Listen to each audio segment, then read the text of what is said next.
So we're going to start off. If you don't know what this is Talkaoke pop-up talk show. We've got our very first guest. Tell us your name. Aya. Well spotted. Aya. Aya. I'm Mikey. And who have we got over here? I'm Margot. I'm going to hit you both with a round of applause. Can we get these older people to come and sit down? Maybe, maybe not. We don't know. But it doesn't matter. We're just going to start this off. Aya, have you got anything you want to get the ball rolling with? Any thoughts, comments, ideas? I don't know. What's that? I don't know. You don't know? What about you? What do adults always talk about? Because I remember when I was your age, like adults always like stand there, someone is like chatting about something. Like what they're talking about? Okay. What do adults talk about? What do adults talk about? Is it interesting? Probably not. Probably not. Okay. Could adults talk about more interesting things? Come and join us.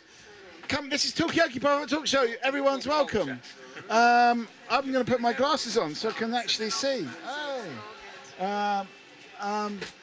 We have got Aya. We've got Margot. We've got Mike. Possibly later. Tell us your name. Alistair. Alistair and Anita. Anita. Welcome. I'm going to hit you with a round of applause. So we're just starting the whole way Talkaoke works. We're just starting off. You just talk about whatever you want to talk about. The only thing we've got on the table is, do adults say interesting things? Probably not. But we can talk about anything. What's that? Never. Never? I agree with Alistair. Yeah. Never. I mean, why? I mean, are adults' lives more boring than non-adults? I think they're just a bit more serious, and I think it's okay to be serious, but like not everything is serious. And I think when you're an adult, I certainly started feeling like I have to be a bit more serious, I'm resisting wherever I can. Very busy as well. We tend to be very busy. That's why we tend to be serious, because of the responsibility. The older we get, the more responsibilities we get, and the more serious we're going to be in order to maintain the responsibility to keep up to it. Do you think you're too busy, Anita? I am very busy. Okay. Very, extremely busy. And this is my daughter. She'll tell you how serious I am. Okay. Okay. All she thinks about is work. Okay, work. I think there's a song about that, but any thoughts on this, Alistair? Any thought? Yes, I feel like adults have a lot of worries more. Yeah. That's why much more serious. More serious? Do adults need to be that serious, though? Not always. There are times when adults could be a lot less serious. Yeah. I'm going to ask this person here. Come and join us for 2 minutes. We're talking about when you get to be an adult, does life become more boring? Do you have too many worries? Is it too serious? Okay, we'll still be here. On this side, Marco, any thoughts? Yeah, I think the worries, I mean, when you're adult, you've got kind of like the adult problems, but, you know. Oh, it's wrong button, wrong button.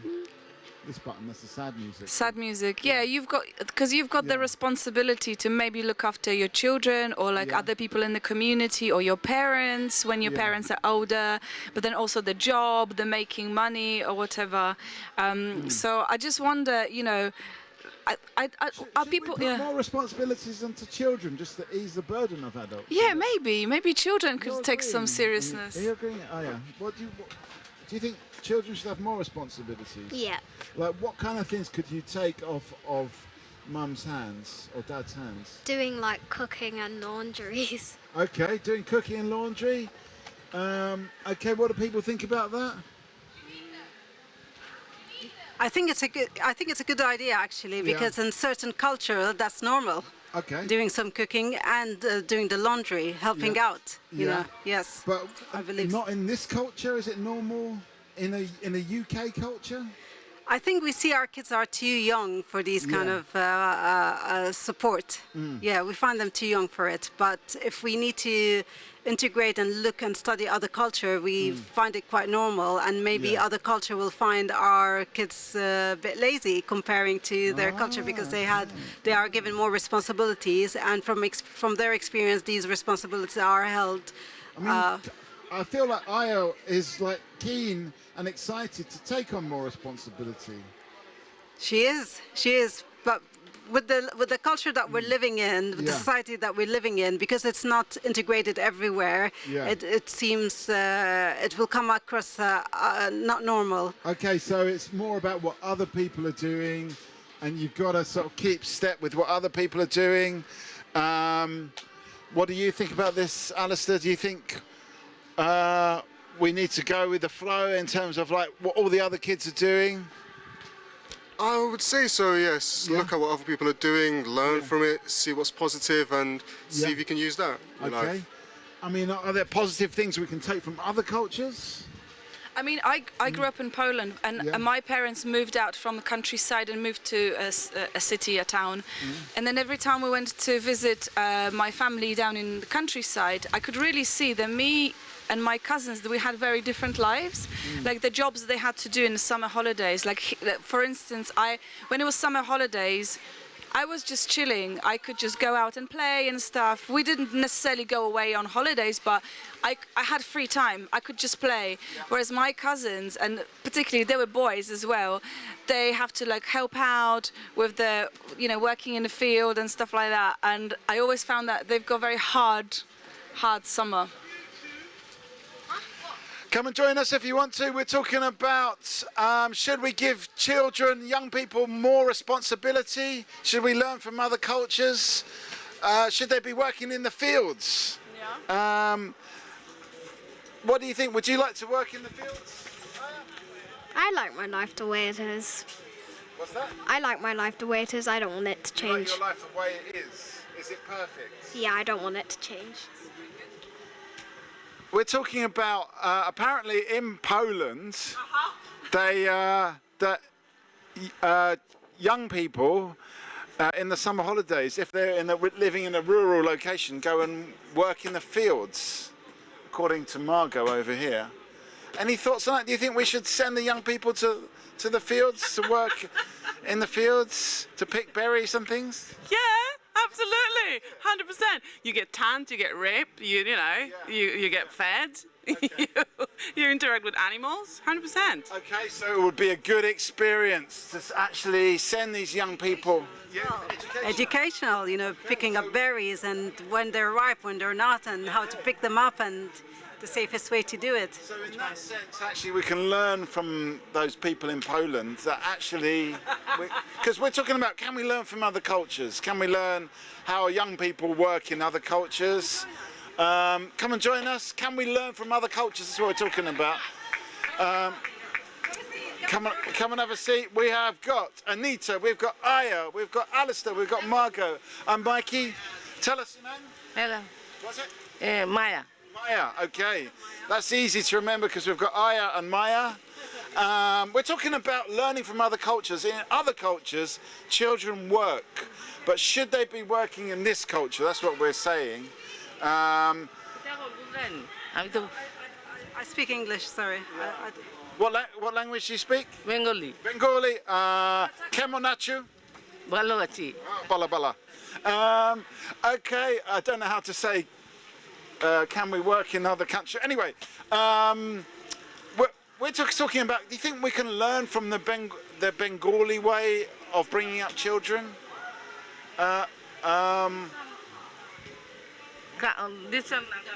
Okay, we're gonna find out, but okay, yes, we're gonna translate. Donabad.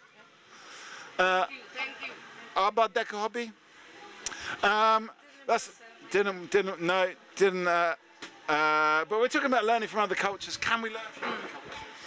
I think so, but I think first of all we need to know what the cultures are up to, like what is different, but not in a way like, oh, you do it differently, that's so bad, but like just to get our heads around it, because I'm sure we can learn loads of stuff. I'm just interested, like for instance, if you were to say like, okay, this is quite a good thing that maybe can be more widely adapted, do you have any ideas what that could be from your culture? Also, there's this question about if you've got some good ideas, but you're a bit worried to implement them because it's not what they do here.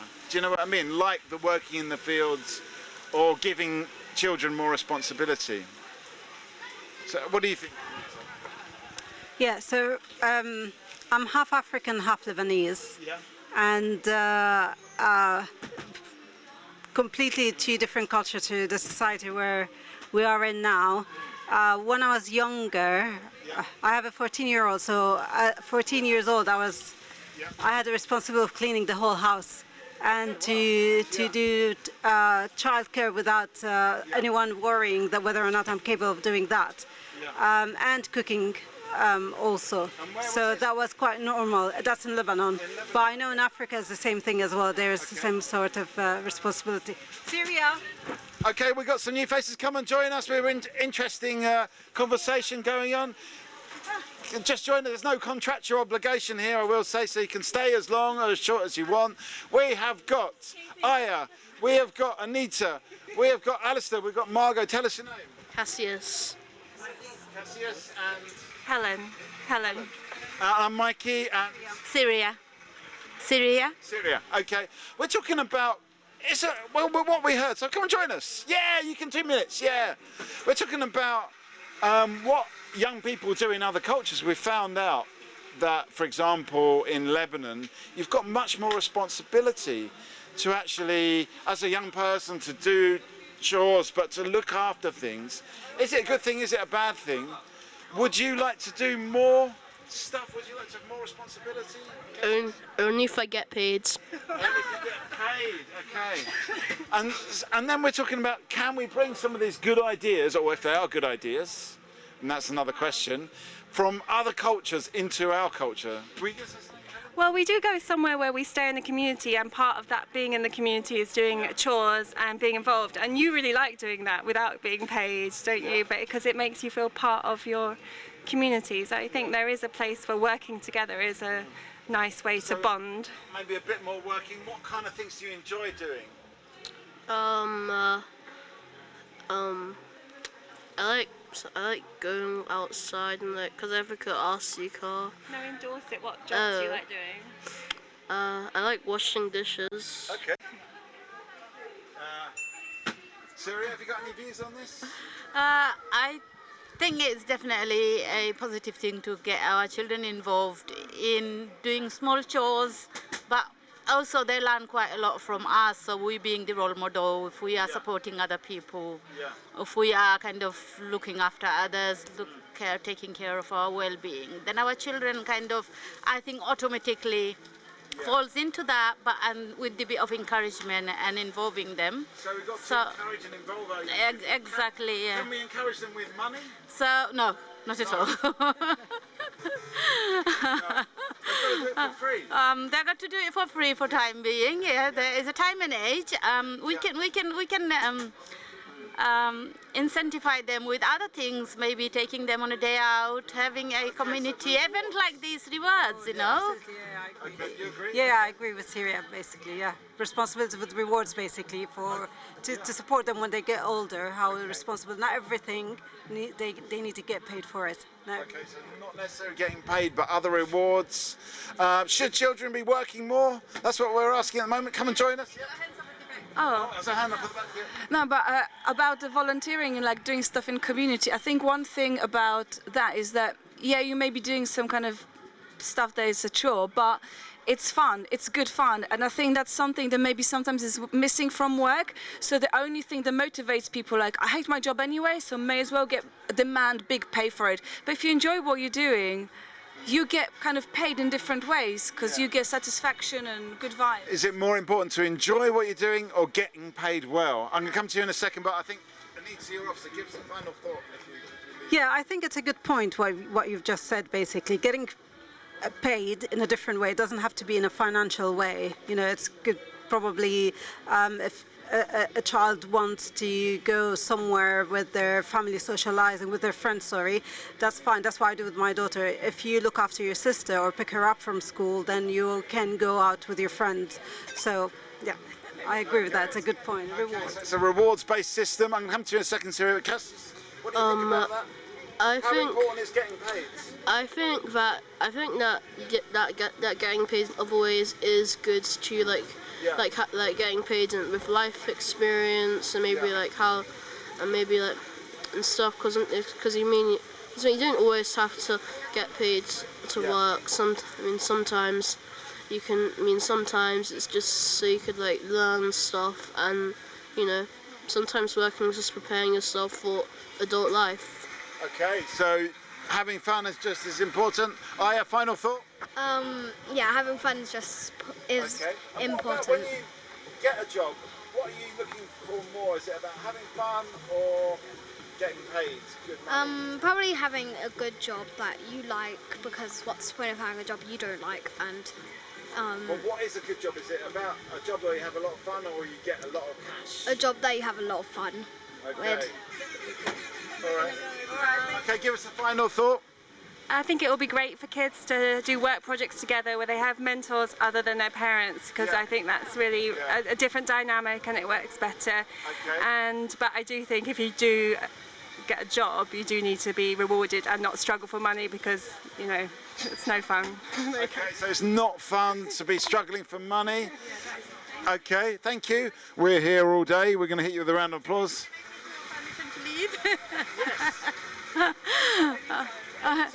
Yeah, I think just to echo on what everybody else said as well, I think it's very rewarding when we get volunteers, and I think the earlier they start, it's better. And I know I manage a team of volunteers, and Anita is one of the volunteers here. And the achievement I've seen her, kind of achieving in her life through volunteering and enjoying as well.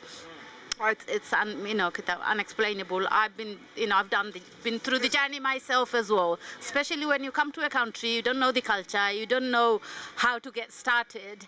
I think supporting those parents and also kind of empowering the parents to then support their children is a big need in the community. And the sooner we get our children involved in small things like that, I think would benefit, and we'll see a different society. So that's all. So more volunteering, it'll actually improve society. I'm going to hit you with a round of applause. Anna Claxton, that was actually accidental. Okay, we're here all afternoon, so do come back and join us, especially if you come up with some good thoughts, or if you notice anything, if you see anything that needs remarking on, come back to the table of chat. I just want to say, I think it's because you're a parent as well. Are you a parent? I'm a parent myself. Right. Because I think it's really reassuring to hear what you're saying, that Hello. Come and join us. Yeah, I just think it's really reassuring to hear from the parent, because you said when you get kids into volunteering, slowly you're improving the community.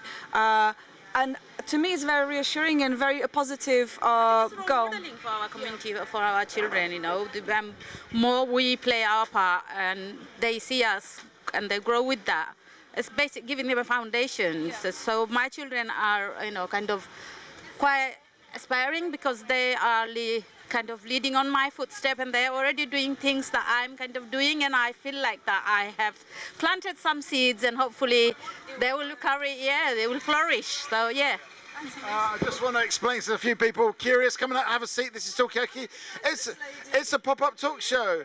It's a pop-up talk show where we just talk about whatever people want to talk about. We started off this conversation. We actually started off talking about do children have more fun than adults? Then we were talking about whether children should work more, whether they should volunteer more. Then we talked about volunteering, whether what the purpose of volunteering is. Is it about just not getting? You think it's good experience? Yes, it's good experience, and learn them that if they start to work, how to treat people, treat people with respect, as how they would like to be treated, or their grandmother, or their auntie, or whoever. Because I'm old and I do voluntary work. Yeah. What kind of voluntary work do you do? I work with elderly. I work with children with families with young children and things like that. Okay. I did lots of voluntary, working in the schools and everything, teaching maths and English and everything. Wow. No, I'm old. Can you tell us your name? Vi, V-I, Vi. Okay, I'm going to hit you with a round of applause. I'm just getting names in at this. My name's Mikey. What's your name? Bella. And Hopi. Kopi. H-O-P-I. Yeah. And Margot. And Ruff. And I'm Mikey, and this is Talkaoke Freeform Talk Show. We can go in any direction. Right now we're talking about volunteering. It seems to be a popular subject. Any thoughts on this from this side, Hopi? So a lot of charities like to go with people that are volunteering. Yeah. The question is that these charities are mostly gaining a lot of money from the public, and that we can see in the CEO sector of the charities that they are using the money for themselves, or that it is often used in the wrong way, especially when it goes cross borders. Right. And the ethnic basic for charity work has changed recently in the UK. So also when you go into charity shops, you will find pullovers in there for £200 or trousers in there for £500-600, and so the meaning of charity is changing in this country. Too business-like. It is becoming too commercial, and it's not available for the people where it should be available for. Okay. Yeah. All right. Well, thanks for that. I mean, what do people think about this? Does it change the nature of volunteering when the CEO is kind of, you know, earning millions of pounds? Yeah. I mean, I think it does. I think we're just getting used to the fact that everything needs to be turned into a business. If you're an artist, there has to be a business. If you're a young child wanting to help out your parents, you have to make money. Everything's just revolving around money. So in a way, it's like, oh yeah, well, running a charity it's very difficult actually, and I need to be remunerated for it properly. So yeah, and people just accept it, but maybe we shouldn't accept it. But equally, if charity workers if charity CEOs weren't paid properly, would they do as much impactful work? I don't actually know. Because most of them would, but I will do the job without getting paid. Just to get out of the house and to be busy, because I've got lots of medical issues, you know. In my What about a CEO? Were they cut down their wages and all of them. Don't give them bonuses. Okay. All right. All right. Okay. If you're going to go, give us a final thought, though. Charities, all these organizations like British Heart Foundation and Cancer Research and sickle cell anemia, which you don't hear a lot about, because I've got children with sickle cell anemia, and you don't get nothing. The government doesn't spend a lot of money on them. You've got to spend it yourself, which is very unfair. Okay. I mean, I take just 1 second. Hang on a second. There's a point. No. I'm going with. I take a lot of clothes to Oxfam. Because I support third world countries and that. But I was talking to a lady recently, and she said to me, Oxfam has a bad name, and not many people go there and want to work there even because of what their records, what they've done to the kids and that, you know, abuse them and all that. They abuse the children, they sexually abuse the boys and girls. Okay, so there's and a that's lot why we of... don't want them to overstay. Right. Okay, so there's a lot that needs to be sorted out when it comes to charity. We're here all afternoon. Come back later on. And if you see anything that was worth remarking on, bring it back to the table. Thank you. It's interesting because Hopi is just doing some charity work now, and she's saying that some charities, they do it in a kind of non-centralized way where there's no CEO. Because some charities that work with homeless people have signed agreements to grass on homeless people so they get deported. Hello! Hey, I remember you! Come and join us, we're just getting going. I remember you from last year. I remember you from last year, you came at the end, no? I don't remember. Oh. We're here all afternoon, so think of something to talk about, and we'll see you later on. Okay, so this is Talkaoke. It's just you and me, Margot, but you know, on this windswept corner. I think it's because there's lots of performances happening, and these people are running in like kind of quasi football shirts. Are these football shirts? Friend, that's quite good, isn't it? Quite funky shirts. They really stand out, that's for sure. They do stand out. But yeah, so charity work. Yeah, I think everything's just been turned into a business. That's why it's quite hard to do volunteering in a non-cynical way. And then if you don't earn money, then you can't really afford the lifestyle that's presented to you. If you don't earn money, you feel like, oh, I'm the patsy here. I'm the klutz. I'm the one that's, you know, other people are earning money on the back of your back. On the back of your back. Hello. Yeah, maybe. So yeah. So the kind of simplicity of doing something good is just not there. Hello, how's it going? Nice shirt, by the way.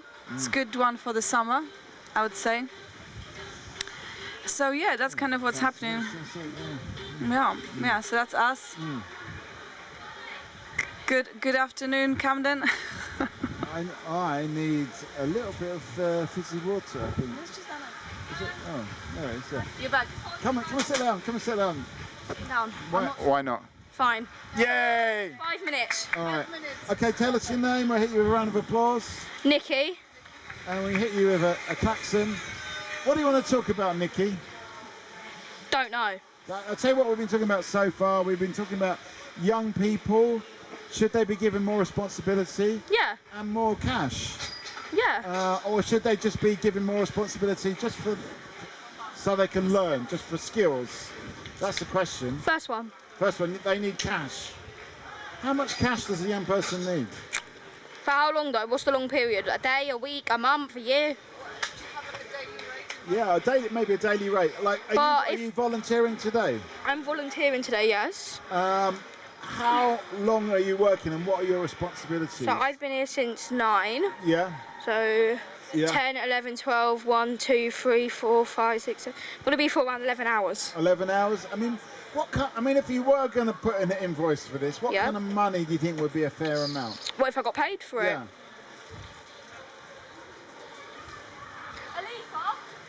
Come and join us. Come and join us.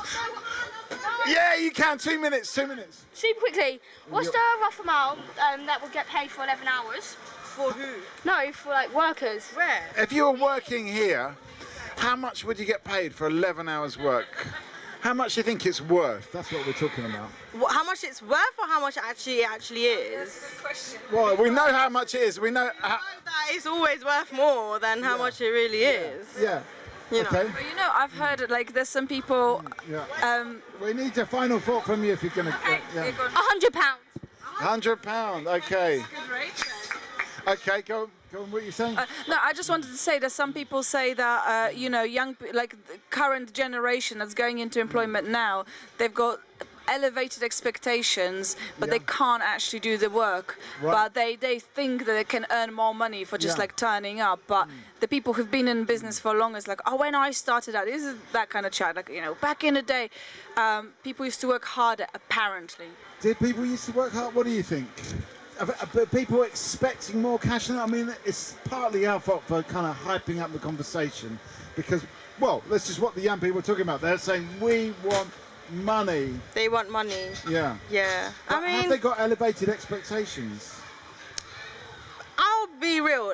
Let me say, for example, for FYA, like volunteering purposes, back like 10 years ago when we would do these events, right? Our volunteers would come up and expect nothing. Yeah. They're happy with a free meal. Yeah. And now it's like, even if you offer a voucher, they're like, no, that's not enough. I want to get paid. Okay. Like, that's not. Yeah. So yes, there is very heightened expectations, but that might also because of they might need that money because, like, we're in a position now in this economy where they need money for everything and things have gone up. Young people can't go to the shop and buy a meal for £2 anymore. So it's that's where the expectations are coming from. That's where the urge for money is coming from as well. But yeah, that's my thoughts, I think. I think that's good, and I think, for instance, we were planning a project with young people, and as a form of remuneration, we're thinking about vouchers. And when we spoke to the youth workers, they were like, don't get them vouchers for like TK Maxx or whatever, just get vouchers for like supermarkets so people can go and do some normal shopping. And I think that's definitely is something recent.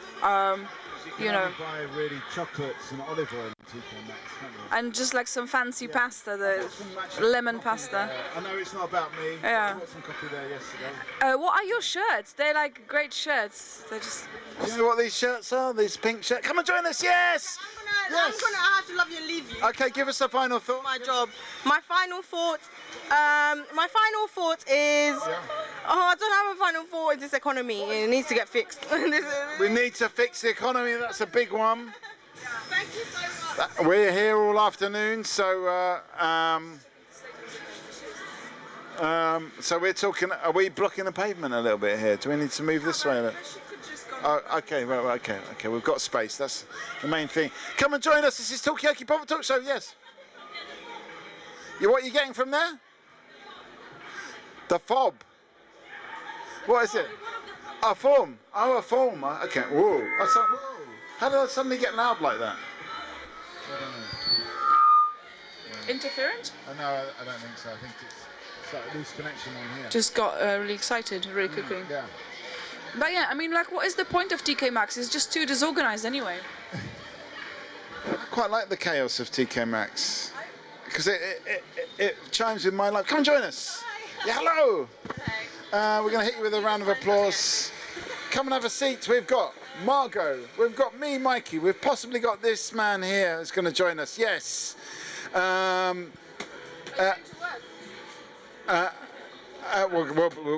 here later on. Anyway, tell us your name. Lucy. Lucy, I'm Mikey, and this is Margot. At the moment, there's a few things on the table. We're talking about volunteering. Do we need to fix the economy? That's what somebody said. So yeah, that's what we're talking about. Any thoughts from your side? Well, I was actually coming to ask you to sign something, if that's okay. Okay, what are we signing? And do we need to sign something? do we need to ask for some money before we do it? So it's if you don't mind people taking photographs, while the photographer's taking photographs as they come round today. What do you say? It's fine by me if I can take a photograph of a person who's taking a photograph. Yeah, I'm sure. Great. I'll sign it, no problem. Okay. I'll get you too, there you go. And I've got a couple of crossy vouchers for you as well. Oh, okay. Thank you. Yes. I would have given them anyway. Okay, so that getting the coffee vouchers was not dependent on signing the form. Okay, but does that mean we get more coffee vouchers if we sign the form? I run on coffee, basically. Come on, Taylor, come and sit down for 2 minutes. Tell us your name. Tell us your name. Tom. And we've got Margot and Mikey. This is Lucy. Yeah, hello, Lucy. Yeah, okay. Well, just in case, you've married Lucy. Well done, congratulations. Okay, so, yeah, I mean, there's a few things that we're talking about here, but it's kind of up to you. You can talk about whatever you want to talk about. We were talking about some big, serious issues like Are you volunteering here today? No, paid to be, but I'm not usually here. But Tom is. Are you volunteering? No, I run the communications for Durham Arts Centre. Okay. I'm the comms person. You're the comms? Okay. So I should be better at talking to microphones than I am, really. I'm quite awkward. Okay, well that's okay. Awkward is good. Awkward works on Talkaoke, actually. But I think comms, like, it doesn't, in my mind, it doesn't mean like speaking. Like, in my mind, comms is like social media mostly. So actually it's got nothing to do with like speaking in person. Is there like a, I don't know, is that what you mostly do, like social media stuff?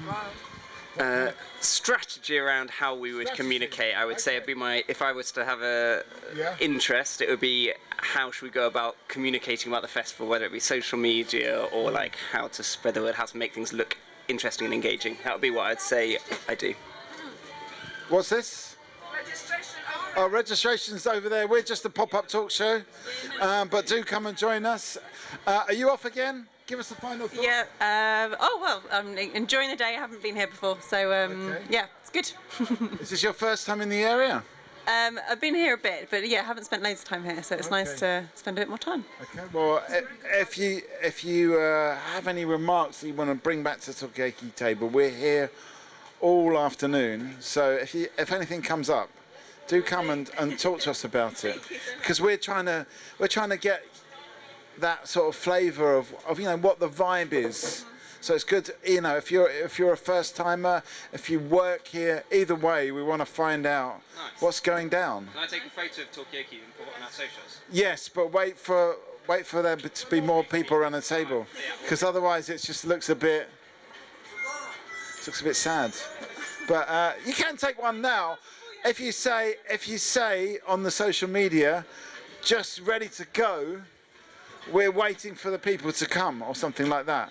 So it doesn't look like we've normally just got one. But yeah. I didn't realise you were a social media expert, Mikey. It's just a new side of you that I'm getting to know.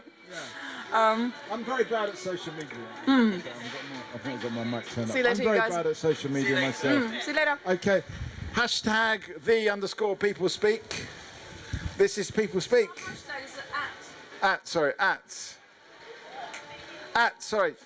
Tom, at @the_people speak. I think he's got that. Yeah. Anyway, why don't you just put it in the bin? I eat my apple cores. I'm a hardcore. Hello, come take a seat. This is Talkaoke Pop-Up Talk Show. We have got... Oh, the forms are over there. Yeah, we're picking up. We're on top of it now. What are the forms? We don't know. Come and join us. This is Talkaoke Pop-Up Talk Show. Facilitating some. You're doing some facilitation. Yeah. Yeah. A mending circle. And I have a table that kind of looks oddly like yours. Yes. Has it got a hole in the middle? It does, yeah. It does. Oh my, yeah. It's double donut here today. The Talkaoke, what does that mean? So basically what you're doing now. Improvised talking. Yes. Isn't all talking improvised? That's a good question. We're going to the University of Bielefeld in 2 weeks' time to discuss that very issue. Can you improvise mending? It's a mending circle, yeah? Isn't mending improvised as well? I would say so, yeah. You're constantly rolling with the punches. Yeah.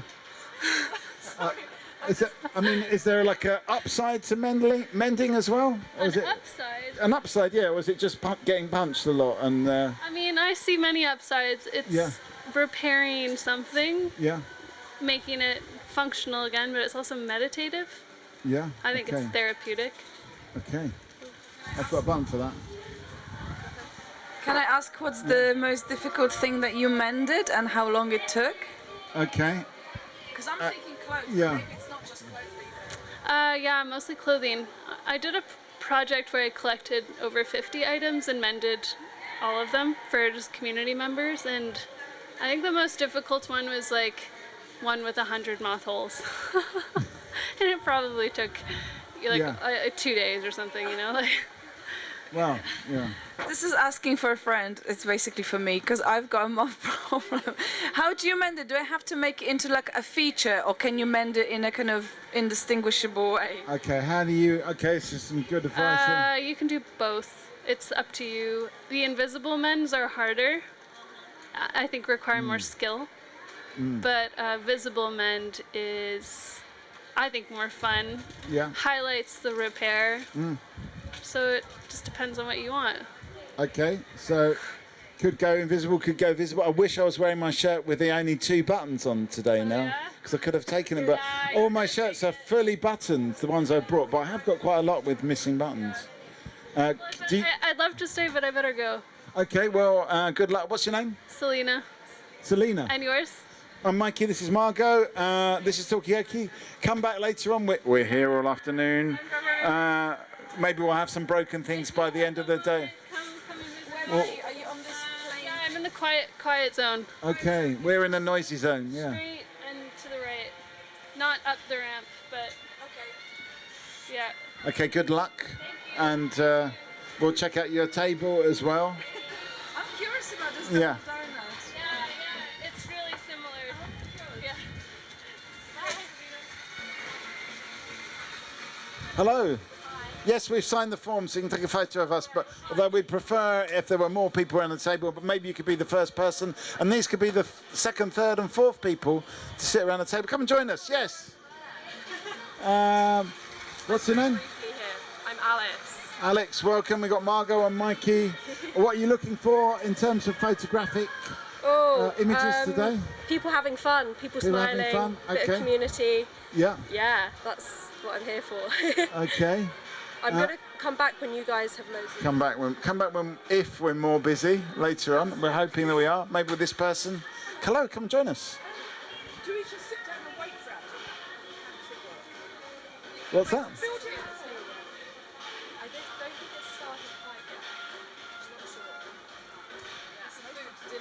Okay, the dinner's. I think is starting in a bit, very shortly. Anyway. We will see you in a bit. We've got this button for fun. If you need it, if people are not having enough fun, we'll just hit this button. Oh, it's too late. Done it once. So it's a one-off. Okay, over to you, Margot. Over to me. So yeah, I mean, I think having fun is an important part. I think we started out talking about, why adults are so serious, and I think it's because they just feel like maybe they just don't have enough fun. So yeah, but then also there's this perception of fun. Like for instance, people who are introverted, they may have fun in different ways. So maybe it's like, I don't know, reading a book or like sitting and thinking about something, sitting outside. Not all fun is like, you know, fireworks and tongue emojis all the time. What emojis? Tongue emojis. I just expanded for it's not really relevant, but you know, it's not like emojis, LOL, YOLO. It's not all of that. It's like sometimes you can have fun quietly, I think. Not around this table. If you want to have a quiet fun, this is not the place.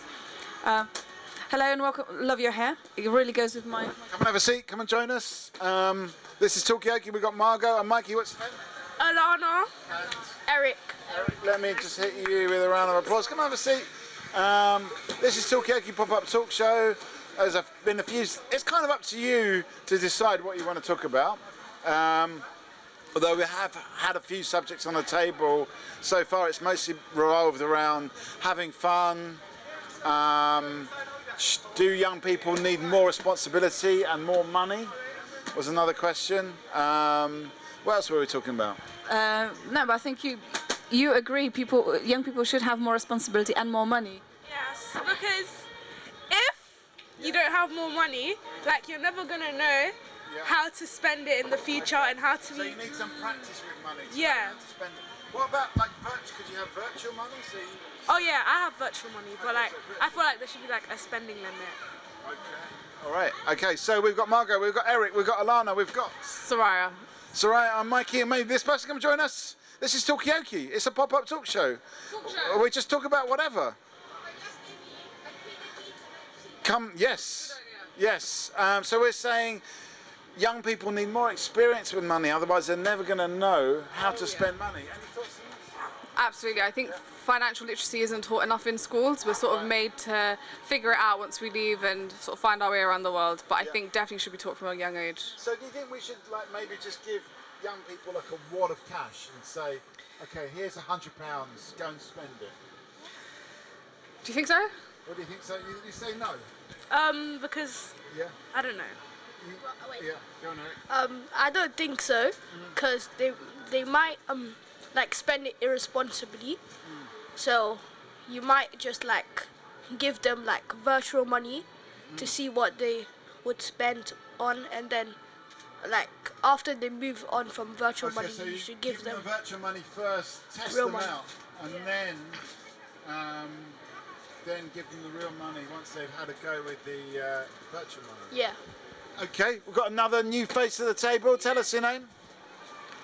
Ima. This is Talkaoke Pop-Up Talk Show. You talk about whatever you want to talk. Come join us.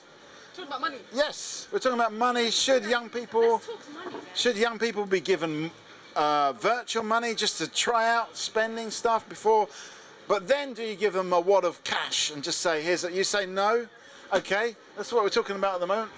But I wonder what you're saying makes me think of a game like, you know, Monopoly, where it's kind of like a game where you have this pretend money, but you can make investments, and like the emotions are real. Like when you're buying a property or whatever in that game, it's pretty thrilling. So I think maybe there could be like some kind of a simulation like that. And then young people, and actually I could learn more about money management as well. So I think you're right that there's a lot of skills that can be gained, but maybe there could be a game or something.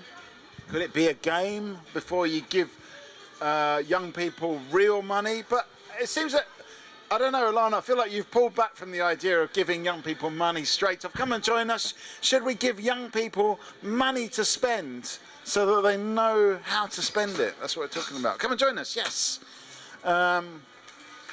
So let me just quickly do a round of names. We've got Margot, we've got Eric, we've got Alana, we've got Dahlia.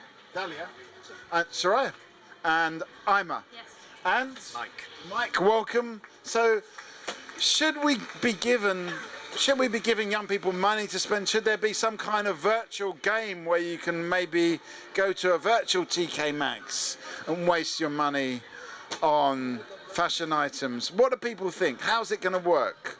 Any thoughts? Do you think young people should be given money just so that they know how to spend money? I don't know. I think if they like work for it, but not just for doing nothing. Okay, so they've got to work for the money straight off. Okay, so no free money. You've got to work for the money first. We've got another new face to the table. Tell us your name. Alifa. Alifa, welcome. I'm going to hit you with a round of applause. And that round of applause goes to everybody. What's that? I need to go eat, so... Okay, well, give us a final thought, Alana, before you go. You've kind of raised this subject. What do you think about young people working for money? I feel like not like working like in McDonald's, it's a bit weird, but like let's say doing chores around the house and stuff, and like helping their mum with stuff is okay. So that's how you get the money. What do you think, Eric? Yeah, I think they should like. I think they should like work for their money. Yeah. What kind of jobs can young people do successfully? Like cleaning around the house and. Okay. And. Yeah. Okay, it's a quick question. What if it's for specific skills that you want to learn? That's a very good question. I mean, okay, give us an example of a specific skill. Computer skills. Okay, so what about computer skills? You don't have to be cleaning, you could be doing computer skills. What do you think about that? And hold the mic because you're up too high now.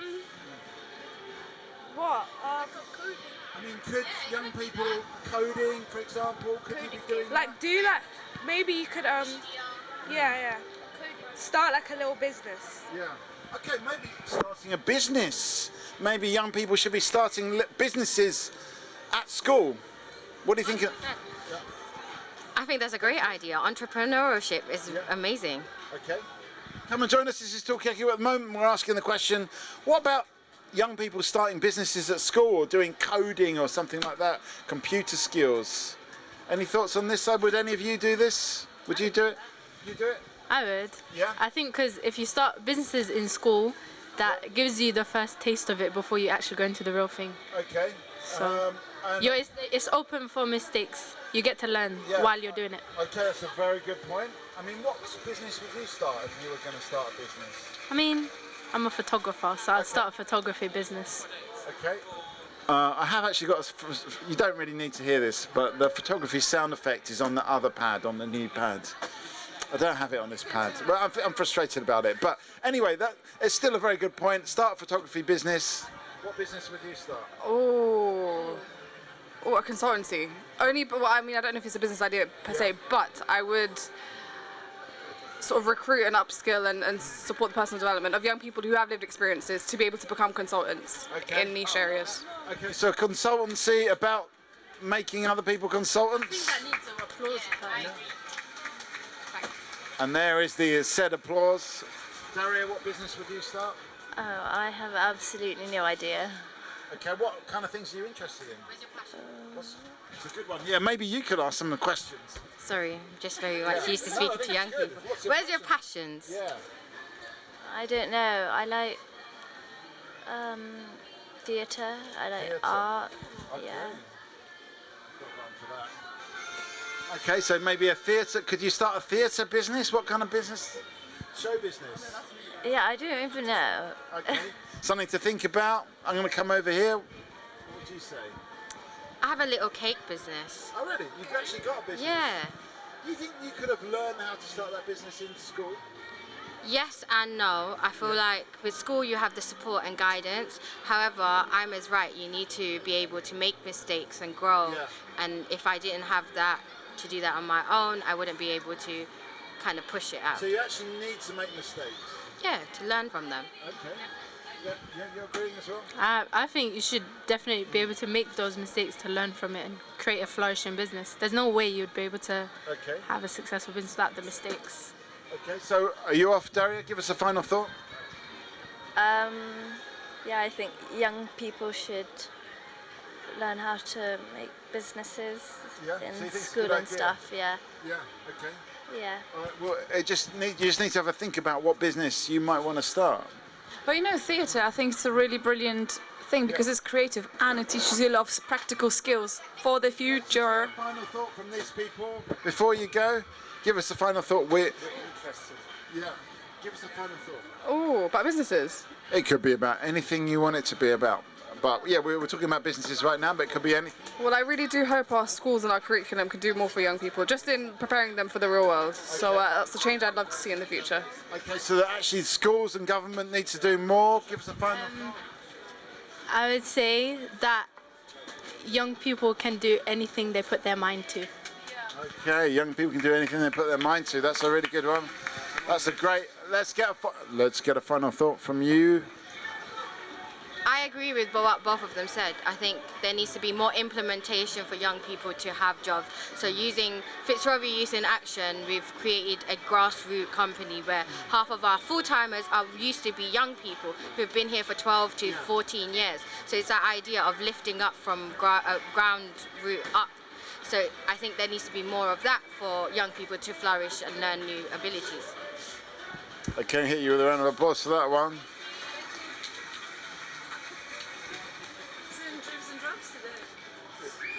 It's a little bit, but you know, we just keep the faith.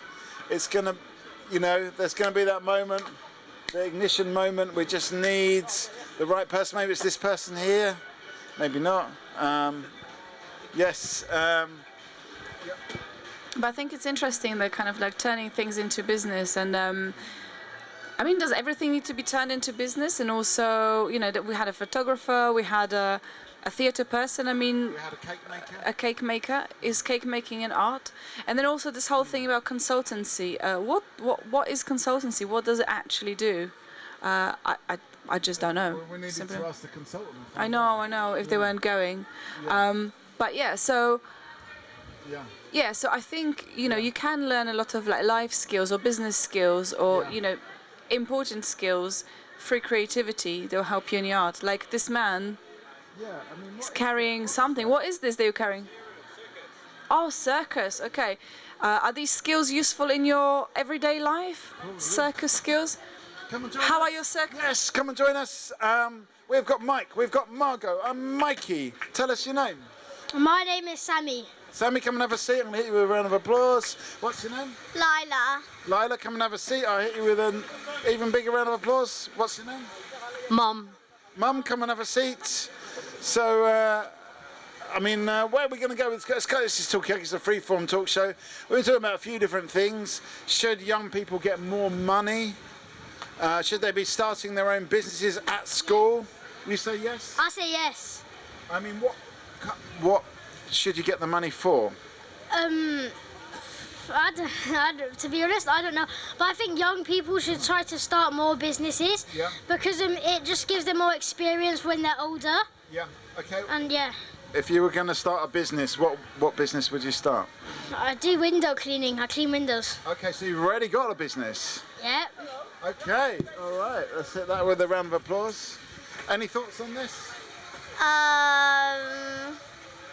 I don't know. Do you think young people should have businesses? What business were you going to start in the garden? I was going to start a cake business, like a cake stall, and get money from it. Okay, so cake store. All right, so these two are very, very entrepreneurial. What about Mum? Have you ever started a business? Once or twice, yes.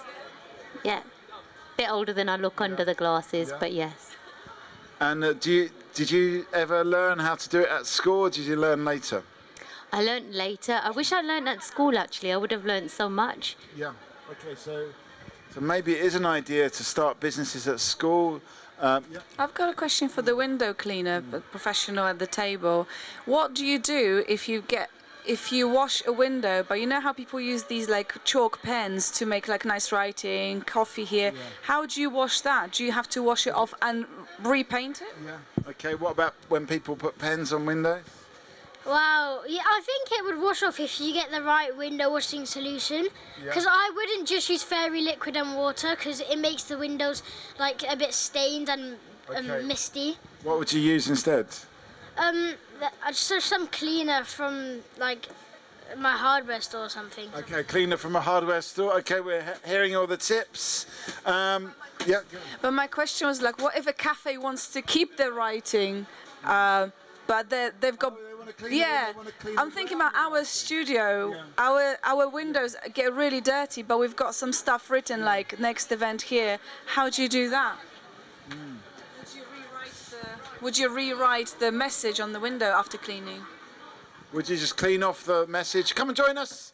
This is Talkaoke. It's a pop-up talk show where everyone is welcome. We have got Mike. So tell us your name again. What's your name? Sammy. Sammy, that's right. Lila. Sammy and Lila and Mum. I remember. Tell us your name. Richard. Richard. And Margot. Margot and Mikey. And we got Mike over here. Did I say that already? Yeah. I did. So we're talking about, at the moment, we're talking about should we be teaching young people how to start businesses at school? Would they learn a lot? Mum over here has said that she wished that she'd learned how to start businesses or have a go at school so that she would be much further along the line when it came to starting her own business. So any thoughts on this, Richard? Yes, it might be a good idea. I guess it would need to be a sort of streamed option in that it wouldn't be for everybody. Yeah. But those who were interested or whose parents were interested to push them towards it could well benefit. I agree. Okay, so you think it's a good idea? That's definitely a... Okay, everyone's kind of agrees on this. Sammy. We did a business at school. It's this thing called Fiver Challenge. Okay, so you've done a business at school. Each child gets £5, and we did ice cream and made £80 profit. From £5? Yeah, from £5 each. So we spent 20. Okay. And then we made 97 actually, including the coins. And if you take it away, I haven't done the math. So you get so we made like £79, £80. Okay, well done. That's definitely worth a round of applause. How did you make so much money? Are we in the wrong business here, in the chat business? Should we be in the ice cream business? What do you think? Come and join us. Yes. This is Talkaoke. We've got Mike, we've got Sammy, we've got Layla, we've got Mum, we've got Richard, we've got Margot, I'm Mikey. And who have we got over here? At the moment we're talking about should young people be starting business. Come and join us, yes. Yes. Tell us your name. Jaden.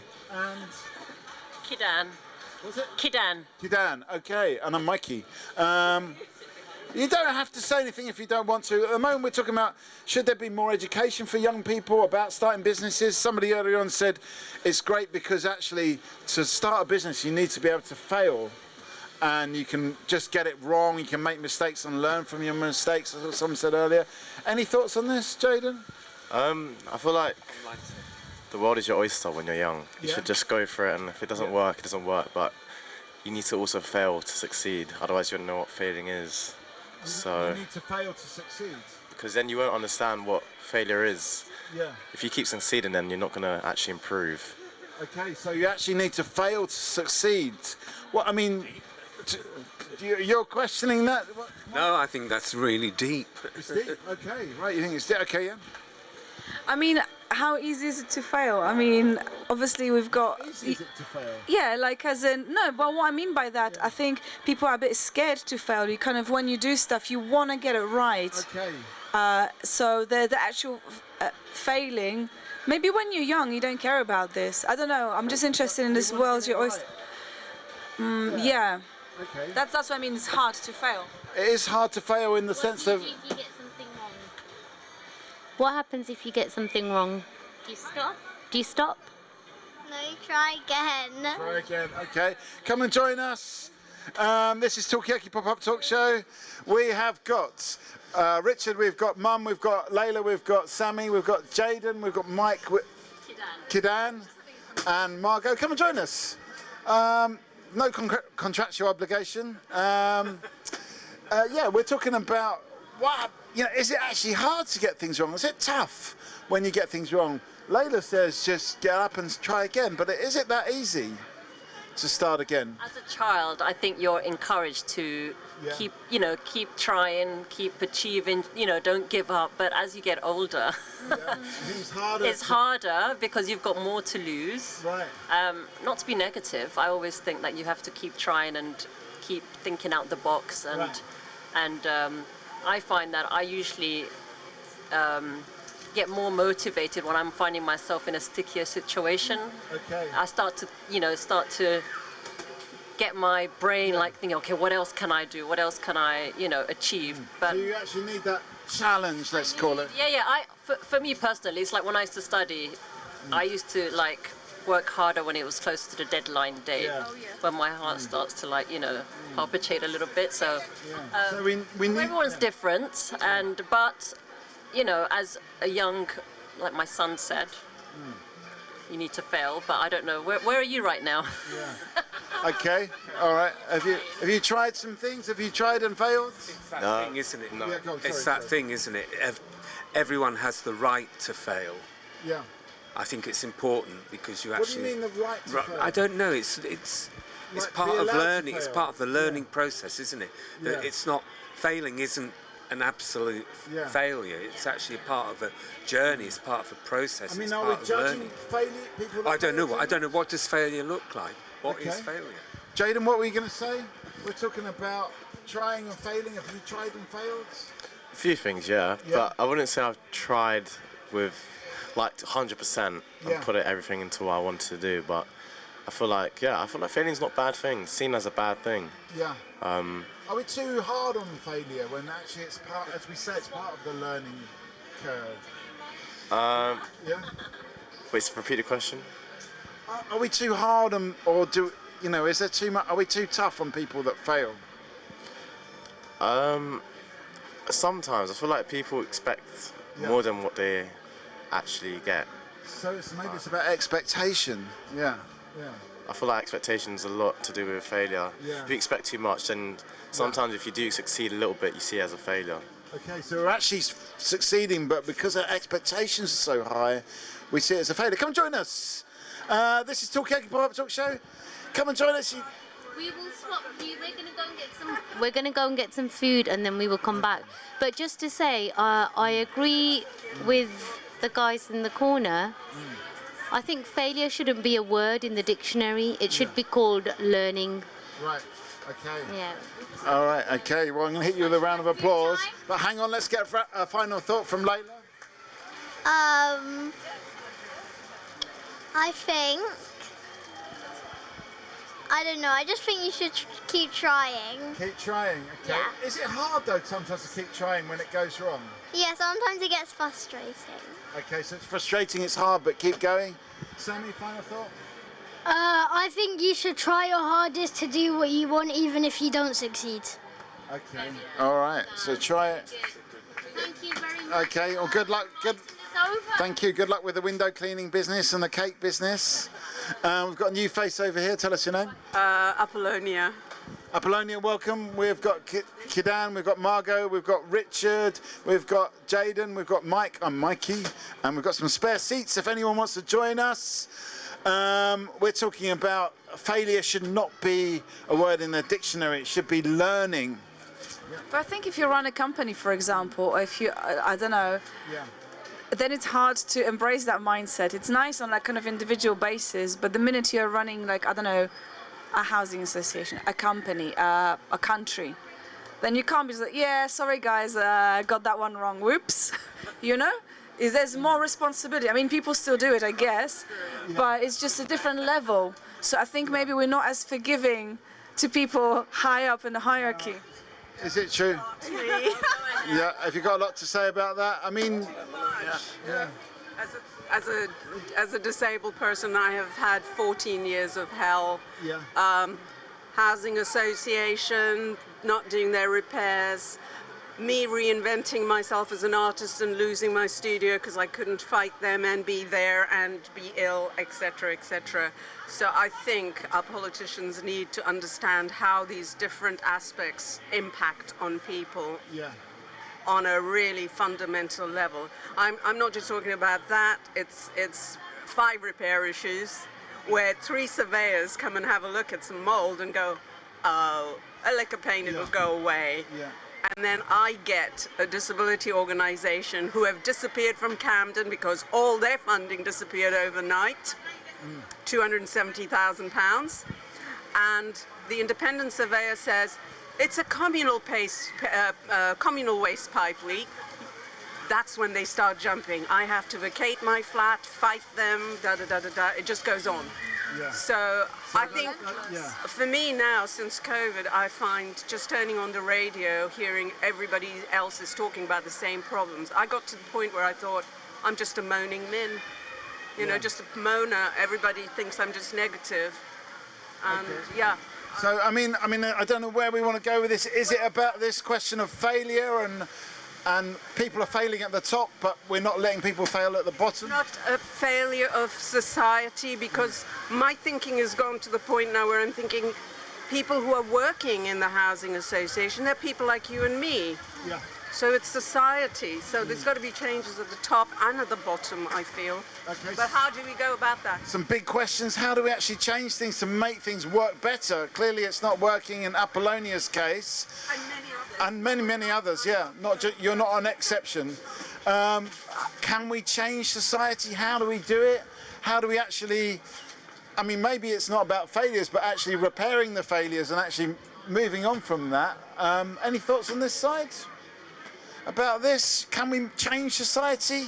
Jaden, have you got any views on it? I don't think you can. You don't think you can? I think you can to an extent, but I don't think you can change everyone's got their own views and their own mindset. And I feel like people are actually born with or taught by certain things that you can't just change. I feel like you can change it to an extent, but there's always going to be a fair few that are just always going to be the same, I think.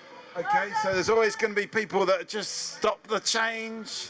I mean, at the beginning of this, we were talking about people finding out about each other and finding out about each other's cultures. And yeah, okay, well, doing something nice together may seem like just, I don't know, maybe like a trivial thing, but I think there's a lot to be said for creating spaces where people can come together and can hear each other's stories and understand where everybody's coming from. Because as you were saying, Apollonia, people who work in whatever, the surveyors, whatever, they're just humans. They're like people just like us, but something happens when you get into like a position of, I don't know, you just get professional. You cannot show your humanity. But I think there should be more opportunities to show your humanity, you know?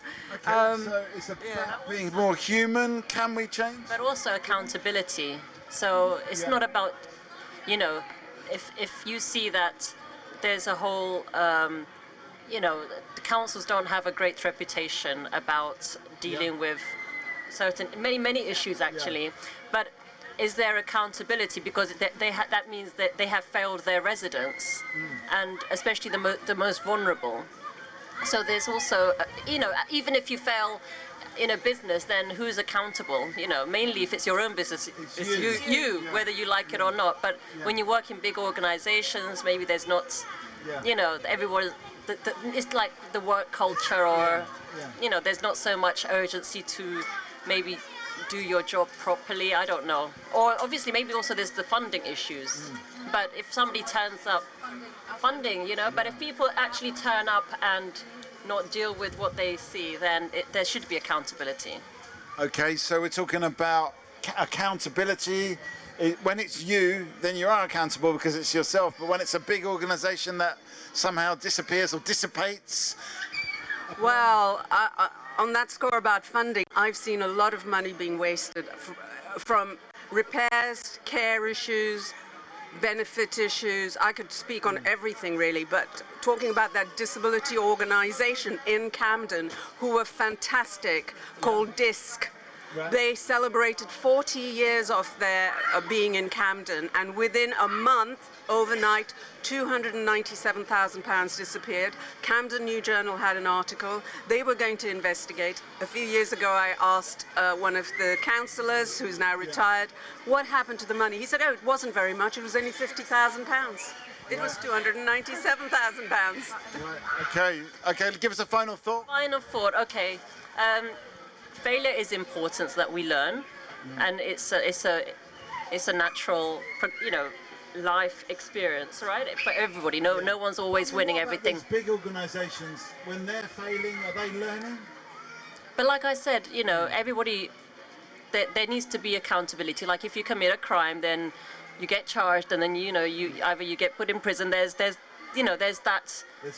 a consequence. So there should be consequence with big organizations, governments, that if they fail their residents, their people, their country, then they should be accountable.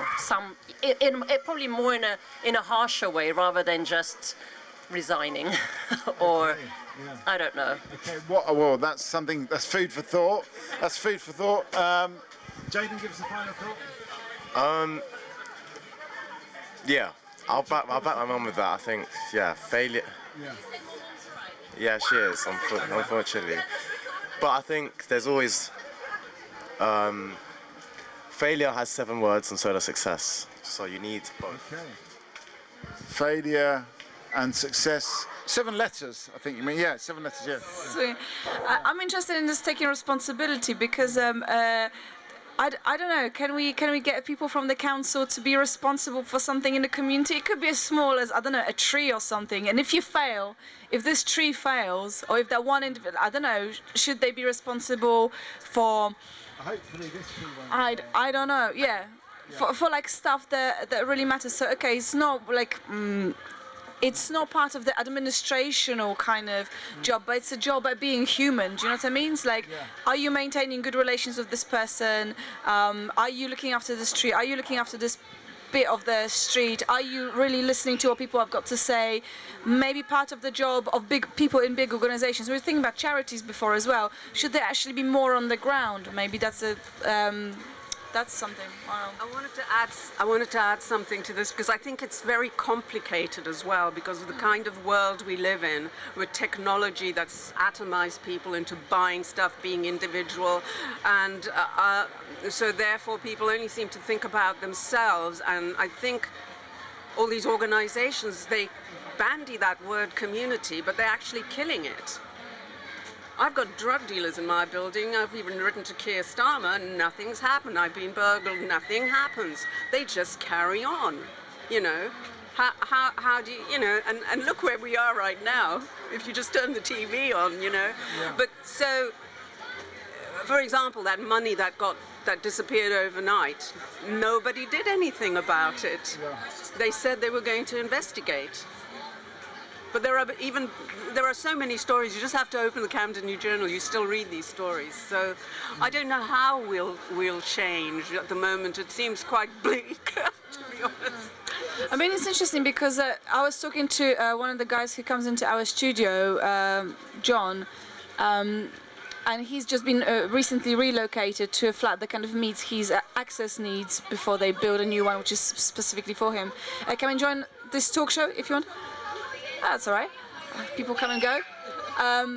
And he was saying that it takes some kind of like scientific measure how long it takes it takes a generation for people to change the attitude about the area and stuff. So maybe we just need to be, I mean, I don't want to say, we just need to be more patient because persistent and more patient. Rather than patient, because maybe it takes some effort from us as well. I don't know. Some effort from all of us to actually keep going with it, to not give up when it comes to. I think there are people trying to make those changes, but it's still not reached critical mass, if you like. Yeah. Not yet, but I think we're going to reach critical mass sooner than later. Okay. We've got a new face at the table. Tell us your name. Bahja, but not a new face. New face for this year. For this year, yes. Yeah. Yeah. For the first time, I'm as a guest, but before I was like had my own store. Yeah. Yes. But I'm happy at least. You can have another go if you want to. Yes. But at the moment we're talking about community. Come and join us. Yes. We're talking about community. And in a way, it's about like a faith in the community. We're wanting it to be better. Come and join us. Yes. What's going to make our community better? Come and join us. Tell us your names. Isla. And Stacy. Do you live locally to here? Yeah. What do you think would make this community better? Would you say? More fairs like this. More stuff like this. Okay, why? Because everyone will just be here and they'll see each other in the summer holidays. Okay, so that people will kind of see each other more. Yeah. You can meet new people. Yeah. Okay. So I guess we're doing that here. Let's just do a quick round of names. Bahja. Isla. Stacy. Apollonia. Margot. And I'm Mikey, so we've met each other here. And maybe this person, yes, come and join us. We're talking about meeting new people. We'd like to meet you. And is this how we grow the community? Any thoughts on this? Amazing to just have something to collect. I mean, to bring all people together. That's amazing, and that should happen like more often. I feel. Okay. How often would you say it should happen? I know weekly will be too much, but monthly would be nice. Okay, somewhere between weekly and monthly. Yeah, some of them have done it weekly. Okay. Was there a point on this side? Yeah. No, I agree. Meeting people would be nice. I mean, I just wonder how what works well for people. How do you kind of make friends? I've just got a question for the girls. Yeah, how do you make new friends actually? New people. Like, is being in one space enough, or do you have to be doing something together to get to know people? Okay. Is it? Yeah. If you just put people on a street like this, will they meet each other? Do you need something to activate that meeting and making friends? Activity. An activity. What kind of activity is good, would you say? Like painting or like sports games. Yeah, yeah. Team building. Yeah. What? I mean, but what would you do to build the team? Like activities for like you need a team for. Okay. So teams, sports, did you say, and team building, painting, maybe getting everyone to paint together. Would that work? And would it actually help?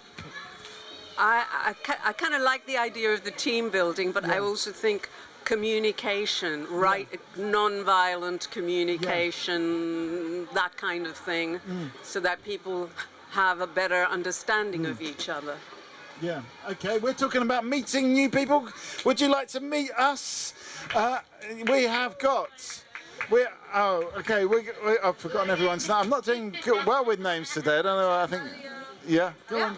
Isla, Stasi, Badger, Apollonia, and Margot. Got that one right. And tell us your name. My name is Georgia. Georgia, welcome. I'm Mikey. I'll get that one right. And we're talking about. Okay, there's problems in this community, but how do we actually grow the community? And you've come up with this really good idea that actually it's about people meeting each other and actually doing stuff together.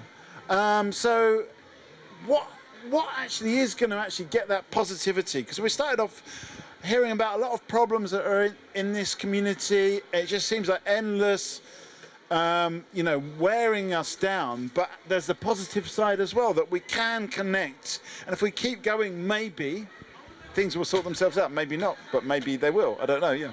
Are there people in this community they would like to do some team building with? Like, do you know everyone? Like, who's in this community that you don't talk to? Okay. You know everybody. I know everyone here. Know you. Actually, yeah, because I'm a neighborhood creator. I work here, and I feel like team building will happen more in workshops. Yeah. I've done workshops and I've seen that happening automatically. Yeah, but I mean, will everybody come to a workshop though? If it's interesting, yes. Yeah, okay. So we just need to make our workshops interesting. Anyone here got an interesting idea for a workshop? I'm advertising a workshop at the moment, I work for the British Library. Hello, everybody. Yeah.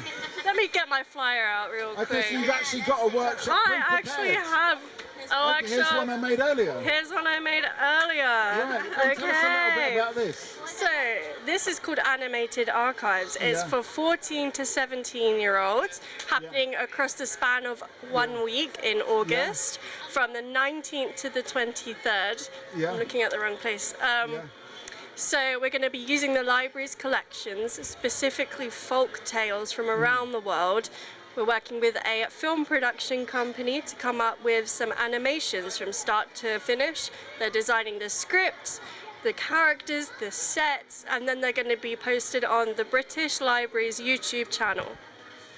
Completely free, guys. Completely for free. Wow. And 14 to 17-year-olds. Yeah. Would you like to? Can we sneak Apollonia in? Yeah. Do you want to get sneaked in as well? Too much. Okay. What's that? I'm 19. Can we sneak? We have a different stream for Yeah, have you got 19-year-olds, another- yes. yeah. So we'll be recruiting that in January. We're in the middle of our 18 to 25-year-old project at the moment. So Okay. I work with young people, but we have different teams across the library, communities, schools, families.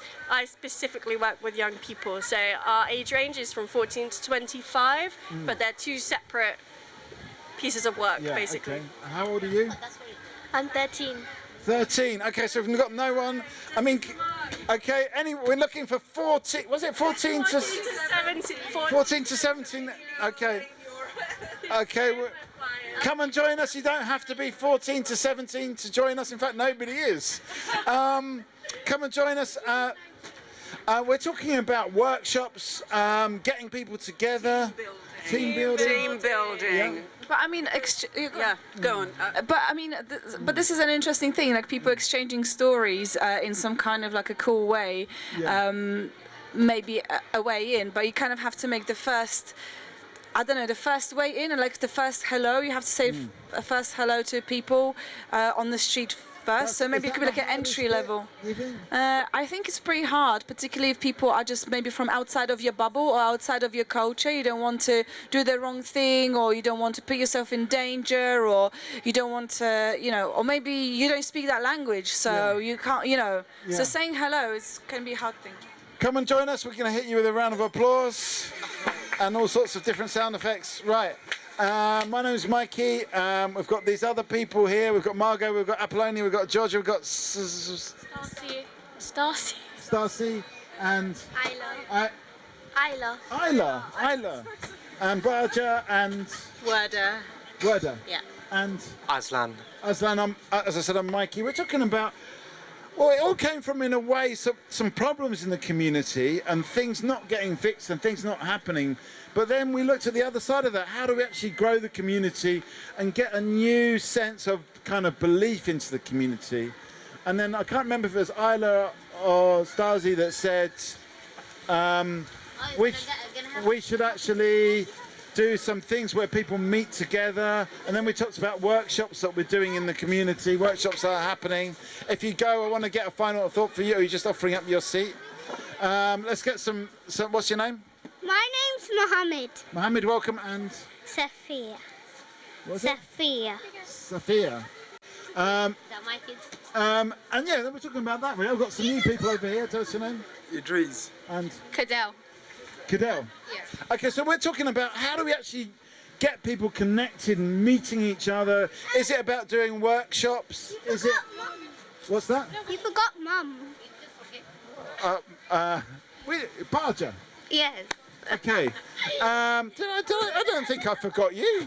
Anyway, we're talking about how do we actually grow the community. That's what we're talking about. Margot. No, I just want to ask like people's tips for how do you make the first connection? How do you kind of introduce yourself? Yeah. Like, because I mean, I don't know a lot of people around here. Like, how do you meet other people? That's what. Okay, Apollonia. Well, as a person with a disability who's usually at home and not out very much, Yeah.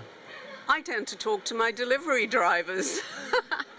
And I find it really interesting to ask people where they're from. I know it's a difficult one, but it's how you ask it. Yeah. And sometimes I've had the most amazing conversations and connected it up with a holiday I've had and where they're from. Yeah. Sometimes discovered I knew something more than they did about their own place, but they knew things that I didn't know. And it's just lovely. Those are the things that keep me going. Okay, so just ask people where they're from, where they're coming from. What do people think about that on this side? Is it a good conversation starter? Any thoughts on this, Aslam? Yeah, I think it's a good idea. I think events like this is a good thing as well. And I think, yeah, just having the courage to make the first move and say hello, have a smile, and break the ice. People the courage just to sort of break the ice, let's say. I think maybe if you try it once and it works out well, you'll be happy to try it again. Okay, so it's just like, okay, so in a way it's important we encourage this. Should we be talking to people more on the street? That's what we're talking about. And we are on the street talking to people, so we're kind of doing it. Any thoughts on this side of the table? Maybe not asking where they're from as a conversation starter. Maybe like when you get to know them, do that.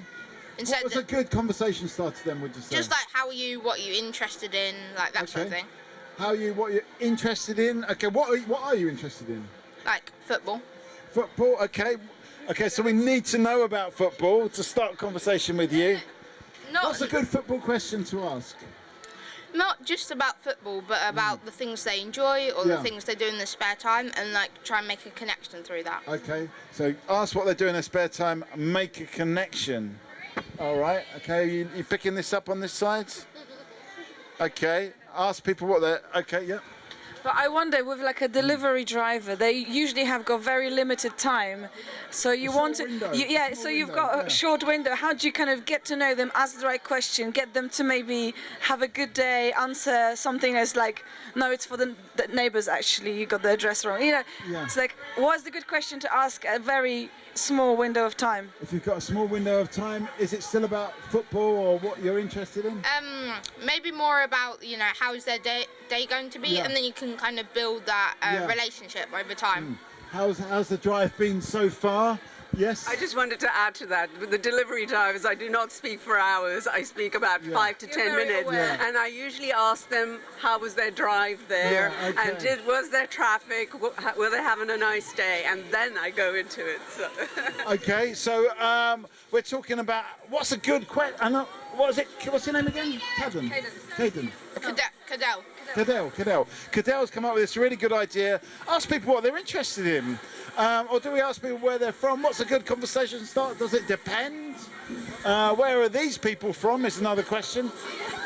Wanda, have you got any views on this? Yeah, I think it's just more smiling, saying hello to people. I think it's quite easy to shut yourself off, but just, being a bit kinder in every day. Okay, so be a bit kinder. We've got this going past. Hello. Can you tell us what's happening here? They're taking the parade to the second stage to do the next performance. So they're doing a South Heritage performance. Oh, wow. Yeah. Am I on? Okay, do you want to go and see that, Mohammed? All right, okay, well, I mean, probably rightfully so. We've lost our audience now. Give us a final thought. Final thought, like what? I mean, everyone says they want more conversations out on the street, and they've kind of said how to do it. Do you think it's going to actually help this conjecture? Do you think it always helps to, make a connection in every different way that people think that is more, interesting, I would say. Okay, so making connections in different ways. Come and join us, yes. Making connections in different ways. That's a good. So we talked about saying hello, but are there other ways to make connections? Maybe in a hobby, doing something that lots of people like to do together. Okay, all right. That's another round of applause. Thank you for that. We've got some new faces around the table. Give us a final thought before you go. Smile more. Sorry again? Smile more. Smile more, okay, yeah. Is that just me or everyone in general? Just everyone. I feel like I smile. Anyway, make the first move, be bold, do it, and say hello. Okay, so we've got to be more bold. We've got to make the first move. That's what we did in the case of inviting these people to the table. And we're talking about making connections in the local community. Are we doing it enough? Is it about saying hello? Is it about asking people what they're interested in, where they're from? Do you think we need to make more connections in the community? And we've got another, yes, and we've got this person here as well. Come and join us. Yes, you can. Yes, we're going to give you a round of applause. Let's get some names. So, what was it again? Idris. What was it? Idris, and we've got Cadell, and we've got Margot, we've got Apollonia, we've got Georgia, we've got Alex and Kelly, and returning face Mike, I'm Mikey, and we're talking about how do you make a connection in the community. Come and join us. Yes. There are different ways of doing it. How do you make connections in the community? Just say hello. Okay, come and make a connection here. Yes. Yeah. Anyway, what about new people on the table? How do you make a connection?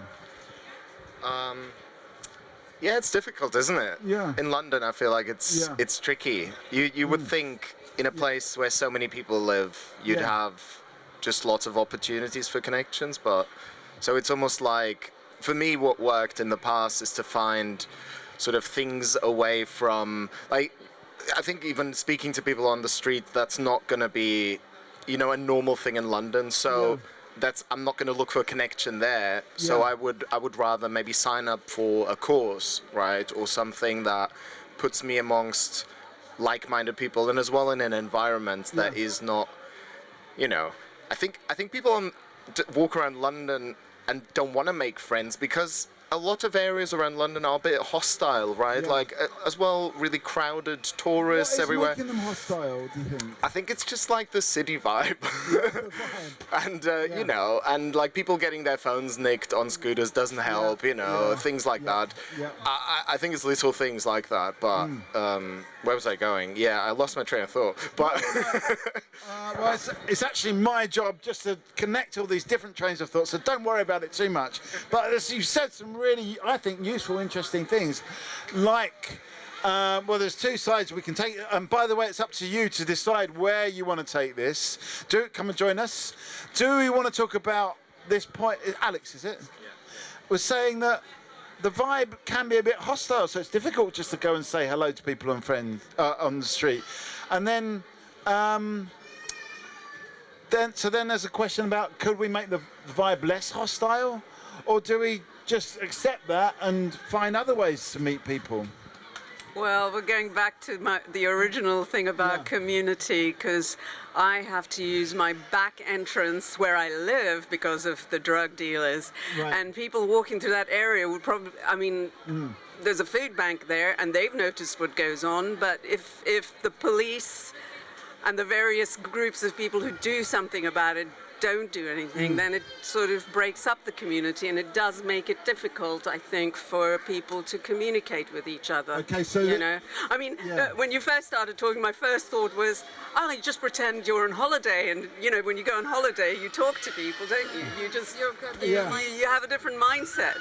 Yeah. But you're right. In London, sometimes you've just got to be careful because you don't know what's going to happen to you. I mean, it is a fact there are criminals around, but can we let them dictate the vibe? Is there anything we can do about it, or do we need to go to the police to actually help improve our vibe? I think maybe just give them a smile, and like the reaction to that, if it's kind of positive, then keep going, like say hello, whereas if they're giving you like a kind of weird look, then maybe stay away. Okay, so you can do a little bit with a smile. Maybe you can't do the full amount, and if they're not giving you the smile back, it's time to move away. What do we think about this vibe in the city? Can it be changed? Is it down to the police to change it, or other enforcement agencies? I mean, my friend, she's got an issue with people loitering in her building, and she said to me recently, I don't know what to do, but the two options that I can see right now, one is to put bleach everywhere, something that will repel them, or to turn that place into like a living room. And she said, I'm gonna plonk my armchair there, I'm gonna sit there, just read a book and just have a cup of tea. If they come, I'm just gonna offer them a cup of tea. I need my neighbors to be kind of on board with that before I do it. And I'm like, yeah, man, you should do it. But I feel like that would change things up a bit, because these are, I don't know who these people are. I think they are dealing drugs or just loitering, smoking fags there or whatever. But yeah. Different way of thinking about it. So either bleach or sofa. Idris, have you got any views on this? Slightly radical, isn't it? We put bleach everywhere, but I guess it's rather confusing and worrying if you live in a community and you see slightly unscrupulous individuals loitering. If you call the police and they find out you called the police, you snitched. Things can go wrong. You could be in big trouble, but you also want to feel comfortable in your area. I guess it comes down to community, as the lady said, to try build that community spirit, because very likely you know the people who live around the same area as you. Yeah. That might be one way of going about it. But to what Alex says about London, I mean, I've been a Londoner for the last 20 years, and a lot has changed. And so you don't tend to know, you don't even know your community you don't even know your next door neighbor, let alone saying hello to people on the street. The hostility doesn't just come from the tourists, when you have your phone snatched, you say hi to people, immediately they already think, what does he want from me, or what does she want from me? So it belongs to individuals to maybe smile, like they'll say, and see what the vibe looks like, and then you can take it from there. Read the vibe maybe a little bit. We've got a new face. Oh, we did have a new face, but I got too engrossed in that point. And that's one of the disadvantages of being in a round table. But yeah, we're talking about I was just going to say, actually, the drug dealers in my building are sitting outside partying, so they've taken it to the other. They've even had a barbecues recently, so, and I've had the smoke coming there. I'm not entitled as an ill person to fresh air. Right. That's how bad it is. There was another point I wanted to make. Because, yeah, we're talking about it's not particularly that I want police to be involved. I also think that the good people who live in the building say nothing. I've actually stood up. I've had to step back because I've been burgled. I think I've been targeted. This is a few years ago. I've stepped back now. I'm training myself not to hear things now. Okay. I don't care anymore. That's not good. I have a proposed solution. Yes. We need to start young. These drug dealers, these burglars, something has failed them in life. Yeah. They had a disadvantaged upbringing, they weren't lucky, they were exposed to some traumatic events. This is why they do what they do. No one decides to be bad just because they want to be bad. A lot of people are forced into that kind of life. So if we're able to feed the community, provide them with, creative experiences and connection, then they'll grow up to be good people. And it's not going to happen straight away. It's a generational thing, right? Okay. So you have to wait a while. You have to wait a while. Yeah. It's going to be many years, but. So deal with it with creativity, creative opportunities. Will that work in the long term? What do people think? I just want to bring in some other people. You've not said anything yet.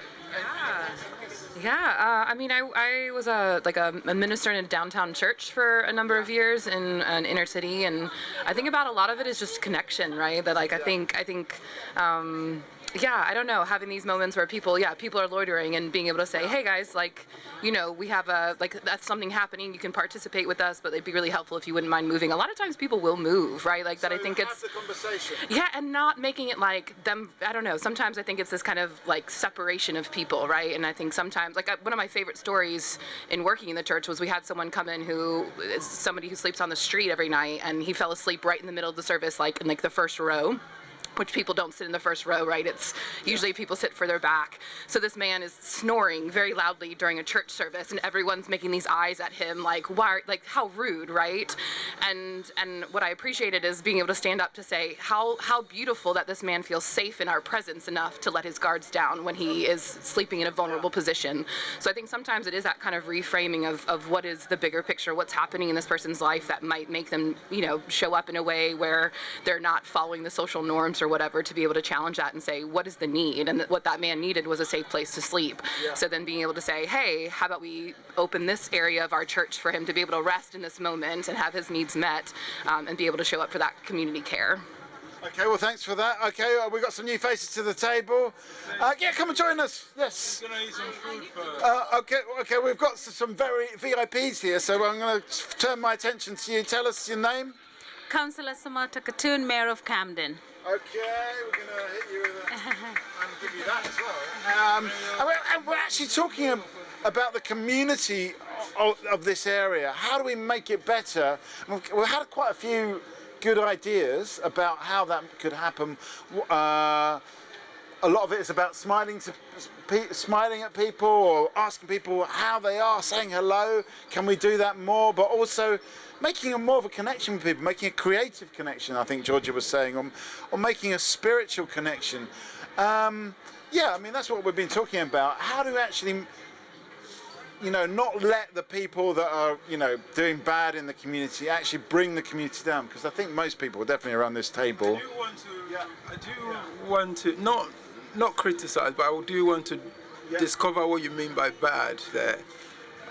I genuinely don't believe there's a bad and there's a good. It's rather subjective. I just wonder who decides what's bad and what's good. Okay. Is that? Thank you for that. So, obviously, all of you have highlighted some of the important way of engaging with residents, and it doesn't matter whether people who live here or work here or study here, we need to make sure that everybody's included in the decision-making process, and that's very important for us. This festival is something I feel like they established it 2 years ago, and this is the 3rd year that they're running, and I feel festival like this with art, with different performance, different cultures, giving something back to the community, free food today's art stalls and everything. It's just amazing to have. And you've got volunteers who work in community champion who are making these festivals lively for everyone. And I think that's something that we need to start thinking about how we can establish and work together.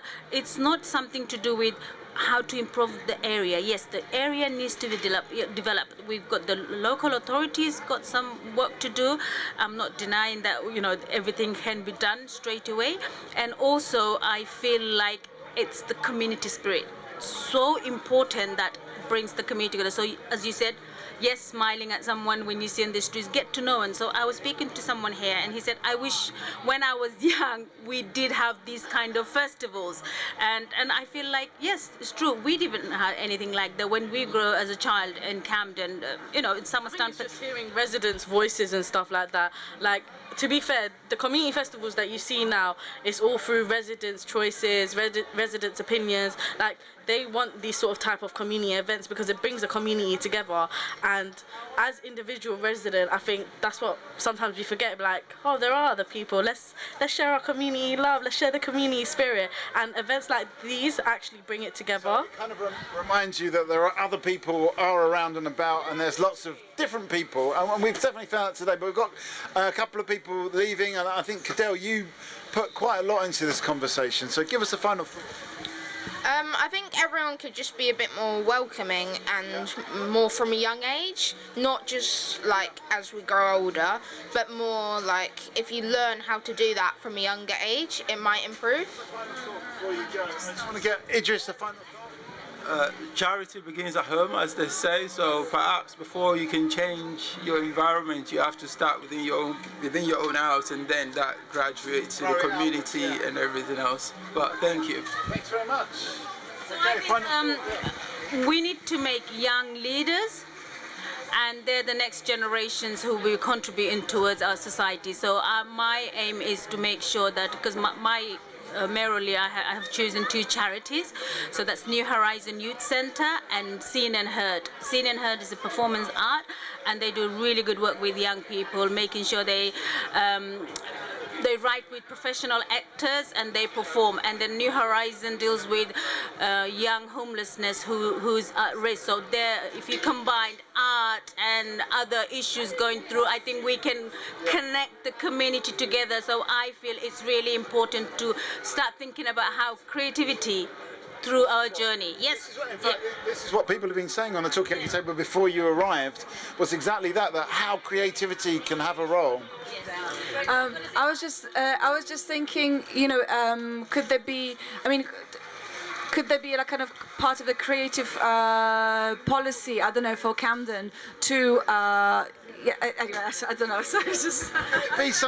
I mean, could there be like a creative council or a creative Camden kind of I think the council needs to be a bit more practical in what it does on every level, housing associations as well, all of it.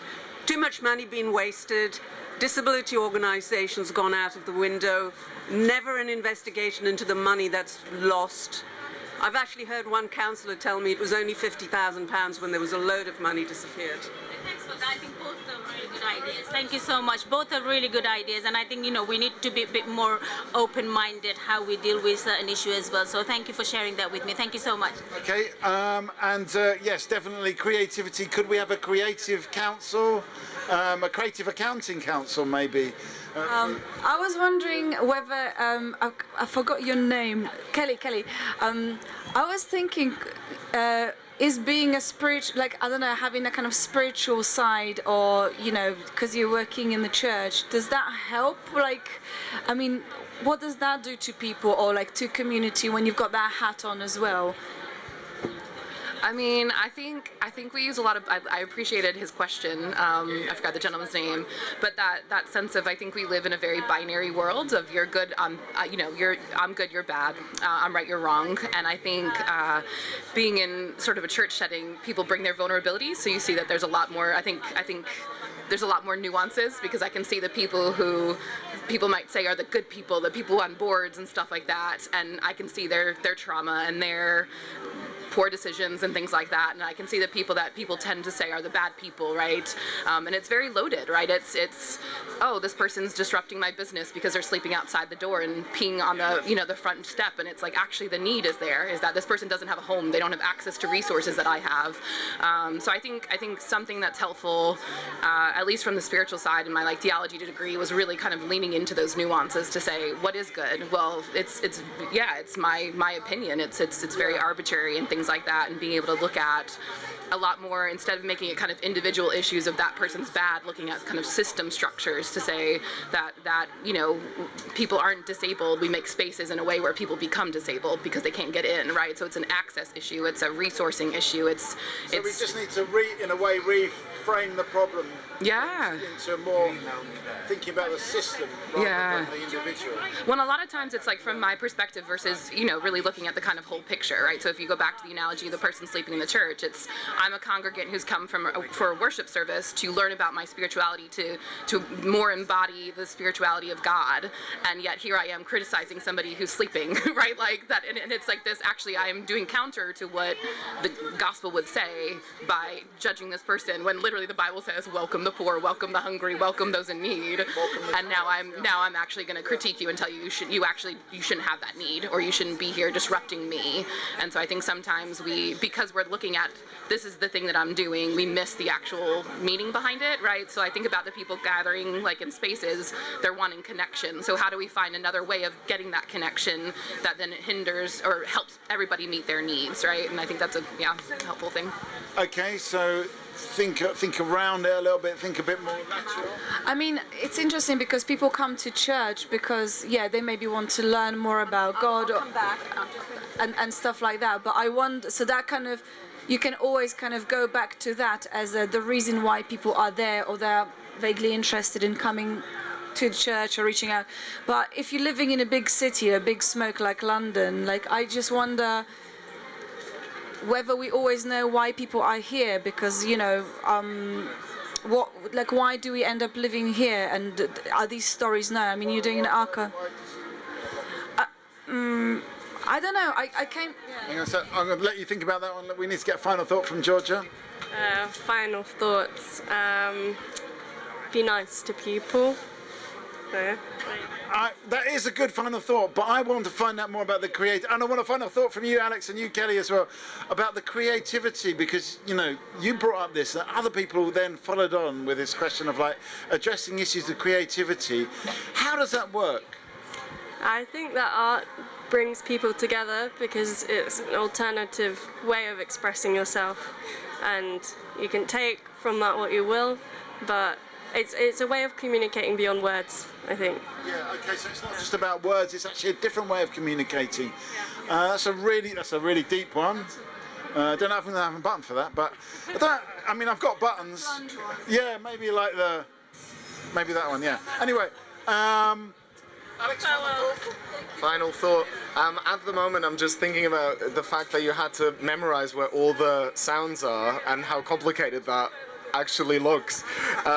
Now, final thought, I think we all need to tread lightly a lot more, give people the benefit of the doubt. I'm trying to do that myself all the time when things happen that aren't ideal, when interactions don't feel, there's maybe a lot of misunderstandings and a lot of stories we tell ourselves about maybe the neighbors upstairs who are always loud, or maybe about the people that are always loitering in front of the house, and really I think these stories are easier told to ourselves than figuring out who these people are and what their story is. Someone like Kelly, has got the whole professional training in like how to reconfigure this and think it a bit more wider.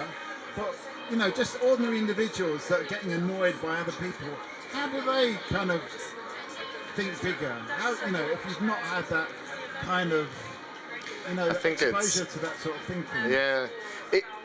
I mean, the exposure is it's sad that we kind of forgot how to connect with each other. I feel like our society forgot. We were once really good at it, but then we sort of started fearing each other more and more, and maybe there's more and more barriers, even though we live, you know, between us there's tiny walls, but I don't know. Some of my neighbours, I know one of my neighbours, which is great to do in London. It's a single person and we're really good friends, and he lives just in front. So that was also, the way that happened was I knocked at his door one day and I was like, hi, I'm your neighbour, and it's so simple, but it's almost like, how is that? Why do we need to sign up to Pilates classes to meet someone? You know, like it's more polite. Pilates. Yeah, no. Somewhere. Yeah. I'll be ready. No, that was a joke, but yeah. Your last final thought.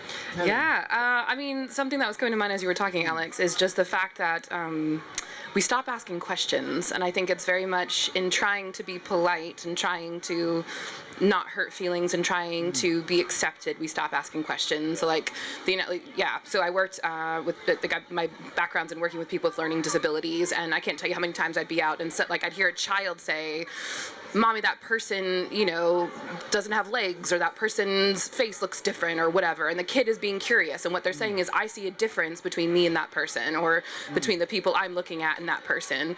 And what tends to happen is parents will say, shh, don't be rude, right? And what the kid internalizes is, don't ask questions, don't be curious, don't find out more, as opposed to being able to say, you know, kind of making it expansive. Oh yeah, you're right, that is a really good recognition that that person's skin tone's different, that that person has a mobility aid or whatever, right? And being able to say, yeah, there is a difference there. Let's talk about it. Let's talk about all the ways our bodies are made. Let's talk about all the ways that we can express our faith or our languages and stuff like that. And so it's like, how do we reinforce that it's not politically incorrect, it's not rude to ask a question. Actually, that's the thing that helps bridge the gaps. And so, yeah, it's sort of how do we foster a place of curiosity and connection to say, tell me more, like help me learn, and understanding how much we grow because we understand the differences. That, like, I think about my life is so much more rich because I hang out and have shared life with people who are different than me.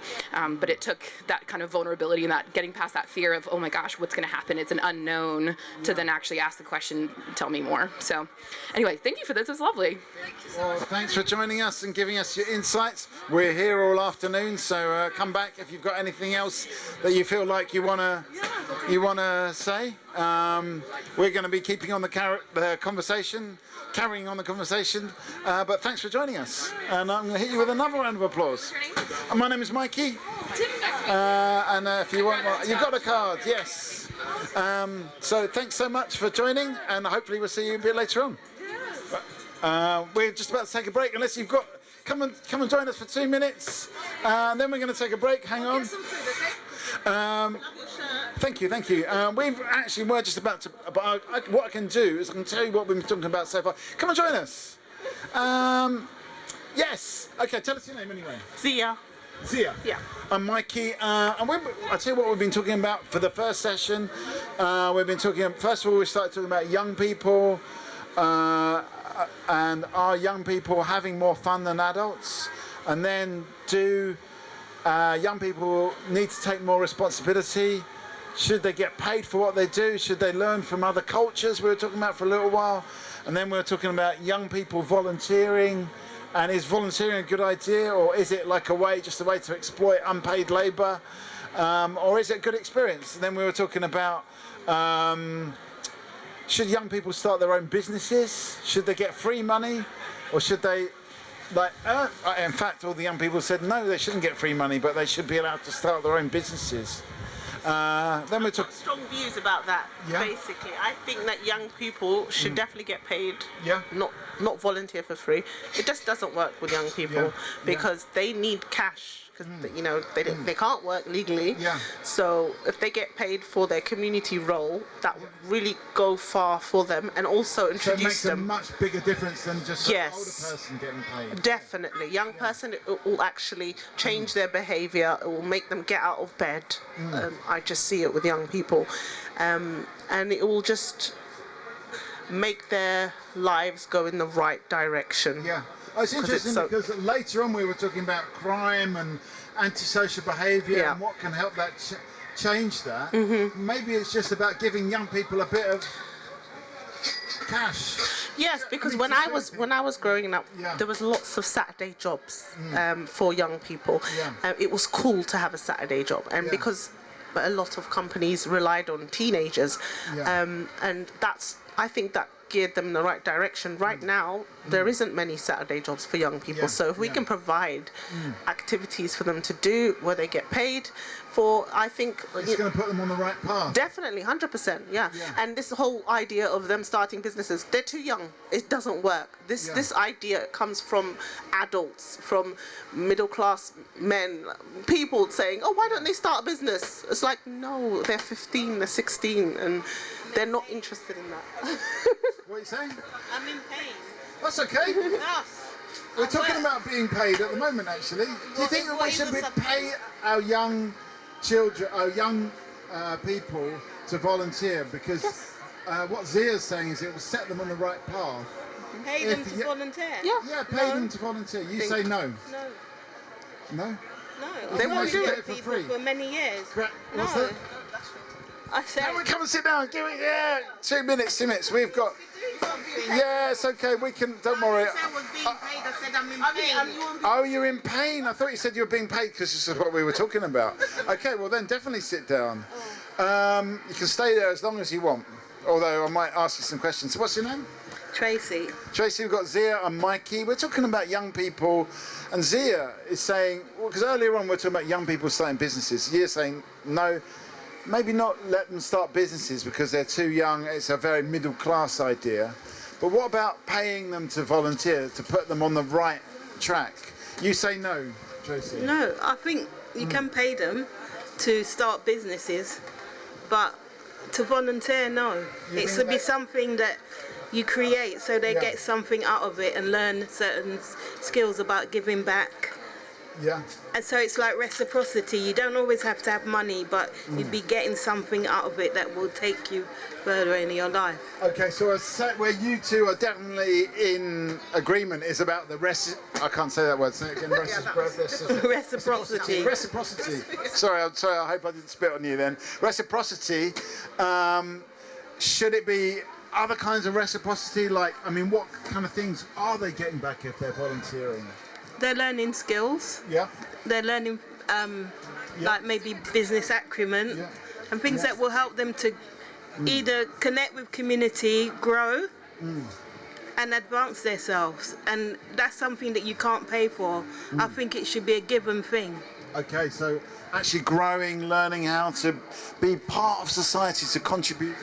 Yeah, I think because there's so many things kind of based on money, and sometimes people have no choice. They have to be just like busy earning money. But for those people who have got a kind of like an okay income, I think volunteering is massively important because, you know, there are so many things they can learn and experience which are not money-based rewards, you know, and that's something that we have to remember because, you know, doing nice things which aren't money-based is good for your mental health, and I think we're having a mental health epidemic. So Zia made a point earlier on when sorry, maybe I didn't hear about that if you actually pay the young people, then it's kind of putting them on the path that if you do good things you get money, and it's almost like kind of diverting them from other paths of getting money.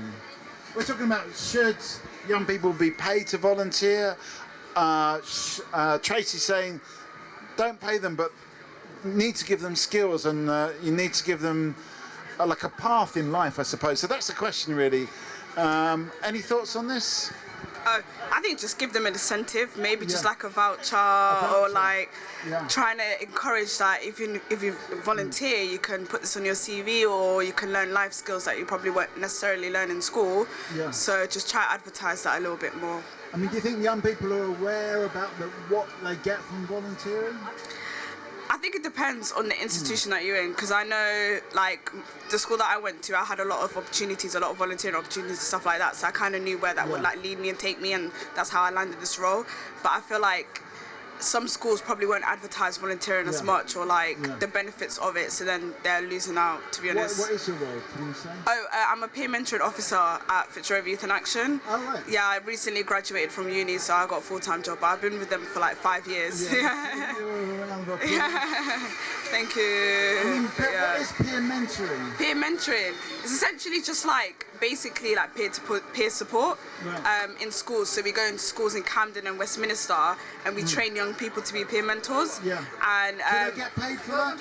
not necessarily, but they do have incentives. But again, depending on schools as well. But they do get 3 AQA qualifications out of it. Okay. So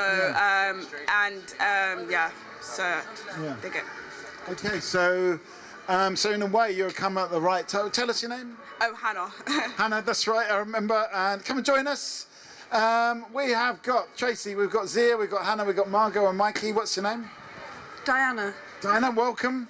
I'm going to hit you with a round of applause. At the moment we're talking about, in fact, it was Katie here that actually brought this subject up in the first place, because we were talking about, okay, you're volunteering here today, Katie.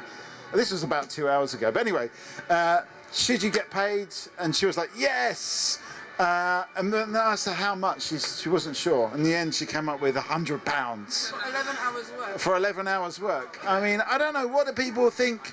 That would be illegal. You have to pay the minimum wage if you're being paid. Yeah, but what about if you're a volunteer? If you're a volunteer, you don't get paid. Otherwise, you then enter into a contract with somebody, and there's problem. I manage volunteers, so I know quite a lot about it. Okay, well, in a way, we've just by chance come onto this kind of. We've got all the experts around the table. So we've got Hannah here as a peer mentoring support officer. But you started by volunteering, didn't you? Yeah, I did. I started volunteering as a young person at 16, and then I landed like a sessional sports staff at 17. So that was at the girls' club. So I was contracted a few hours a week, and again, essentially do peer mentoring, and then like kind of just having a safe space for girls to attend, and then we'll run projects and go on trips and etc. What led you to start volunteering in the first place? I think I was a really active kid. Like I really wanted to do a lot for the community, get involved, build up my CV, because I've done a lot of internships and placements in different organisations and stuff. So it kind of I just wanted to do anything and anything, So to it's be like, honest. just kind of like a passion just to go and do stuff. Yeah, like I've done a lot of like random things. Like I would be in like corporate, or I would be in construction, and like I just like to see the different skills and stuff that I could kind of gain. And it's better to be versatile, to be honest. Okay, just being out there. Okay, that's definitely. Hopefully that didn't happen during the construction, but okay. So we're talking about come and join us. We're talking about Okay, Zia, give us a final thought. I believe that young people should be paid for their time, just to show them that we value their time, and once they get into it, the money might incentivize them to get involved, but I think they will enjoy it and will continue. So I honestly am it's almost like a way to entice some of those young people that maybe are not as passionate as Hannah, to actually get through the door. And then once they're in, then you don't worry too much about the money. Exactly. They'll try different activities, meet different people, and it will work on their personal development skills. Okay. So that's my last thought. Well, thank you, Zia. Thanks for joining us. I'm going to hit you with a round of applause. We've got some returning faces. We've got Mike, we've got Apollone. Diana, give us a final thought before we go. It would be wonderful to pay young people, but I don't think we should call it volunteering. Yeah, we should just call it a job. Call it a job, yeah. And that's how it should be, yeah. But volunteering also, as you showed, takes you to a lot of different places, and it's a two-way thing, volunteering. Are young people aware of Hannah has been on a journey, but are young people at large aware of the opportunities that open up when they start volunteering? Probably not. Yeah. Probably not. I don't know. I mean, what volunteers do you coordinate? So I manage a mentoring and befriending project in Right. Brent. Right. So I match people one-to-one and help them over problems that they have at the moment. Could be isolation, could be dealing with the bureaucracy in the council or something like Wow, that. okay, we've heard about that. Yeah, today. there's a lot of that. But I volunteer myself. I volunteer in a local community choir and in a local food bank and things like that. And I get as much out of it as I give, I think, which is the important part of volunteering. I have to say goodbye. Okay, well, thank you for that final thought. It was a very good one, and yeah, I guess we're talking about volunteering at the moment. It was first of all about young people, but I guess it opens up to people of any age. We've got some new faces. Tell us your name. Anusha. Anusha. We've got Tracy. Tell us your name. Marcus. Marcus. I'm Mikey. Then we have got Mike. We didn't get this person's name. Kim. Then we've got Margot. We've got Apollonia. We've got Hannah. And I'm Mikey. I'll probably say that. Come and join us. Yes. At the moment, we're talking about volunteering. Should it be something that we talk about more or communicate the benefits of more? I mean, Hannah, did you kind of expect to end up where you are now from that initial volunteering? Kind of, because like they would say that like a lot of people that did volunteer with the organisation ends up getting like roles, especially when they know you and how you are and stuff like that. You're most likely to get it because they kind of know you as a person, stuff like that. From the beginning it might be a good Yeah. So that's one of the incentives that they said. Like if you volunteer, potentially you could get a job.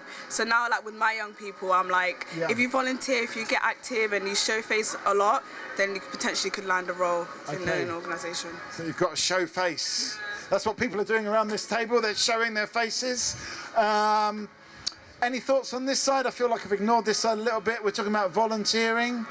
Have anyone on this side volunteered? I kind of volunteer, I suppose, in a sense, because I felt with all the problems I was talking about, repairs and everything, I do gardening and I do like a raised plot, and I've basically put all my efforts and money into it, but it gives me joy and it's good for my mental health because I can't get out of the house, so I go 2 floors down, but because there's flats all around it, people can also see it. And so it's like a communal garden. It's meant to be a community garden, but again, the politics of the community. There are other people, but it's got to the point where you only go down when somebody's not there or whatever, because bullying's happened down there. So another story. But so you've got to, in a way, I suppose, I think of that as my volunteering something. Yeah, you're giving something to the community. I hope so. Yeah. You know, but. So maybe we can wind it out as giving to the community, not necessarily officially volunteering. Anusha, have you got any experience volunteering? Oh yeah. Yeah? I volunteered a lot. Yeah. I volunteered a lot. What kind of things? What's been your volunteering highlight, would you say? All sorts of things. I run a dance company in Croydon. Wow. So, part of just building something for the community, you have to give time, and sometimes you have to, something like what Hannah was saying, that sometimes you think you're giving this time to build something. Yeah. But I don't do that. I just give time. If it builds, great. If it doesn't, it doesn't. Okay, because for me, volunteering is just about giving.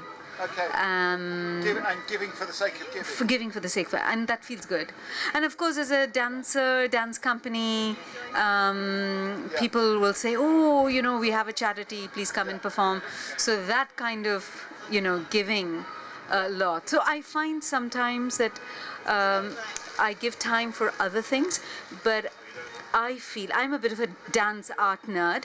I think dancers and artists give a lot. Yeah. So, because we are giving our own professional time. Yeah. I mean, are you in danger of kind of over-giving in a way?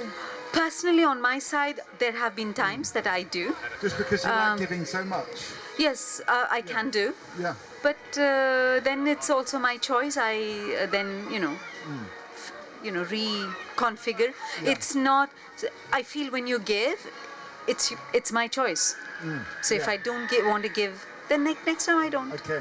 All right. But So, I don't have any kind of, oh my God, I gave too much. I don't think so. There is anything like giving too much. Okay. Is it possible to actually give too much? I think, Hannah, you want to go, but Marcus, you want to say something? Is that all right? I just want to say something about volunteering. I don't think actually it's acknowledged and respected enough by kind of like governments and power, especially if you think of the job kind of like people on benefits, job what DWP. I was one, and I was actually volunteering in a museum because I wanted to get back into work after like years of illness, and that volunteering wasn't recognised, but I ended up getting a job there, and my career's taken off because of it. And I really think that actually... Who should have been recognising it? Well, I think like job centres and that should be actually acknowledging the fact that people are volunteering. They're not, as we're always told, sitting on their butts doing nothing. Yeah. And I think actually for people long-term unemployment, that might be kind of like an easier way to ease people into work. Yeah. Because it is going to be tricky if you've been long-term unemployed. And I just don't think that potential is taken up or recognised as having any worth. So in a way, we need to celebrate that a bit more and just say, actually, some of these people on benefits are volunteering. They're actually contributing quite a lot. Yeah. For sure. Yeah. I think volunteers contribute a lot. I mean, you talked about VNA, and that's such a good example because I don't think so. A small organization and the biggest organization survive because thanks to volunteers. Without volunteers, nothing, So I think as much as, my initial statement for myself was kind of can be seen as very altruistic, but I think the acknowledgement and the celebration that volunteers contribute massively is important to acknowledge. Okay. It leads us with the question, how can we celebrate volunteers and what kind of things can we do? And I'll leave that hanging because Hannah's off, so thanks for giving what you gave, talking about giving, but give us a final thought. Final thought, seize any opportunity that is given and take the most of it as well. Okay, but I'm just going to... what about this question of celebrating volunteers? If you agree with that, how do we actually celebrate volunteers? What kind of things can we do to actually really put that out there? Probably just like appreciate them more and then give them again incentives or trying to tell them that you've done a good job and just like respect them more. A little bit in a more sense. feedback maybe, Yeah. Okay. Maybe a National Volunteers Day. Since I think individuals, organizations, small, big, within our own systems, we can. I think so. Okay, somebody looking it up. Is there a National Volunteers Day? Could we start off with a Camden Volunteers Day? Yeah. I just wanted to say that what we were talking earlier about community, I think volunteers are very much a part of the community. I want a final thought from you before you go, Anusha. Come on, give us a final thought. Sorry. It's all right. Yeah. You finished? No, I was just saying that I think volunteers are really part of the community. They're really helping the community. We were talking about the community earlier. I've got a food bank opposite where I live. I mean, I see those people every day working really hard. Every single day. Every single, well, not every single day, but in every single day because they're doing background work as well. So there's loads of stuff. I mean, how... And these people aren't not getting paid, and there's so much money that gets wasted. How would you say... Connecting it with the earlier conversation we were having about community. How would you say we should celebrate them? Well, like you were saying about being more recognised, more visible, maybe with that recognition. But how you do it, I'm not really sure. I mean, I don't know, in the news or something, bigging different people up on different weeks or something. Big people up, okay. That's final thought, Anusha? Well, I mean, just want to say yes, you're so right. But volunteers are part of the community. They are, and they also then help create a community around them. So, I mean, certainly as an individual and as an organization, we continue to celebrate people who give their time for us. And I know lots of organizations do that. But maybe I really liked what you said. It reminded me that volunteering also is a good way to segue into work, to segue into feeling valued, getting qualified in different ways.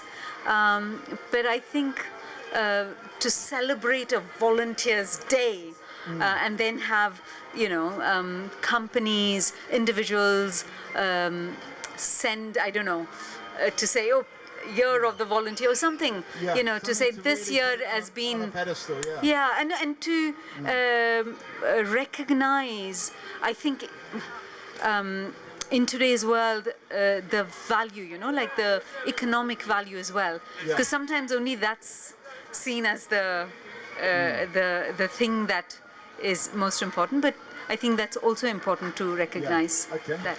Thanks for that, Anusha. I'm going to hit you with a double round of applause. Final thought, Michael? Oh, gosh, no. Well, actually, I just think this is an amazing thing because there's no way you would hear other people's views and not know that people think the same as you. So, with the volunteers, I agree with Anushka. Should have some kind of recognition day, because most of our museums would stop running and wouldn't be able to open without them. So they're good. Okay, thanks for that, and thanks for contributing so much to the conversation. We're going to have a little changeover now, I think, talking about giving too much. I think I've overgiven in my stint in the middle, but come and join us. We're keeping this going. We've got Margot in the middle. Tell us your names. Ivan. And Ian. come and have a seat. We're going to be keeping this going. Ivan and Ian, it's easy to remember. Ivan and Ian. Over to you, Margot.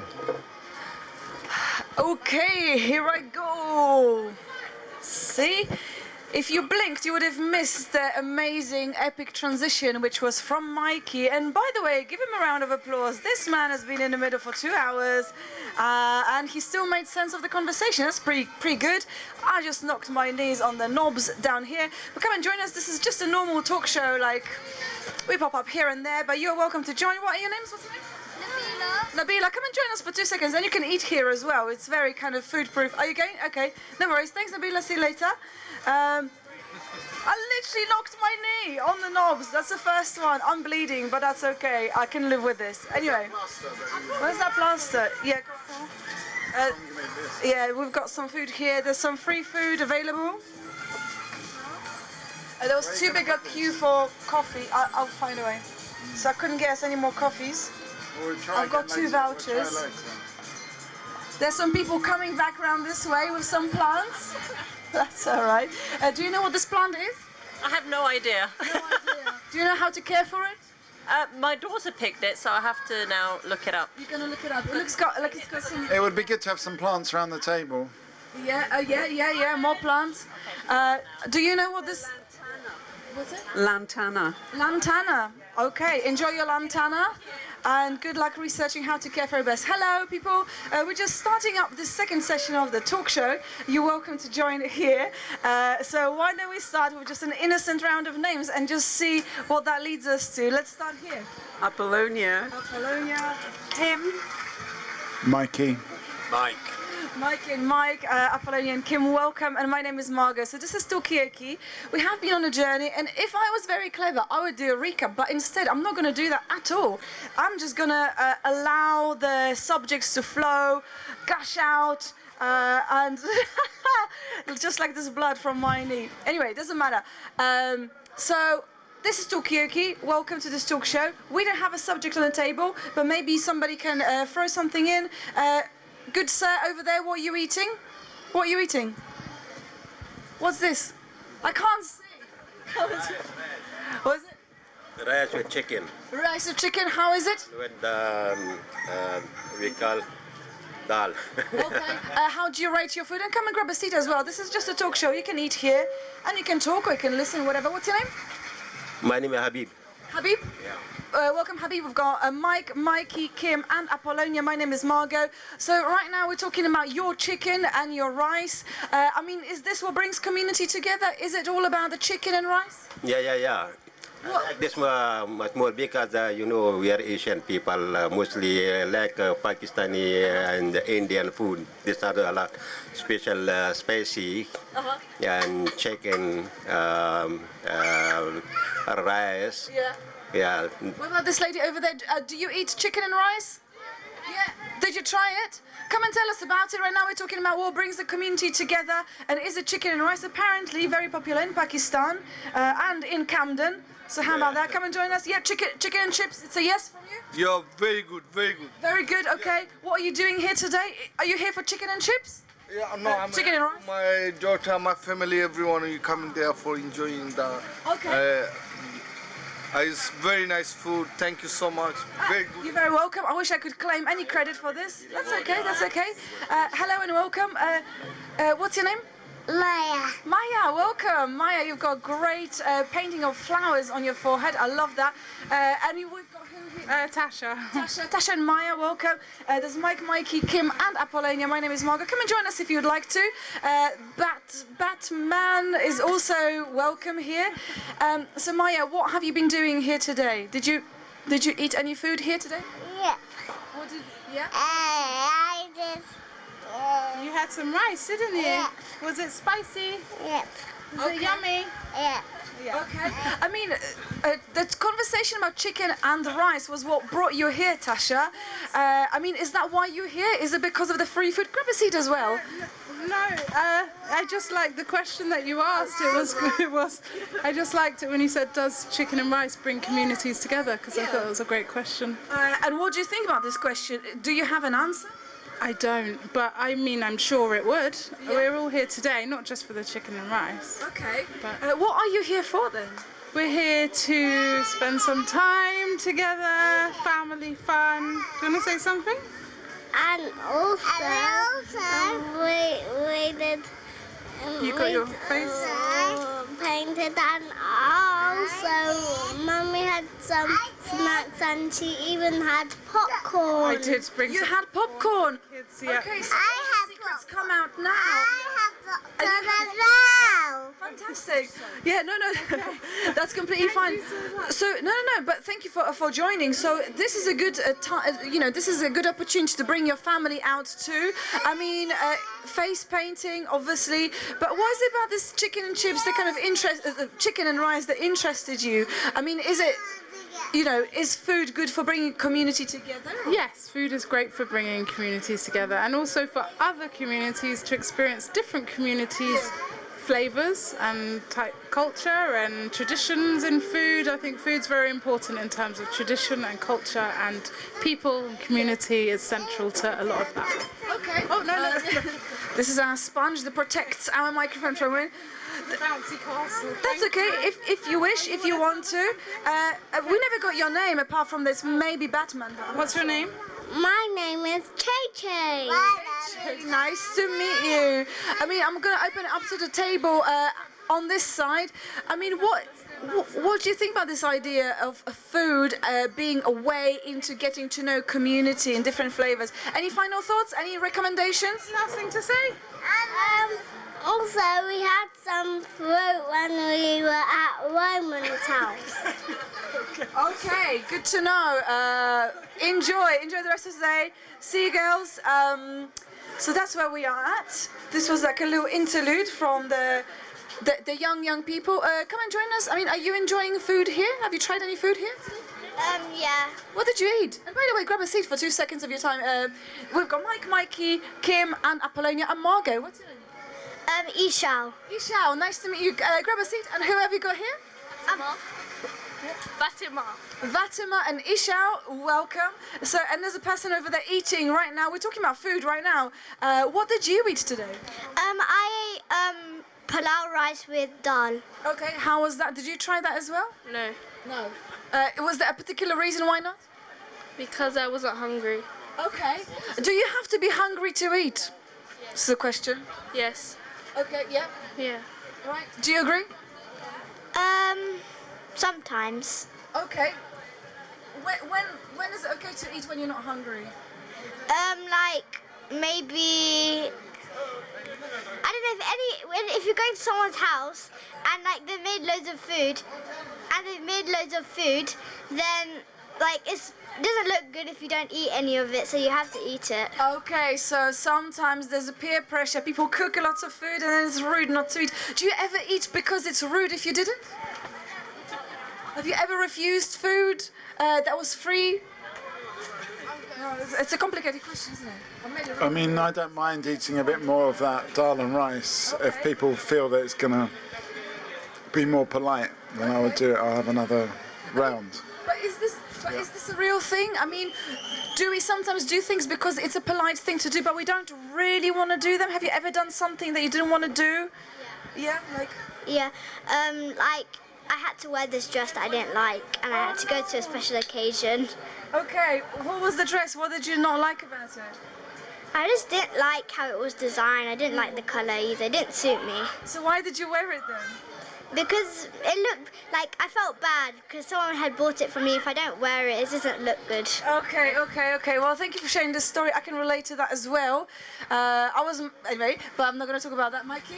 I had a shirt bought for me for my birthday, and I ended up having to wear it just to make the people happy. Okay, but you didn't like it so much. No. Okay. I mean, what about anyone else? I mean, Kim, I can see that you are filming here a lot, every single word. Maybe that we've got enough in that can. But I was just wondering, have you ever done something like Ishana? Ishal. Have you ever had the same situation as Ishal? Have you ever done something but you didn't really want to? Have you ever done something despite your own will, just to be polite, just to kind of come across nice? Well, some part of you must want to do it. It's more like there's an internal conflict. It's like if you really didn't want to do it, then you wouldn't do it, surely. But there's some of you wants to do it. Some part of you wants to be nice and wear the dress that you don't want to wear, but some of you doesn't. So I think it's more like that. It's the same with this shirt. Some of me wanted to wear the shirt just to keep the people happy. Okay, so have you ever done something that you didn't, like your heart wasn't in it, but you felt compelled to do it? Do you do what you want to do always? Yeah. What's your trick? How do you do it? Come and tell us about it. This is Talkaoke. It's a pop-up talk show. Right now we've got Ishan, Fatima. We've got Apollonia, Kim, Mikey, and Margot. Siobhan, come and join us, and you can join us as well. It's not, you can stay for as long or as short as you would like to. What's your name? Brandon, Siobhan, and Yetta, welcome. Join us, Talkaoke. Right now we're talking about, have you ever been made to wear clothes that you didn't want to wear, but it was a polite thing to do? You didn't want to upset the people. When I was at school, I had to wear school uniform. I really didn't want to wear that. Why? Just because it was not very comfortable or nice or really my style, and I'm still traumatized by that to this day. Anybody here had to wear a school uniform? Yeah? I had to wear a school uniform. Are you traumatized? I think they might have been traumatised when I used to hitch my skirt up so that it was shorter than it was meant to be. Okay, so you were traumatising other people who were traumatised. Okay. I mean, how did it feel? Did it feel good, subversive? Yeah, it felt good, but I was always a naughty girl, so... Okay, being a naughty girl, has anybody here been naughty? Yeah? What's the most naughty thing that you've done? Well, just going back to the school thing, I've probably done more naughty things, but wearing a cloak, West Ham socks, cowboy boots, and being thrown out of the class by the nuns. Okay, by the nuns. Okay, how bad is this behaviour? All right. It's okay. It's not that bad. Not bad though. No. What's the baddest thing you've ever done? It's okay. We won't tell anyone. I don't know. Have you ever worn outrageous clothes? Yes. How outrageous are we talking? I don't. What did you wear? Too hot of a subject, too close to the bone. Okay, right. So, naughty outfits. The way I say it now, it just gets a whole different meaning. Any naughty confessions from you? No, not a confession. I think it's about identity, and it's about fashion, and it's about creativity, isn't it? It's about expression. What we're talking about is expression. When I was at school, we had really strict rules about socks. They had to be black. Oh, and not I West Ham socks, then. no, I wore really bright, because it was in the 70s, I wore really bright stripy socks, and we all had to go up on the stage and lift our trouser leg up and show our sock, and I got sent home to change my socks to black. And did you? Well, I couldn't because I didn't have any black. Okay. Right, so right now we're talking about different color socks. We're also talking about outrageous outfits. What's your name, by the way? Fariol. Fayo, welcome. This is Talkaoke. My name is Margaret. This is everybody else. I'm not going to do a round of names, but we've been talking about school uniforms and people maybe changing them up a little bit, traumatizing fellow students and maybe fellow, I don't know, teachers rather, not fellow students, yeah. Yeah, more like. I mean, what's the naughtiest thing you've ever done? Notice. Yeah. First, sorry about my English. That's okay. Notice how to say. What's the baddest thing you've done? I get my friends in 12 years old. We go from the north of Albania with train in south of Albania. Okay. After 2 days we came back. Okay, so you kind of like escaped home and you went traveling. Okay, how bad is that? Very. It's very bad. That's very bad. I mean, like, but you were saying earlier, Mike, also this kind of like being naughty or doing like naughty things is kind of. Well, we're talking about fashion. It's about your identity and self-expression. And this person is expressing herself through filming this Talkaoke. You can get involved, get even more expressive. Come join us for 2 seconds of your time. We're talking about self-expression. What does the clothes you wear say about you? Come and tell us about it. Yes, you can do it. Hit her with a round of applause. We've got Faisal. We've got. I'm not going to remember your names. I don't know what's going to. Farrell. What's your name? My name is Zoal. I'm from Family Lives. Fantastic. Yeah. I mean, is this your Family Lives uniform? What you wearing? This is Family Hubs. We are based in Family Hubs, Camden Family Hubs. Yeah. And what does this uniform? What do your clothes say about you? I work for families. Okay. Under fives. Okay. How is that going? Very well. Okay. Mikey's got a question. 1 second.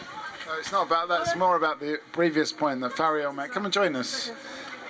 Okay. I think you probably learnt more by going on a train journey from one side of the country to the other and back again than you would have learned in school. So I think it's probably a good thing for education to go out of the box. I mean, mate, I'm not a teacher, so it's maybe. That's just my personal opinion. I want to say that. Okay, so you learn more from doing things outside of school than at school? Can I just ask, were there mobile phones then? Did your parents know where you were? Not phones at that time. These stories happened about 1999, 2000. Okay. Speaking of families and escaping, you girls have to go and reunite with your family. Give us a final thought. It could be about anything. I escaped school and I got 10 people out of the school. Okay. I don't know, congratulations. So yeah, congratulations. And thank you. I'm hungry. Okay, and that brings us back to the beginning of this conversation, which was about chicken and rice. But this is interesting, like, if your family doesn't know where you are, if you are kind of making other people worried, is it still a good thing to do it? Should we be not doing things just because other people disagree with it? Apollonia? Sometimes things just happen, don't they? Do they? Yeah. Like? I was 3 years old, living in Kenya at the time, and I think my dad left the back door open. My brother was very young, he was just a baby, and I walked off with my doll, walkie-walkies, as I put it. And there'd been floods in Kenya, and my dad was worried. Everybody was looking for me, because they had open gutters with water gushing through. And I was only 2 or 3. They spent the whole day looking for me. Then they finally wanted to go to the police, but my aunt decided to do one round. One more sweep. Yep, and they found me at a Muslim wedding, sitting there eating sweets. I just walked off with a couple of girls. Okay. Wow. Okay. What? Yeah. I think that's where I got a lot of wanderlust in my life. Okay, so that's where it started. Your wanderlust started there. Hello and welcome to Talkaoke. It's a pop-up talk show right now. We're talking about what's the baddest thing you've done. Is education just better outside of school? Is walking away with strangers and rocking up at a Muslim wedding as a 3-year-old? Was that good? Was that a good idea? I mean, according to your parents, not so much. And my name is Margot. What is your name? David. David, welcome. We've got Fayo, we've got Yona, no, Yetta, Mikey, Kim, and Apollonia, the SKP. and my name is Margot, but I said that already. So the way Talkaoke works, we can take it in any direction. We have been talking about self-expression. Have you been self-expressing when you went away as a 3-year-old? What do you mean, self-expressing? Was an act of self-expression that you walked away? I guess so. I just met a couple of girls. They said hello, I guess, and I was friendly, and they were friendly, and the rest is history. Amazing. Okay, Dave, are you a friendly person? I mean, would you follow a stranger just like that? I mean, I do talk to strangers. Yeah, how's that going? I mean, I quite enjoy it, really. Obviously, I have to also make sure that I'm okay, that I feel okay, and that I feel safe. And I feel as if I can trust the person that I'm speaking to. But that's not always easy, you know. People do take you for a ride. So, but yeah, I think talking to strangers is a good thing in a way, yeah. I mean, I'm interested, how do you tell apart that somebody's gonna, you know, take a biscuit and somebody, well, take you for a ride, I think you said, and someone who's going to be honest and trustworthy? Is there? Well, I was on the way here, I was driving the van, and because it's a zip van, it was on LBC, and they were talking about LBC, it's a talk radio, yeah, and they were talking about scams, getting scammed, and the radio host was talking to the person on the telephone, and they both agreed best thing to do is to not talk to anyone ever, then you won't get scammed. And I was just thinking, as somebody involved in Talkaoke, I was just thinking, this is not the solution, just don't talk to anybody ever. But I feel like there's a pressure to not talk to people because there's so much fear of one crime or another, or getting scammed or something like that. And there's got to be something to counter that. Okay, yes. Grab the mic. Thank you, Mikey. Don't you think you have to put it into context? I mean, you know, are you a female? Are you a child? You know, you wouldn't tell your children to run out the back door and go shop. You wouldn't tell them, but they may just do it anyway. Not nowadays, no. And not if you live in a high rise or whatever in the middle of a city. But you would, you know, you tell your children, you know, stranger danger, basically. Don't talk to strange people, because, and I think that's, you know, the world is a different place for women, what can I say? Okay, thank you for this. I'll come to you, Dave, in just 1 second. We've got a new face to the table. This is Talkaoke. I've seen you being a bit puzzled, but this is just a talk show. We're just currently talking about, has the world really changed now? And it's not safe to say hello to strangers. Well, Dave says, no, do talk to strangers. Just be careful that they, you know, talk to the right strangers maybe, but how do we, I mean, and is the experience of the world different for females than it is for other genders? So, but welcome, my name is Margot. What is your name? My name is Katrina Madud. Katrina? Yeah, hi. Do you have any thoughts about this straight off the bat, Katrina? I mean, for the adult it's okay, but for the kids it's quite strange to tell your kids that to talk to everybody on the street. It's quite a scary world we are living now, especially when you're a mother. You have to protect your children for any stranger, any danger around the children, because you can't trust anybody on the street. So I have children, I wouldn't advise my kids to talk to everybody. I have to tell them you have to be, especially when somebody just stop your child, ask, how are you, what's your name, how old are you? That's quite scary. So yeah, I would definitely tell my children not to talk to the stranger.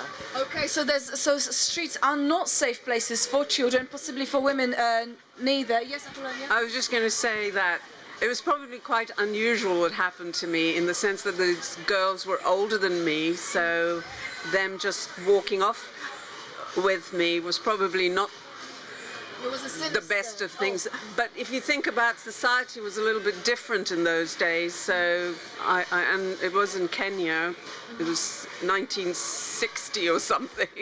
So, you know, I think they just lived around there. So so I guess. So it's different kind of. Yeah, it's. Okay.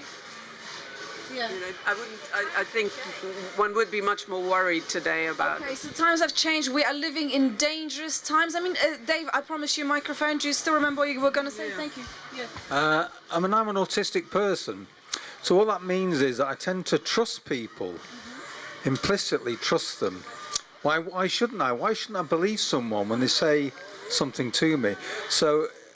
What that means is that somebody could say something to me and they could be taking me for a ride, or they could be leading me up the garden path, and I'll believe them. So I have to particularly watch out for trying to understand whether someone is my friend or not, or what they're trying to say.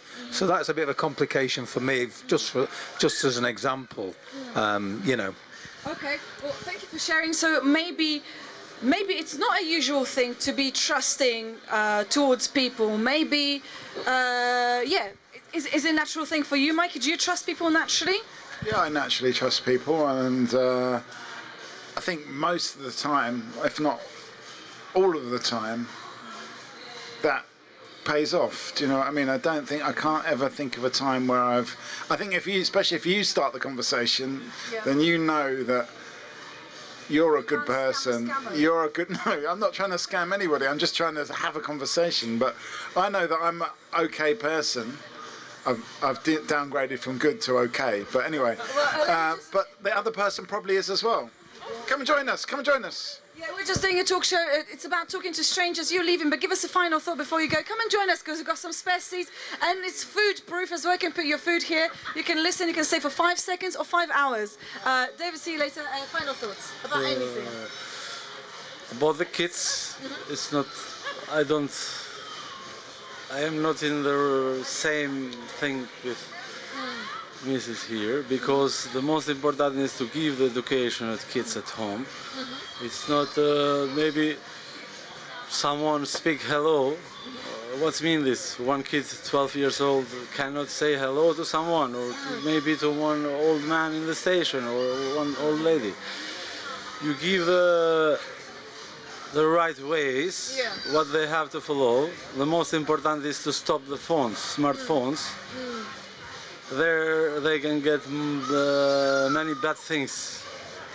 Okay, so maybe at what point, so is saying hello in itself maybe not a bad thing, but maybe it's the mobile phones you're saying, that's where the real danger is? I think they can receive much more bad things from smartphone, online, from pedophiles, online, with fake address, with many things, than in the area where we are today, for example. Maybe me, I'm Albanian, I miss my kids, and I see 2 kids. And I am just looking them in the park. Why? I am looking with the mind to my kids and looking some kids playing in park. Yeah. You know? Yeah, so it's maybe someone stop kids to go in park and say they are more safe at home with smartphone. But they never know, maybe someone 60 years old with fake address can be in Roblox with fake account, playing with their kids. So in a way, what is safer, being out in the real world, on the street, or online? You know, you're saying that maybe online is more dangerous, and you know. But meanwhile, we've got a new face at the table as well. Hello and welcome. You're saying you're gonna stay in 2 minutes more. Okay, 2 minutes more. Okay, right. So we've got. Let's do random names. Your name? So, my name Fariol. Katrina. Apollonia. Kim. Mikey. Mike. Yetta. Eugene. Eugene, welcome. And my name is Margot. And right now, maybe these people will stop by as well. Come and join us. This is a talk show. We're talking about what's more dangerous, streets, the mean streets of Camden, or the online world. And also we have been talking about Yeah, that's okay, no worries. We've been talking about self-expression, we have been talking about different clothes, we've been talking about bringing up children, and just kind of living in today's day and age is a bit more dangerous to how it used to be. Apparently, hiking up the short skirt of the uniform was a bit out there back in the day, but you know, what are the limits right now? And you were saying, Katharina, that you know, it's quite hard to let your child interact with strangers on the street because it can lead to some issues. It's quite a difficult dilemma for parents. So that's kind of where we are right now. Anybody, anything? Anybody wants to throw something? Yeah? I'm just having a weird thought. And the weird thought is, do animals feel like this about each other? You know, it's like humans, we're so afraid now of each other in some ways, you know, trust issues because of technology, because of this and that. I don't know, it was just a weird thought, sorry. I like that. So do animals have trust issues? That's, yeah, go They on. have to protect their young all the time. All the animal kingdom does. You're absolutely correct. Yeah, yeah. Well, you know, we're not that sophisticated yet. You know. Okay, yeah, we've got a way to go. Yeah, we've got a long way to go. Okay. We're sending a lot of junk out to the moon, but it doesn't make us that civilized. You know. Yeah. Are we really that clever? Yes. I was just going to say that you have to educate your children to, you know, interact correctly so that, you know, they are aware of stranger danger. They are, they know how to be online, you know, that they're savvy about, you know, that they're streetwise, because otherwise, you know, you can protect them when they're 5, but when they're 15 and they're going out in the world, they have to know that, you know, for example, you don't leave your drunk friend by themselves in Camden and piss off home on, excuse me, on your own. You make sure your friend gets in a cab and you expect that to be reciprocated. I mean, and that's like down to the parents to educate you. Okay, I mean, but I do have a question for you. But is there something that the adults can do to reinstate trust in themselves to young people? Is there a way that the older stranger can interact with a young person on the street in a way that it's not posing any kind of dangers? Mikey? Oh, yeah, no worries. I mean, I sort of want to just come back on what Fariel's, because yeah, for sure there are dangerous people out there, but I think it is a problem if we get educated to, all day today people are saying we've got to meet our neighbours, we've got to meet our community, but if we're telling children don't talk to strangers, and then suddenly at the age of 16 or 18, yes, now suddenly start talking to, it's a bit of a weird kind of jump. So I think we've got to also look at how we, you know, implicit in the message is that strange people are probably dangerous instead of just possibly dangerous, and I think that's a difference. Okay, so how do we prepare children to actually make that leap? I'll come to you, Apollonia, in just 1 second. Yeah, the thing is, you don't know who is the danger around your children. So all you know to say to your kids, you have to be aware on who is around you, who to trust. Like if I took my kids to the park, I wouldn't expect my kids to react with everybody. So you have to know who is close of people. There's a lot of accident happen toward the park, on the street. Some child can be just walking, a stranger can come and talk, and that's how they kidnap kids. So parents are worried, not that everybody's danger around your children, but you just have to keep talking to your children to be aware of the danger around them. So, I mean, how do you talk to your children about it? I mean, like, do you share any of your own concerns with them? How do they understand this? Don't talk to people, like, do they just... I wouldn't say don't talk to people. I always say don't trust people around you. Just be aware who is the right person to you, because not everybody come to you is a bad person. That means I'm scaring my kids. I limited them to be by themselves, but no, I brought them today. I'm coming from far away anyway. I'm not in this borough. I come from Enfield town. Welcome. So I came to Camden here because all my community are here. So I used to live here a long time ago, but doesn't mean that all the Camden people are danger. No, I just have to tell them be aware of it. Yeah, Okay. definitely. So have the awareness. Apollonia, I know you had your hand up, but I kind of want to open it up to people. I mean, like, how do you know? What are the signs that you can? Yeah, Kim? Oh, I was just going to say, sometimes it's about instinct, isn't it? It's about instinct. You know, I mean, you could.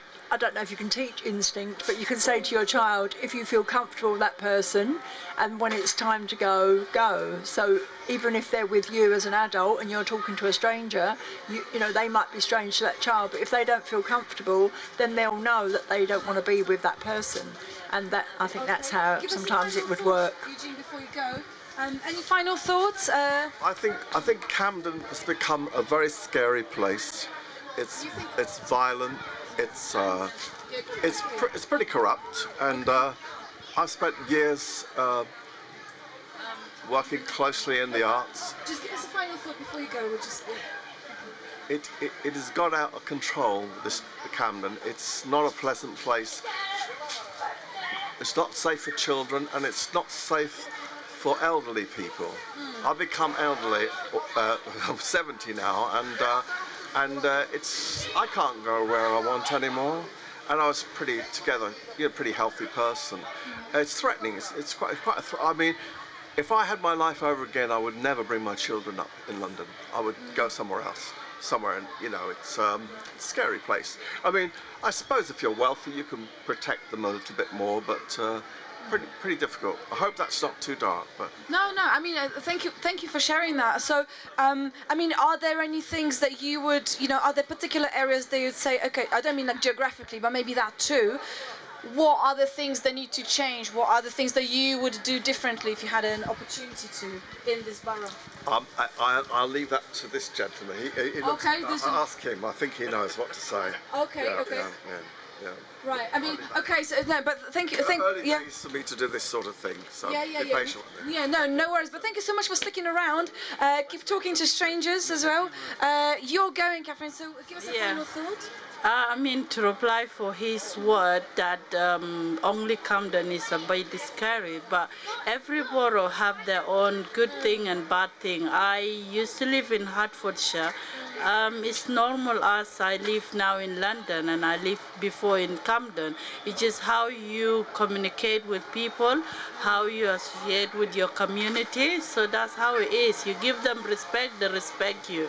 And if you go to the wrong place at the wrong time, then that's how things happen. Okay, so there's kind of treat your community well, but then there's the random element. If you're wrong person. For example, if this gentleman see your kids morning, your kids are going in school, this gentleman is in station and say hello. What did you say? To not say hello back? Yeah. Okay. Bring your children as well. Okay, from there. Yeah. We have a sad story last days with 3 kids killed. Yeah. These things happen in all world. There are some unnormal people, and English or British people protest for it and fire the police. They try to attack the mosque, which mean for me it's so bad. It's bad story. It's happened, but now the bad story is following that one. Because I think it's not the right thing to do. For example, if you Google how many kids are mixing in UK every year, more than 50,000 I think, every year. I'm not very sure. Why nobody protest for this 50,000? Where they are? Okay. So, I think you've raised a really interesting question. Yeah, go on. I think the world is not more same. It's not safe nowhere more. War in Palestine, Israel, war in Ukraine. They want to sell arms. They do pressure. We're gonna start the war. This is something normal people like me and you, we never can see what is in the backstage of the elite of politicians in the world, around the world. I think they are all same, but we hope God gonna help everyone in this planet. Thank you very much. No, thank you so God much bless. for sticking around, and thank you for this final thought as well. Enjoy the rest of today. But yeah, this is a really good question. I mean, we protest for things, but why some things get more top of the agenda than the others? Nobody's protesting for children going missing. Should there be a protest? How do people know? Maybe this is a stupid question, so please bear with me. But how do we know what to protest for? Where does that come from? Like, why is it this today but not another thing? Like, you know, that's one of the things we could be talking about. Could be talking about this man carrying this child. Hope you're getting paid for this. Are you getting paid for carrying this child? You're doing it voluntarily? Carrying the baby, the child? Hello, yes. He's getting something back because he's getting extra strength training. Oh, so it's a strength training? Yeah, so you always get something back. Okay. Come and join us. Yes. Yes. What are you eating? That's what we want to know. Come and join us. This is Talkaoke pop-up talk show, and we need some people around the table. So come and join us. Yes. Yes. I'll give you a round of applause. Hello and welcome. We've got some people around the table. Maybe potentially we've got you. My name is Margot. We've got Apollonia. We've got Kim. We've got Mikey still. And what are your names? What's your name? Nabila. Nabila. Jessica. Jessica. Jessica and Nabila? Yes. Welcome. So, what have you been doing here today? What's going on? What's the word on the street? Is it a friendly festival? Is it a bit sketchy? What's it like? It's very friendly. I did some jumping, face paint, and I've had a bit of food. No, not at the same time. And then after, I've just had some food. Okay, okay. Yeah. So a bit of face painting, a bit of eating food. This person's got a right idea as well. How was the festival for you so far? Well, I literally just came, and I was looking for her the whole time for about an hour. Yes. And then I found her because our friend told me, and then I'm like, are you serious right now? She's all for an hour. I am trying to look for her. An hour. An hour. It took you a long going time. up and down this road. I mean, And now you found did you? Yeah. Did you think about maybe looking for her in other areas as well? I had to go up and down, all around everywhere. I mean, is Camden okay? Is it because she's in disguise at the moment and with this face painting that you didn't actually spot her? Yeah. Did the face painting confuse you? Nah, not really. I see that cheeky smile. Okay, so cheeky smile. Yeah, anybody here has got cheeky smile? I can see a few. But okay, exactly, cheeky smiles all around. But I mean, is that what makes her a good friend? No, that does not make her a good friend. The one that makes me a good friend is the heart. The heart. Oh, the kindness and not the self-awareness that she's looking after me. Yeah, okay. Well, this is really pretty profound. We've got the heart sound button. But how do you feel about this? I mean, is this true? Are you a kind person? Are you a good friend? Yeah, I'm a good friend. Yeah. I mean, what people are like the people that you meet on the streets, are they kind? Is it easy to tell the people are friendly or kind? Not really. Because some people, you have to be aware if they're good or a bad person. For example, what's a giveaway? What? It describes what they're wearing, their facial expressions, how they basically walk as well, and how their life is. You never know, they could be a drug dealer or something like that. Anywho, continue back onto the subject. Okay, I feel like there's a great talent here. Let's find out, as good friends, what do you like to do? Okay. Is spotting... I like to pull her hair. Okay. I've done it a lot. Okay, so pulling the hair, I mean, was that a good friendly thing to do? Not really. Not really, not really. So you're kind to her, but she's not so kind to you. But this is also interesting. I mean, Mikey, you've got a point. Well, on the subject of kindness, because earlier on when we were talking about volunteering and somebody said we should have a National Volunteering Day, maybe we should have a National Kindness Day. Kind friend day.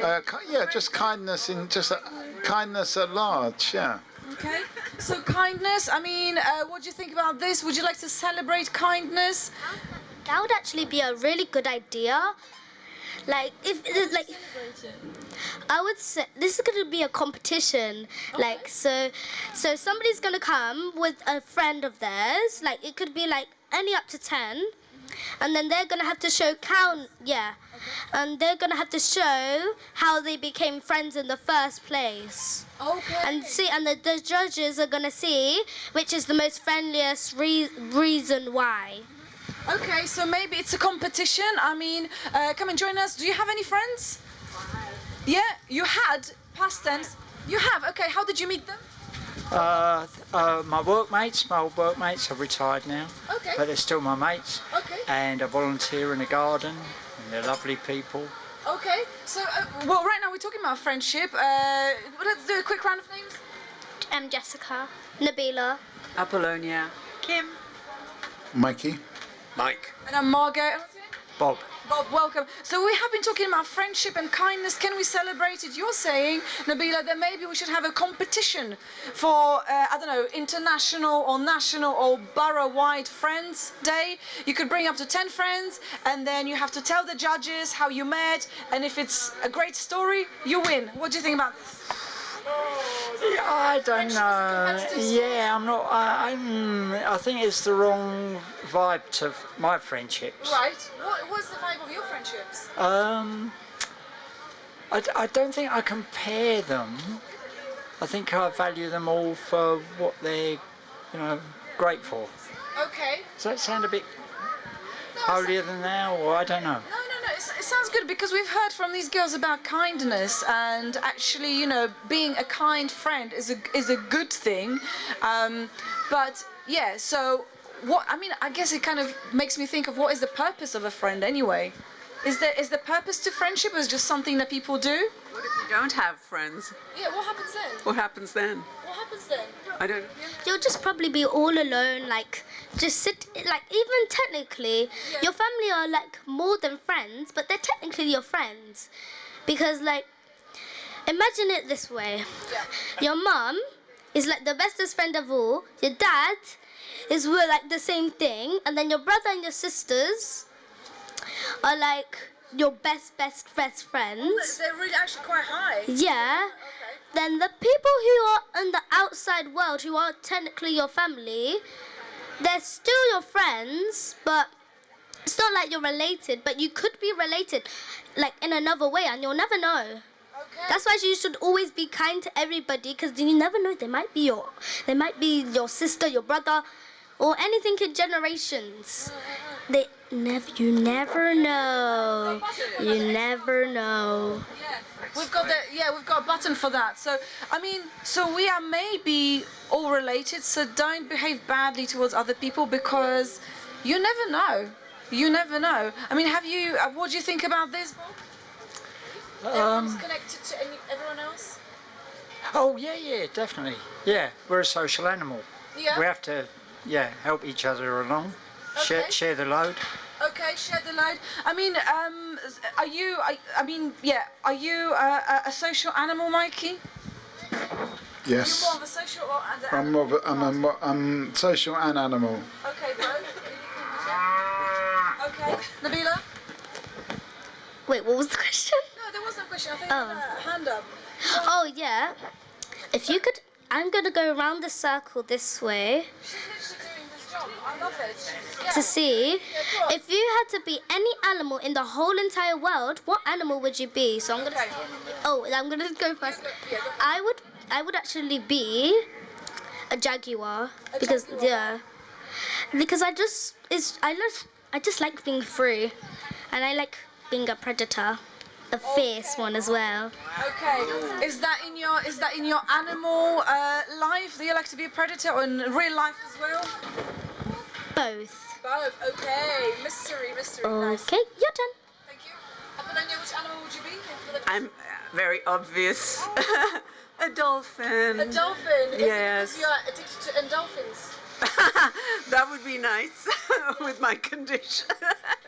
Endorphins. Why dolphin then? I actually have swum with a dolphin because I had a dream when I thought I was recovering. I went to swim with a dolphin in Ireland, and it was just a magical experience. And it was also because it was a dream. I didn't ever expect to do this, but it was just something else. Okay, so incredible. One of the highlights of my life anyway, so. Wowza, okay. Is it possible for jaguars and dolphins to be friends? Oh, with those eyes, I'm not sure. Nah, because sometimes I do like a bit of fish and chips. Okay. How about dolphin and chips? Should that be on the menu? Dolphin's not, but a dolphin's a mammal, it's not a fish. Okay. Dolphins actually eat fish. That's their main diet. So maybe you've got something in common there. Oh, okay. Right, so we've got jaguar, we've got dolphin. What animal would you be? Well, I was going to say that. I think a whale. A whale? Yeah. They just swim underwater, for a while, and then come up, spurt out the water. Okay. They've got the whole ocean to themselves. Okay, so a whale and ruling the ocean. Yeah, Mikey? You can have a whale of a time. Hey, I think it's got to be hippo. you're going to be a hippo? Yeah, because I like wallowing. And my favourite meme ever is the hippo eating the watermelon. Okay, do you know? I've tried it, but How does it go? Maybe it's just they just toss the watermelon into the hippo's mouth, and it just with one bite just crushes the whole watermelon, and watermelon just goes everywhere.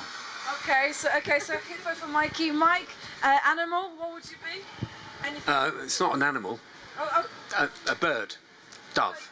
dove, okay. A dove, because they live in pairs. Okay. It's a wrong animal, we've got... Wait. Okay. No, it's just the wrong sound effect. So dove, okay. Is dove okay for... sorry, is bird okay for your question? No, I do like a Sunday roast. Okay. No, but I mean, is bird still an animal in your view? Yes. Okay, fine. It is in the category. I don't know how to say it. Category, yeah. Yes, category. Okay, so it's okay? Okay, right. So you're just narrowly in there, yeah. But yeah, okay, so doves, they live in pairs. Are you a peary kind of person? Is your favourite fruit pear? No, I don't like pears, but I don't want to be on my... I don't like being on my own. Yeah. I don't want to be on my own. Doves live in pairs. Okay, so it's just kind of wanting to have a fellow dove to hang out with. Bob, your animal? Yeah, it might be a bit tedious. I'm being a bit dull, but when I was last asked this, I realised the thing I'd always want to be a human being, because we've got the best of everything. We're better off than any other animal. And I'd like to be Tom Williams. Who? Tom Williams. Who is Tom Williams? A bloke I used to work with, who is way more laid back than I am. So if I could be any other animal, it would be Tom Williams. Okay, so this is a really big one. This is like really, I'm still thinking about it. So humans, okay, listen to this, right? Did you catch what he said? So we are all humans. Humans are kind of like animals. And then Bob says, well, if humans are kind of like animals anyway, I want to be my co-worker, Tom Williams. I want to be him. We're better off than any other creature. So we are the best anyway as humans. Well, I don't think we're the best. We're the luckiest. Okay, the luckiest. Okay, so you want to be Tom Williams. That has to be a first. I'll come to you, Nabila, in just 1 second. Think about that. But Jessica, what is your animal? I think a chameleon, because chameleon. Oh, chameleon? Yeah. Is it because of the sky? Yeah, I could disguise myself to be anything. Is that what you were doing in the last hour? Well, Nabila couldn't find you. You were just blending in. Okay, so chameleon, that's a very interesting choice. I mean, are there any kind of chameleonic skills they can bring to your normal life? No, not really. Just like disguise myself, some things. So does that mean you're always fitting in with people? A lot of the time, yeah. I like to fit in with my friends. Okay. Yeah. I mean, is it important to be accommodating when you're making friends? When you, I'll come to you, and then you. My mum always said when I was 8, aka I'm 9 now, so that was about like a year ago. Yeah. She's always said, be a leader, not a follower. So don't follow the crowd. Lead your own crowd. Okay. And then you'll find better in life. Okay. Because I'm actually very intelligent, and I would actually want to be a zoologist when I'm older. That's amazing. Would you work on all of these animals then? Yes. Except a dove. I don't like doves. I just don't like any birds. No. Just no just flying poop. Basically flying poop. That's what I call it. That's why I don't like any type of birds. Okay, so no birds. Okay, fine. No birds allowed. I've got a question for you. Then I'll come to you, Apollonia. But if you're a leader, sounds like you kind of have got the skills and predispositions. If you were in charge of this area, what would you do? This whole area. I will turn it into a water park. A water park? So I could literally just go. But it would be.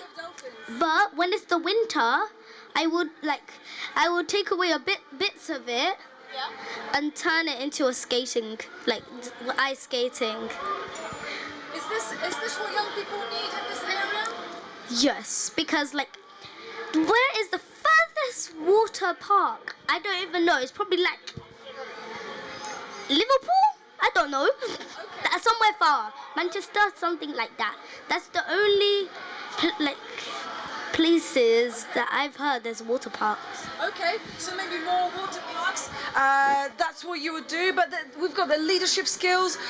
We've got what does this area need? Is it more water parks? Apollonia, you had a hand up. It may have been about something completely different. No, it was just that she said, sorry, what's your name again? Nabila. You said you're going to be a zoologist, but you also said you were a predator and a tiger. So are you going to eat the animals in the zoo? Okay. Is there going to be any eating involved in your job? Let me think. Oh, definitely. When it's Fish Friday or Christmas, I do love a lovely feast. Okay, so there will be eating. Of doves, maybe. Come and join us if you'd like to. This is a pop-up talk show. It's Talkaoke. Right now we're talking about which animal are you? What does it say about you? What animals would you be? Bird. A bird. Okay, yes. Come and join us. This is the bird side of the table. Come and join us for 2 seconds. Oh, you don't want to be in camera? That's fine. You can sit with your back to the camera. That's also okay. We can make that happen. But yes, so I mean, Apollonia, you bouncing. So tell us, give us some final thoughts. It could be about absolutely anything. We talked about friendship. We talked about talking to strangers. We talked about this borough being maybe not a safe place. I mean, is it a safe place to be a child in? I don't know. You can ask. I would just say I just wish for peace. Yeah. And understanding. And how do we achieve that? Humans. Well, I think better communication maybe, and maybe, I think technology's taken us in a different sphere now, so I don't know. I think there's a place for technology, but I think it's gone to a point where people don't communicate as much. I have this all the time, I walk down the streets and people just walking straight into me. And sometimes I'm not aware because of my conditions. And it's like, you got somebody right there with their phone in front of them, Yeah. But generally speaking, the thing I'm just hoping for in the times we live is peace. Real peace. Okay. Give peace a chance. Thank you so much, Apollonia. As always, you've given us a lot of your time, so thank you so much for that. Have a lovely rest of today. You girls are bouncing, but I want to ask you some questions. I mean, what kind of things do you want to see happening in this area? Obviously, you mentioned about the water parks, but I mean, is Camden a good place to be a child in? It depends on the area. Sometimes it is a good place to be. Sometimes it's not really. And depends what kind of people you're around. And what kind of things kind of make Camden a nice place? A bunch of people, there's lots of kind people that I can come across. A lot of people are really friendly. So I think the people make Camden a really nice place. Okay, so it's the people. I mean, and where are the good places to meet people? Is it on the street? Do you talk to people? Do you get involved in activities? What kind of stuff you enjoy? Sometimes the street, you can find a lot of people. Sometimes it's not the best place. Like at events, I like to talk to new people, and yeah. Okay, so events where you can talk to people. Thank you so much, Jessica, and love your t-shirt as well. Nabila, final thoughts. How is it to be a young person in Camden? Well, sometimes you have to like really beware about where you're going. Like certain areas in Camden, I suggest for a child you shouldn't go. Okay. What things do you enjoy about Camden then? Things that I enjoy about Camden is that there's lots of pop-up shops, and I love pop-up shops. Okay. Like one time I went to a Nutella 50-year-old, or was it 100 years old pop-up shop, and it was really good, and I got a free Nutella. Okay, so that has to be a win. Yeah. I mean, should we have more kind of pop-up things around Camden? Definitely. So apart from Nutella and shopping, Yeah. what else could be happening there? I don't know really. I have no idea. Maybe some kind of, do you like arts, culture, cultural things? Do you like cinema or theatre, that kind of thing? Well, once I was 8, yeah. And I went to Elsa, the musical? Yeah, Elsa, yeah, Frozen. I don't even know what it's called. So, yeah. So, yeah, I did go there once. I enjoyed it a little bit, but sometimes it got a little bit boring. I was just sitting there. Would it be better if you could intervene? Let's say it's getting boring, but hey, stop doing this. Change it up, do something different. Or it would be like interactive. That would be really good, like an interactive theatre. Yeah, that would be actually cool. What should be the story? I mean, obviously Frozen is about freezers and frozen fruit, but what kind of stories would you like to see in theatre, in the interactive theatre? Maybe like you can, if it was Frozen and it was interactive, maybe we could all sing the actual song, let it go, but not all of it or just ruin it. Some bits. Could you learn how to sing and then go to the interactive show? Yeah. Yeah, and if you didn't know the words, maybe they could give you a little booklet of all the songs. That would be cool. Church, they give you like Yeah. And can we go now? Yes, you may go now. Bye. Thank you, girls. We enjoyed your participation, your interaction. Hello and welcome. Enjoy the rest of today. Come and join us if you'd like to. This is just a talk show. What's your name? Zuhaib. Zuhaib, welcome. We've got Mike, we've got Kim. My name is Margot. We've been talking about things in Camden. Do you live here? Yes. How is it all going? It's going good. Everything good. Yeah. What are you doing here today? And today I'm just here and playing around. Okay. What have you been playing? have been playing football and there's some bouncy castles. Okay, bouncy castles. I mean, should that be something that happens here every day, or is it just is it okay that it happens like once a year? It's okay to happen once a year because like if it happens every single day, it's not like everyone's gonna be here, and plus people live here and they have cars, which isn't good because people need to go other places. Okay, so maybe having too much fun, too much games, bouncy castles every day, not such a good idea. Maybe that should happen only once in a while. Also, people need to live their normal, boring lives with their cars. Come and join us if you'd like to. Have you been on a bouncy castle? Yeah. How was it? Come and tell us about it. Oh no, you don't know. No, come and tell us. Come and tell us. Was it good? Yeah, come and join us. You can film, you can join, you can listen, you can chat. Zohib? Yes. It's a very interesting name. We've got Kim, we've got Mikey, we've got Mike, my name is Margot, and who have we got there on social media? My brother. Yeah, do you have any other names? Or you just go by Mohammed, nice to meet you. So right now we have been talking about this area, we've been talking about this festival, and you were saying that actually if fun stuff happened every day, people would just get used to it and also be just a little bit inconvenient for those who have like boring lives, they have to drive to work and stuff like that. I mean, should there be more fun stuff happening every day or once a year? I don't know. You don't know? Yeah, I don't know. What kind of stuff would you do every day? Play football and do other stuff, I don't know. Okay, so football, I mean, are you supporting any particular teams? And I'll come to you. I don't know. I think I support Newcastle. Newcastle, okay. Does he support Newcastle? Because he wasn't quite sure about that. He's a bit of a Liverpool fan, but... Okay, in disguise. Okay. Come and join us as well. You'll make us look a little bit busy. Actually, you make us look famous with this. Mikey, do you support any teams? Yes. Like the greatest football team in London. Okay. Any ideas what that would be? Chelsea. Chelsea? Is it Chelsea? No. Man City. No. Aston Villa. No. West Ham. Manchester. Yes. Who knew? I mean, like, it's interesting. I mean, is football really that popular, or is it just like, I don't know? It is popular. Why? I don't understand. Yeah. Earlier on, we had a young boy here who said that football's a really good way of starting conversation as well. Okay. So you can talk about, like, for example, I can see you've got the England top on. I could say, oh, what do you think?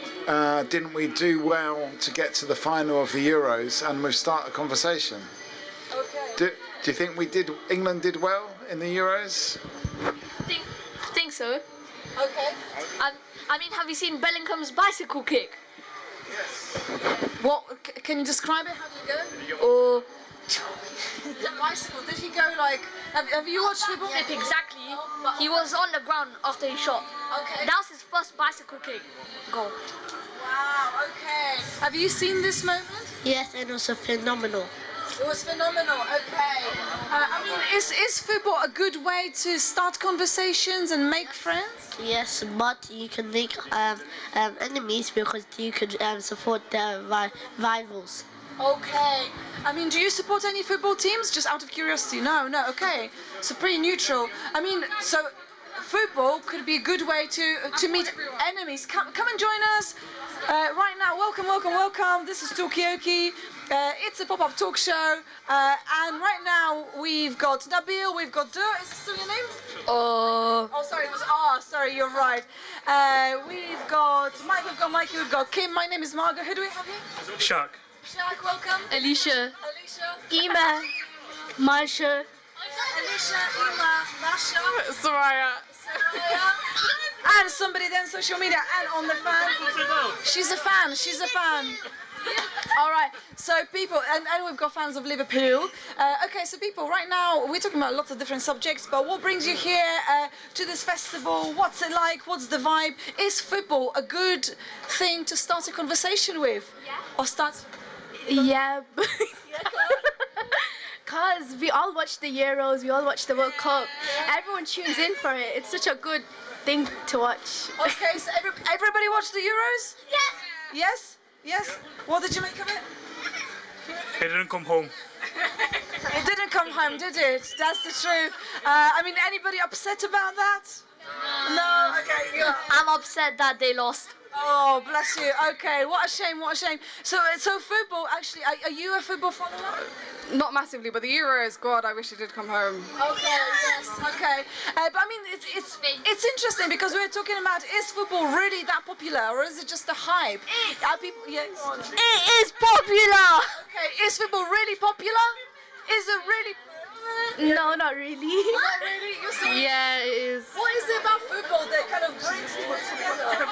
Because everybody watches it. But why? That's what I want to know. You said you're not so sure. I come to you, Mikey. Everyone watches it. I don't know. Yeah, I don't watch it. But people watch it because of peer pressure? I mean, do you tend to do things, like, do we tend to do things because of peer pressure? People watch it like because it's fun and they support a team and they want that team to win. And if they don't know if the team win, they look like dumb, like they don't know the team, and their friends know the team. Okay, so it's also about the kind of personal investment your team is playing. That's quite special.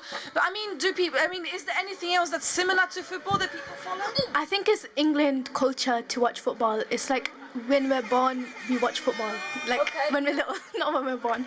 Like we grow up with it. We have a home team that we like follow. Like I'm in Manchester, so I support Man United. I did that ever since I was little. Man City then. Yeah, no.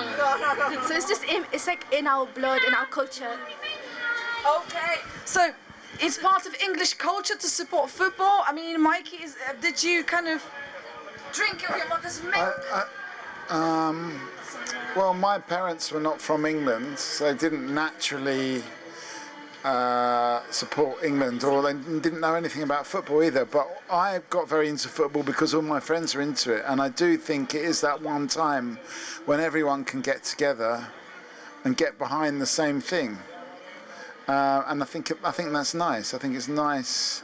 I mean, obviously, in the end, you're inevitably, like there were, let's say, the 32 teams in the Euros, only one team wins. So it's almost inevitable that you're going to be on the losing side eventually. But it's just nice to all be together. Okay, we're talking about football. It brings people together, but why? Also, I mean, you're saying about like it's nice to do something together. I mean, is football the only way in which we can do stuff together? I mean, you're coming all the way from Manchester, supporting Manchester United. Oh, hello. I remember you from last year. Come and join us. I think we're talking about, anyway, it doesn't matter, but come and join us if you'd like to. But we're talking about what brings people together. Is it just football? Are there other things? Yeah. Tell us. Yeah, you can pass the mic, just don't drop it. And tell us your name as well. Well, my name's Suzanne. What brings us together? Well, my church, I have to say, but also these are my neighbours. I think if you're aware of your neighbours, these neighbours bring me food and look after me, have my key. So I think that's very important. Okay. Yeah. So your neighbours, I mean, some time ago, Susanna, we were talking about maybe having an award for people who volunteer, but should there be like the best neighbour award? Well, I think it would be difficult to say what a best neighbour is. I think, yeah. So maybe What makes a good neighbour, Eka? Come forward, come on. Yeah, Sit as well if you would like to. No, she doesn't want to speak, yeah. Okay. But also, as I said, my church, but I also have to say that cancer has brought me together with a lot of people. Yeah. In what way?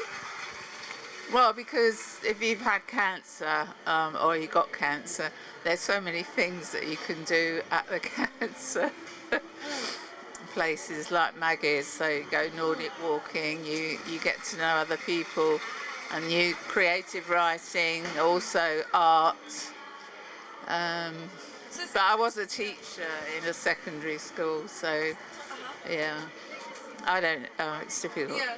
I think being part of your community and coming to events like this, but I really don't know if I'm saying anything that's but you've done a really great job. And also, welcome to new faces around the Talkaoke table. This is Talkaoke, it's a pop-up talk show. This person can also join if they wanted to. They can listen as well from the far.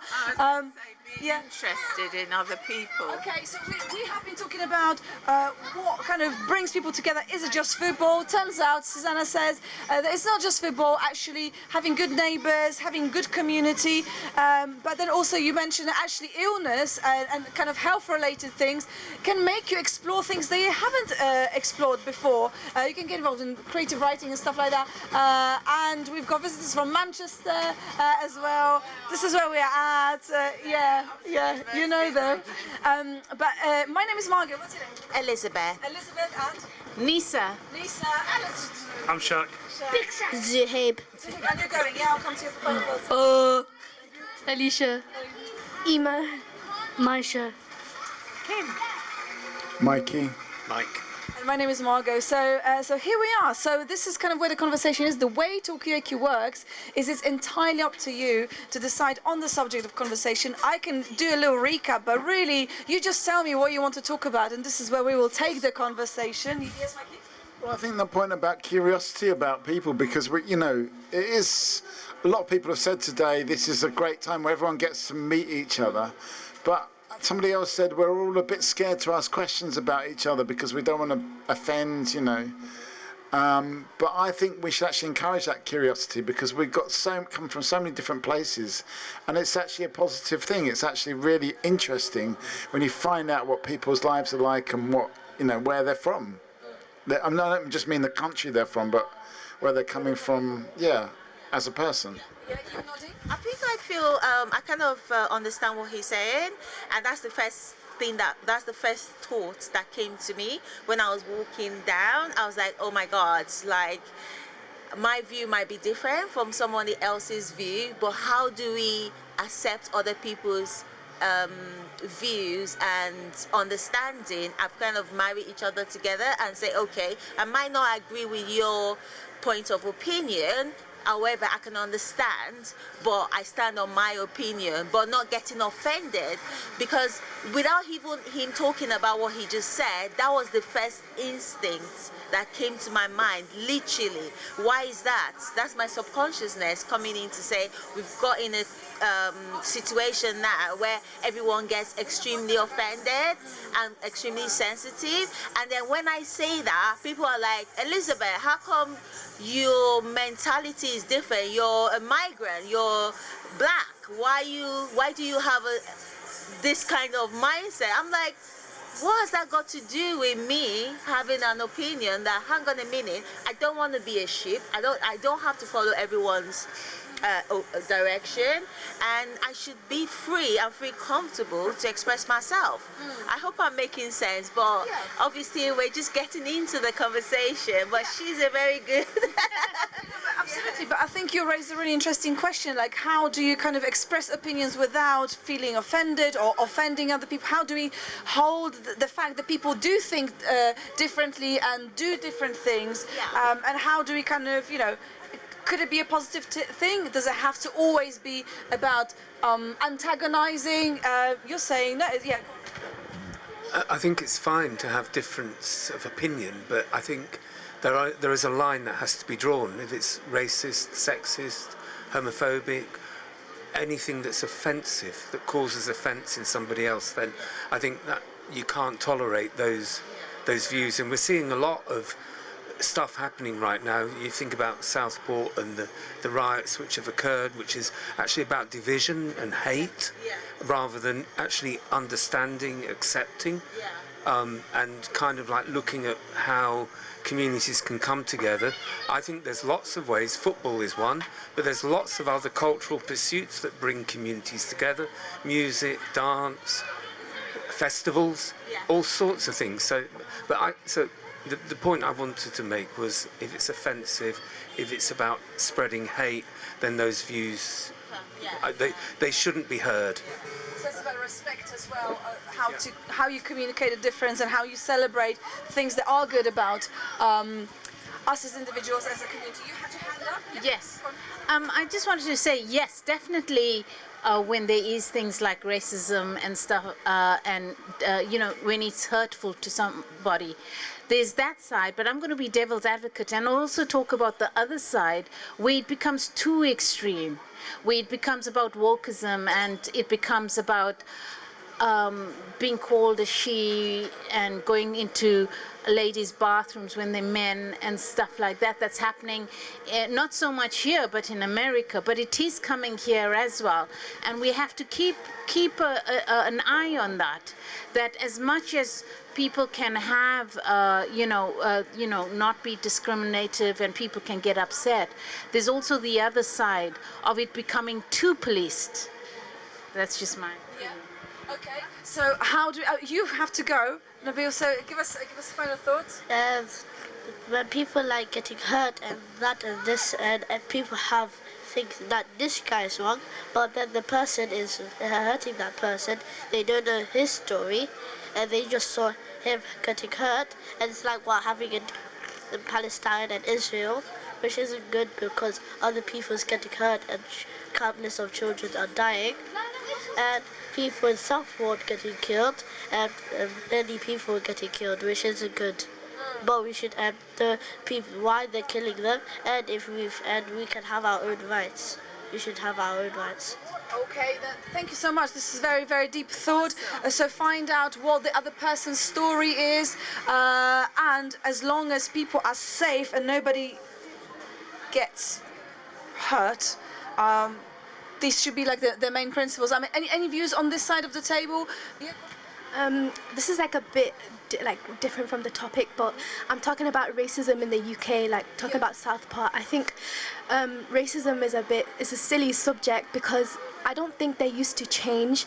Like, they're used to one thing. I think change is a beautiful thing. The human race is a beautiful subject. We have so much different cultures and so much spices, like food food can bring people together. Like, I don't know, I think racism is just so stupid. Like, we all belong here. This is our earth. We should, yes, we are one. Like, we can accomplish so many things together. Like today in Camden, there's so much things going on. If we all get along with each other, then we can accomplish so many things. Like, you know. Yeah. Okay, I think it's a really excellent point. I mean, like, we can accomplish things together, but is there a hierarchy of things that we should be accomplishing? And obviously, yeah. No, I just think it's not been said, but I think days like this are very, very important because we're just mixing and we're getting a chance to actually hear different stories. I don't think it's really possible to be racist if you actually know people from all these different communities.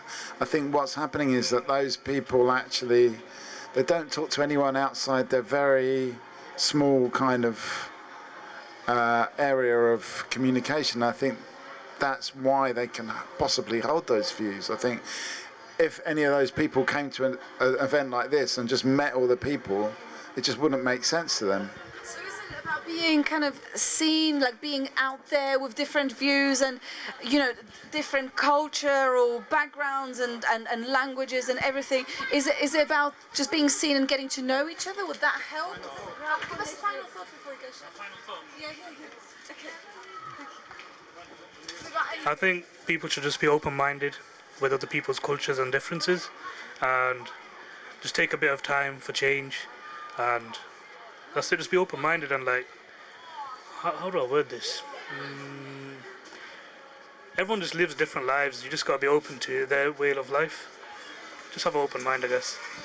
All right, thank you very much, sir. Thank you for getting involved.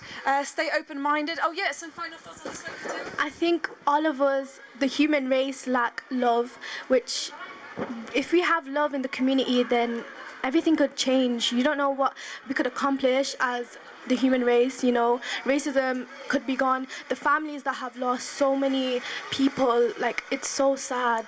Why do people have to die because of racism, because of your color? Like, that is not love, that's not appreciation, that's not, you know. Okay, I'm waffling, sorry. No, that's really brilliant. So love, I mean, how do we cultivate this love? Like, what, you know, is it possible? Is it possible to cultivate love despite maybe differences of opinions and things like that? You had your hand up ages ago. Thank you so much for getting involved. I think it's education. I think it starts off. I think racism is actually taught rather than a natural instinct. Because if you put children together, they have no racism. You know, it's the divisions that are created by the schooling systems, by governments, by all of that. I mean, there was an experiment done with a lady, I can't remember her name, and she just had a group of people, and she said the brown-eyed children are lower than the blue-eyed children, and they did this experiment, and you can see the effects of racism, and I believe it's taught. It's taught rather than our intrinsic nature. Our intrinsic nature doesn't have racism. Okay, so maybe there's something that we can learn from children as well, you know, at the kind of very basic level. And is racism something that's being taught? Can we unteach it? Can we counteract it in some ways in our communities? I mean, I don't want to bang on about it, but I do think, like, events like this is actually how to unlearn racism, because, you know, if you come from a very kind of sheltered existence, especially what we were talking about before, where people don't talk to each other out on the street, how are you going to find out about these other communities and these other people that look different to yourself? You have to actually have a conversation, make friends with them, do things with them, do their things. So there needs to be that route for people to do that, to unlearn racism. Okay, so events like this are a good way of unlearning racism. I mean, Elizabeth, do you have any views on this? Yes. What do you think about this? Okay, like this event now, when I came in, I was like, wow, because, you know, sometimes people talk about integration. So today I feel a bit of that coming into, I'm not from this area, but my friend lives here. And I was like, wow, people are actually integrating, which is a good thing. But this kind of events have always been done. and a lot of opportunities have always been there. That's why sometimes when I express myself, it feels like maybe why do you think like that? And I'm like, no, hang on a minute. I was talking to a friend recently, and I said, and then she's from Australia or New Zealand, I don't know. Anyway, she was like, there's so much corruption, they're not doing this, they're not doing that. And I'm like, hang on a minute, I'm from Nigeria. What I've gotten here, I wouldn't have gotten it when I was in Nigeria. So I appreciate, so people should just stop for a second and stop bashing it's not perfect. The United Kingdom is not perfect, but people should stop bashing and saying there is this, there is that. Yeah, there is institutionalized racism, but the opportunities that we all get from this country is absolutely amazing. The freedom of speech, everything. Maybe I need to calm down before I get aggravated. And then she was like, this. I said, no, hang on a minute. You only just came to this country. You already have an apartment that the government is paying for, and there you are bashing a country that's provided for you. I'm not going to play into this thing. So people go around and then we're all showing this, oh, there's so much hate, there's so much discrimination, they're not doing this. But then everyone is still coming to this country, milking it, and telling me, oh, but you're black, why are you talking like that? Yes, I'm black, and I appreciate what I get. Why? And sometimes when people say the word, oh, why don't you go back? There's two sides to why don't you go back. So when you say why don't you go back, is either you're saying that because of the color of that person's skin, or you're saying that based on what that person has said. So when she made that statement, I would have said as a person and say, okay, if London or United Kingdom is that bad, why don't you go back to New Zealand or Australia, or go back to Africa, or go back to wherever you came from? But if a white person said that, it's categorized as racism. So we need to understand that I would not sit down here and patronize people and act like as if it's okay. I feel like it's not okay. For people to come here, like the opportunities, look at this festival, it's being sponsored by taxpayers' money. And people come here to, I don't know, is it? Diorama, or charity. But a lot of, if you understand what I'm trying to say, a lot of opportunities are there. Yeah, there are mistakes. No one is perfect. But I don't just understand that aspect when people say, oh, this country is so bad, they're doing this, they're doing that, but then they're getting all the opportunities that come with it. So whereas you can't get that opportunity from somewhere else. So what I'm going to get from the points that you've made is that maybe we're just not focusing on the positive things that come from this country and what the communities are able to do because of funding, for example. Maybe in other countries is not as good. Are we really looking into the positive sides of what is available in our communities, or are we just too intensely focused on things that aren't going right? And we've got a new face around the table, sitting patiently. Yeah, but I mean, my name is Margot. This is everyone else. This is Talkaoke. It's a pop-up talk show. We talk about anything that people want to talk about. Right now, we have been talking about, we've been talking about this community. Somebody said about racism. Are these festivals like this helping people really understand that racism makes no sense? Is there a good opportunity to meet each other and get to know each other? This person has got a massive hula hoop and they're entitled to it. That's completely fine. You were saying, yeah.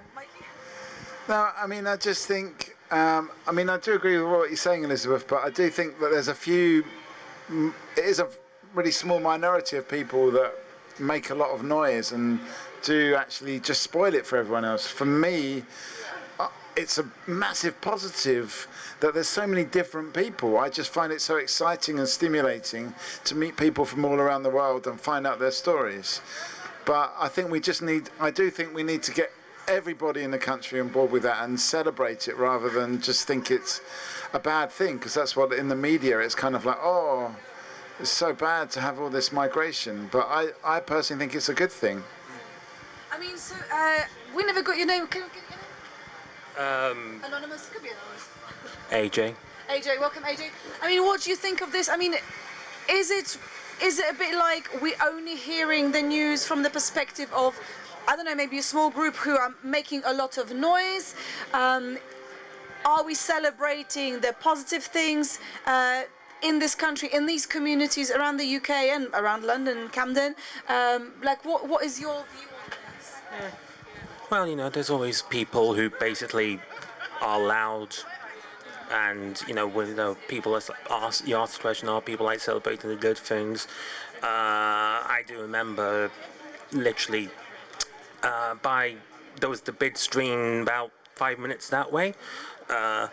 And, you know, I do remember, like, I had literally gotten on my way back home from the airport. I had the luggage on me, and I was rushing to see, you know, the England final. And literally, on my way back, I just saw, well, there was a lot of people there, and they were showing the bid stream, and I saw so many people, you know, being very excited. Like, there must have been, say, something about at least 2,000 right there, just looking at the stream. And somehow I actually did manage to find a very good spot to see the bid stream and to see England lose, unfortunately. But I think at that point it was a genuine sense, before the, you know, the last second tragedy, there was a sense of everyone just coming together and being very, very, very excited and happy to see England do well. Especially as somebody who does remember 20 years ago. We try and hold back. You know, I try to forget, but you know, it does remind. You know, I do remember, and I do remember the contrast. And I think like someone like that couldn't, you know. But unfortunately, you know, England did unfortunately lose, and then I had to go and then I get a Spanish beer to concede to be a graceful loser. I went to the Queen's Head and I said to the guy, "You win. Give me an Australia." Exactly. No, thank you for sharing that. But again, it's just like this kind of more experiential thing of, you know, seeing a mass of people being in one place for a reason. It could be for protest, but it could be to celebrate something. A football did come up as I think football is, everyone is always excited when it comes to sports. So sports, music, arts, cultures, entertainment does bring people together. However, it doesn't stop people from acting the way they would normally want to act. So, but football will bring us together. But the only problem with football in the UK is if we lose, then that's a problem. Everyone goes mental. So it depends. It depends. Sorry. Were you ordering Australia after the finals? No, I don't know. No, for me, whoever I'm dating at that moment that's the club I would follow. Yes, yes, I'm a bit of a yes. Either Manchester today, and then maybe next year might be Arsenal. As long as that's what my boyfriend, I have to. Yeah, exactly. So, but when it comes to England playing, obviously we all want England to win, and that's a good thing. So if sport do bring people together, and don't forget that football is a British culture. It's part of their culture. So everyone has kind of like accepted what comes with that, and we live with that. So I think that wouldn't change anything regarding whatever is happening. I just want everyone to just move on to a positive atmosphere, kind of love each other, and just kind of accommodate each other, basically, and everyone will live happily ever after. But this is really interesting. So there's a few points. So you know, football being quite a British, I don't know, you didn't say British value, but it's almost like a British cultural, I don't know, foundation or something like that. But then it's not just that. There's actual culture as well. You're saying art, culture, those things, they bring people together as well. But then how do you cultivate love? Is it, you know, for the community, for each other, for this country? You know, I mean, you say that culture can bring people together, but if talking about this thing, if you had like, I don't know, the National Theatre on a screen or something like that, would it bring 2,000 people out on the square to watch a televised play from National Theatre? So what does football have that theatre doesn't, for example? So basically, as you were saying, that it's music, sport, anything exciting, and the thing with theatre, it's a very it's a niche. It's a quite a niche sort of liking, and the gentleman just said, yeah, everybody that was watching, the 2,000 people that were watching, all identified themselves as England. And that's the thing, is what you identify yourself as. And when you identify yourself as oh, when I'm watching a screen and we English, then we all voting for the same thing. But if I identify myself as an English British or a white British, that's where the divisions come in. You see, and when and you know, obviously good energies create better things, and bad energies, as Elizabeth said, if we lost, then everybody goes a bit weird. So you know, it's who do you become in bad times? That's your character, and I think character also plays an important part in that. Okay, so there's two things you've said loads more, but there's two things I'm going to take away. Are we breaking down our identities too much? Maybe that's one thing. And secondly, it's who you really, we're all human race, but really it's who you are at the worst of times. That really is the defining kind of characteristics. Mike? I think it's our culture is what we rely on in those bad times. And it's the things that we enjoy, our cultural experiences help us cope with those bad times. I mean, it's interesting. In my house, England played the Netherlands. My partner's Dutch. So she doesn't identify as English, but she said, I win whichever one wins. So yeah, a bit like your affiliation to club is just love related, really. That's the truth. We've got some new people. Exactly. Thank you very much. My name is Margot. What is your name? Samaya. Samaya. Alina. Alina. We've got Kim. We've got Mikey. We've got Mike. We've got Elizabeth. We've got Nisa, and we've got AJ, and yeah, and this is Talkaoke. So I just got a question. I mean, do you want to swap around? You can do if you want to, yeah. I'm completely fine. Substitution. Tactical substitution. But I just wanted to, whilst we're swapping, I'm just interested, AJ, if you were kind of walking there and there was like a national theatre, I don't know, is there a famous Dutch play or Nigerian play? I don't know. Do you think it'll be the same vibe? I'm going to give you the mic and we're going to swap around. I'm not 100% sure. I think, to be honest, like, that's, if it was a live play and I wasn't, you know, busy, maybe I'd stick around and stay there for a bit. But then the reason, like, you know, I had to stop while I still had my luggage in hand, and I was for a moment I was worried about if England actually win, what am I going to do? Because I have the luggage, I have the house keys in the luggage. I don't know what I'm going to do if England actually win, because it's going to be nuts. Now, you know, it lost, and then everyone just left, like, silently. Luckily, you didn't have that. No. Yeah. It wasn't the same when it was. It wasn't the same when it was when I watched the England versus Netherlands match, because I watched it in a bar in Stockholm, and so it was very interesting just to see like who in that bar was supporting who. Yeah, it was quite evident. Yeah. Okay, so we're going to get some final thoughts. We're going to come to you in a second, but let's just, are you both leaving, or just, let's get some final thoughts on this side, then we're going to come straight to you. What was it? Samir and? Alina. Samir and Alina, okay.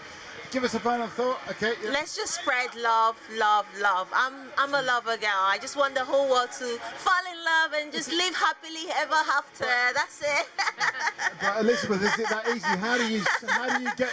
Okay, you're happy to spread love. How do you get other people to spread love as much? Just being a good person, really. Just try and stay positive, even when I know sometimes it's hard, because we all have our personal issues. Yeah. Like, some people have like when I mean that, I mean like in terms of energy. Yeah. Because if you have a positive energy or positive vibe, however, you can't always stay in that zone Yeah. because we all have things that go on in our life. Like someone might be having some health issues, someone could be going through depression, anxiety. Doesn't mean they're a bad person, but they might project it. Yeah.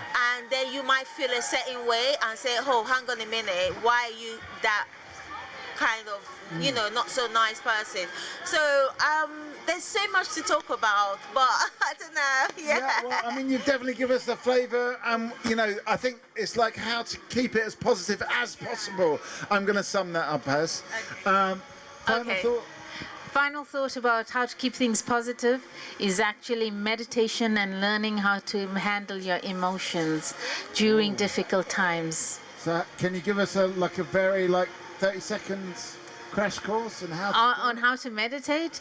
It's actually going within rather than going without, and taking responsibility, focusing on your breath and controlling your emotions through your breath, slowing down your breath, and then staying present, and also listening to the other person. And one other thing is realizing that we are all connected. Can I just ask you, how does that listening to your breath help you control your emotions? Because when you listen to your breath, automatically your natural way of breathing is a deeper breath. And when you take a deeper breath, you slow down your heartbeat, you slow down your breath, and you actually are able to then be more present. And when you are actually not when you're breathing from the top and you're breathing fast, your emotions go up and your intellect goes down. Okay. So when you slow down the breath, your emotions slow down and your intellect goes up, and then you can be more responsive and more understanding to other people's plights. So I guess Come and join us, ladies. Join us, yes. Yes. We're just learning about how to spread the love. We're getting practical tips. Okay, so consequently, if you want to dial down on the intellect, just breathe faster. Yeah, if you want, yes. So, you can go in both directions. I told you she's a yoga expert. Okay, you find out new things all the time. Thanks so much. Thanks for giving so much today on Talkaoke. Come and join us. Please come and join us, because the conversation is hot. It's all about how we spread the love, how we actually get that positive vibe going. AJ, are you off? Give us a final thought.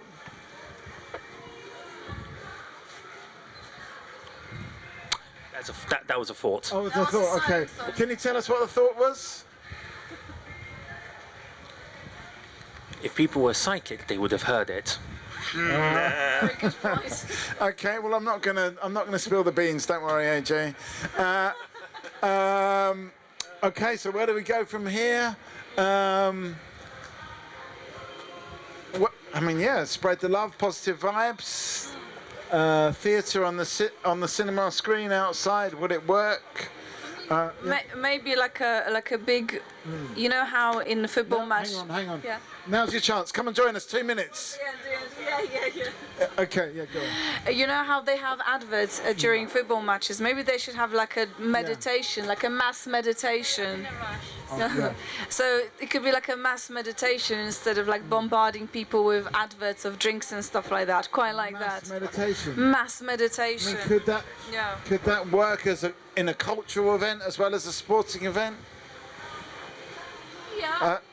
Yeah, I think so. I mean, there's something happens in theatre, from what I understand, is like that's why live performances are so special, because if there's something happening on stage, or the character, let's say, is going through something that really impacts your emotions, your feelings, and your breathing. Right. And I think so it's something. breathing is part of it, actually. Yeah. I mean, I remember my friend, because I make theatre as well, but I remember my friend was doing some video for me, and he said, you know what, you should just switch, just like do that whole thing as a film, not a theatre piece. And I said, why? He said, oh, it's all about video, it's all about film.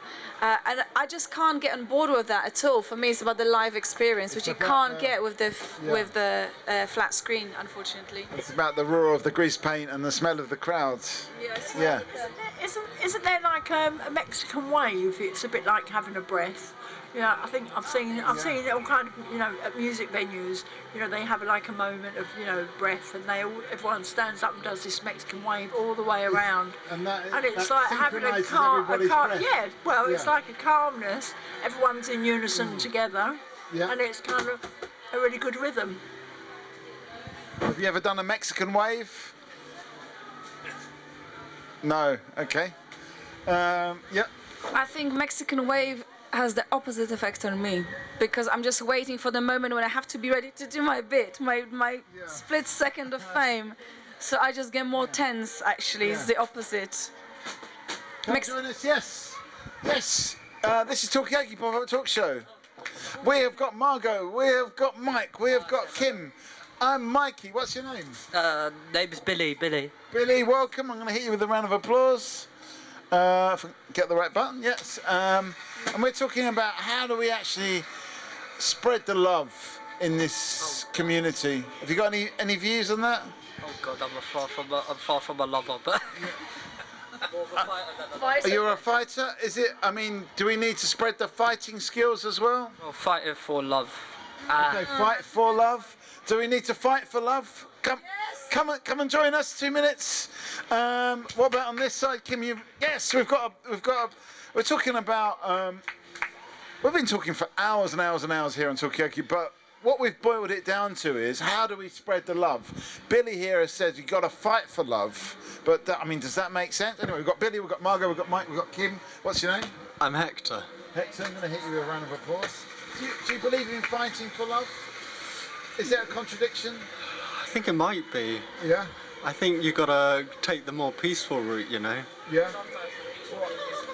Sometimes you kind of a peaceful route is dirty. It's not. When is the peaceful route not the best route?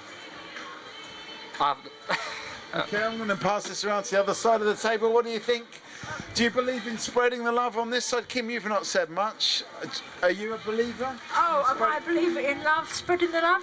Well, I think when you have a calm conversation with people, you're spreading that warmth and love anyway, aren't you? You're not aggressive or anything. Just having a conversation, people know that you're interested in what they're saying, they're interested in responding, reciprocating, and then you kind of spread the love like that. Okay. In a way. That's good. Yeah. That's good. So we're doing it here. We're spreading the love, okay, but we do need job to... done. Job done, but we still need... I'm not finished spreading the love, but so we need to talk about something. What are we going to talk about in order to spread the love? Anyone got any ideas? Hector, you're new to the table. What would you like to talk about? I don't know. I think the best way to spread the love is just like small little acts, small things that get you up and happy to be in that day, in that moment. What's the smallest possible starting point? Having your favourite breakfast in the morning. Okay, so start with a good breakfast. Yeah. Okay, what was your breakfast this morning? Omelette. Omelette. Okay, that's a bit. Yeah.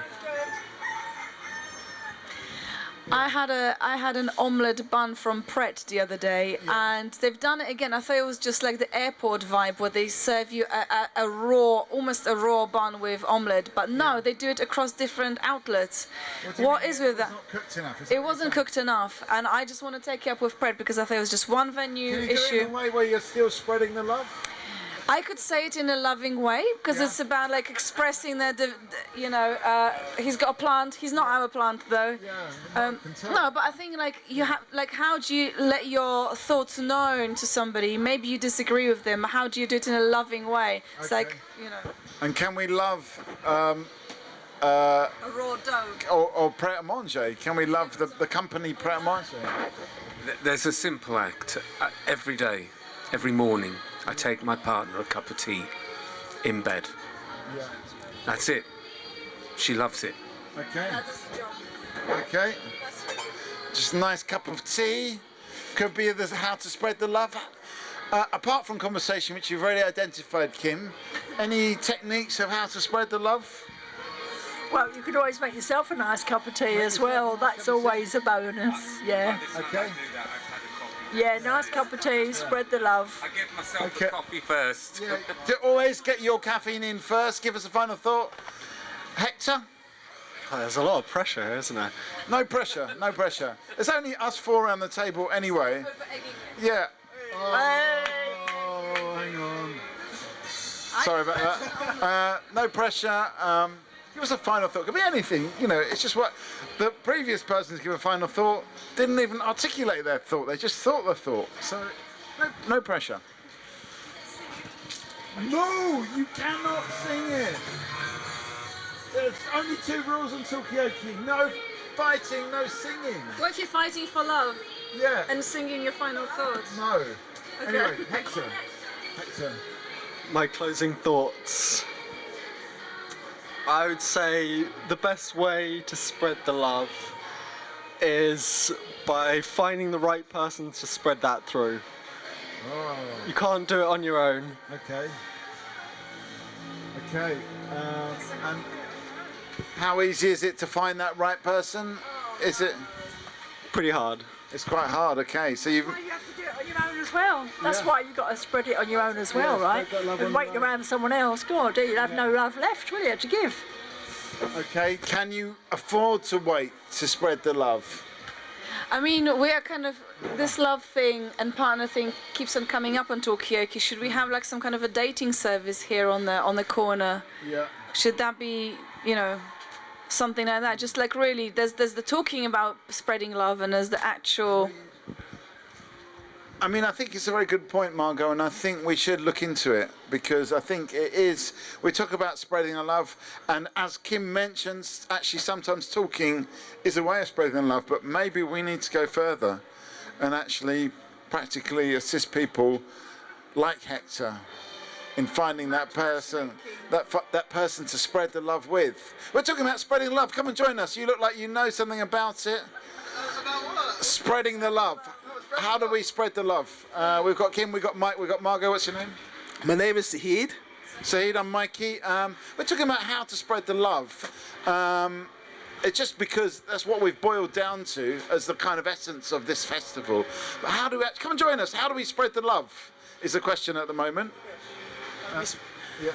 I think as long as we get to know each other, music and everybody around us, that's how to spread love. Okay, getting to know each other, music, is that it? Is it just about just turning on the sound system and just going? Nah, it's about the harmony we feel together, I guess. Okay, so it's a harmony together. How do we get that harmony? Well, I don't know the answer to that, but I'm interested in your headphones because I'm on the lookout for headphones. Are Sony good ones? Just Sony XM4s, these are the best noise cancelling, just in case you want them. You'll love them. Okay. Good to know. I love them. Okay. I wish I'd bought them when I bought mine. They are the best. Okay. But we're not sponsored by Sony, by the way. Other headphones are available. Yeah. Okay. Bose headphones are pretty good, I can't lie. They're pretty sturdy. Yeah. Yeah, but I love mine's more, you know.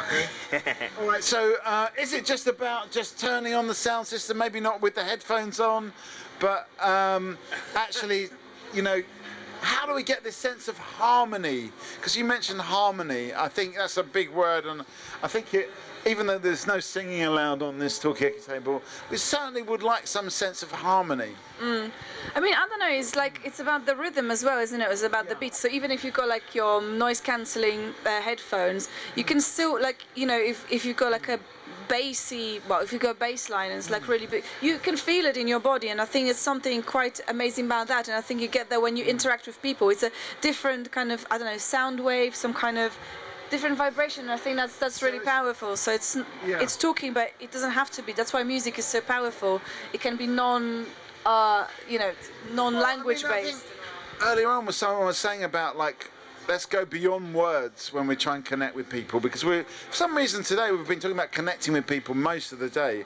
And someone said let's go beyond words, but it didn't actually talk about music and the rhythm, the vibes. Give us a final thought, Sahid.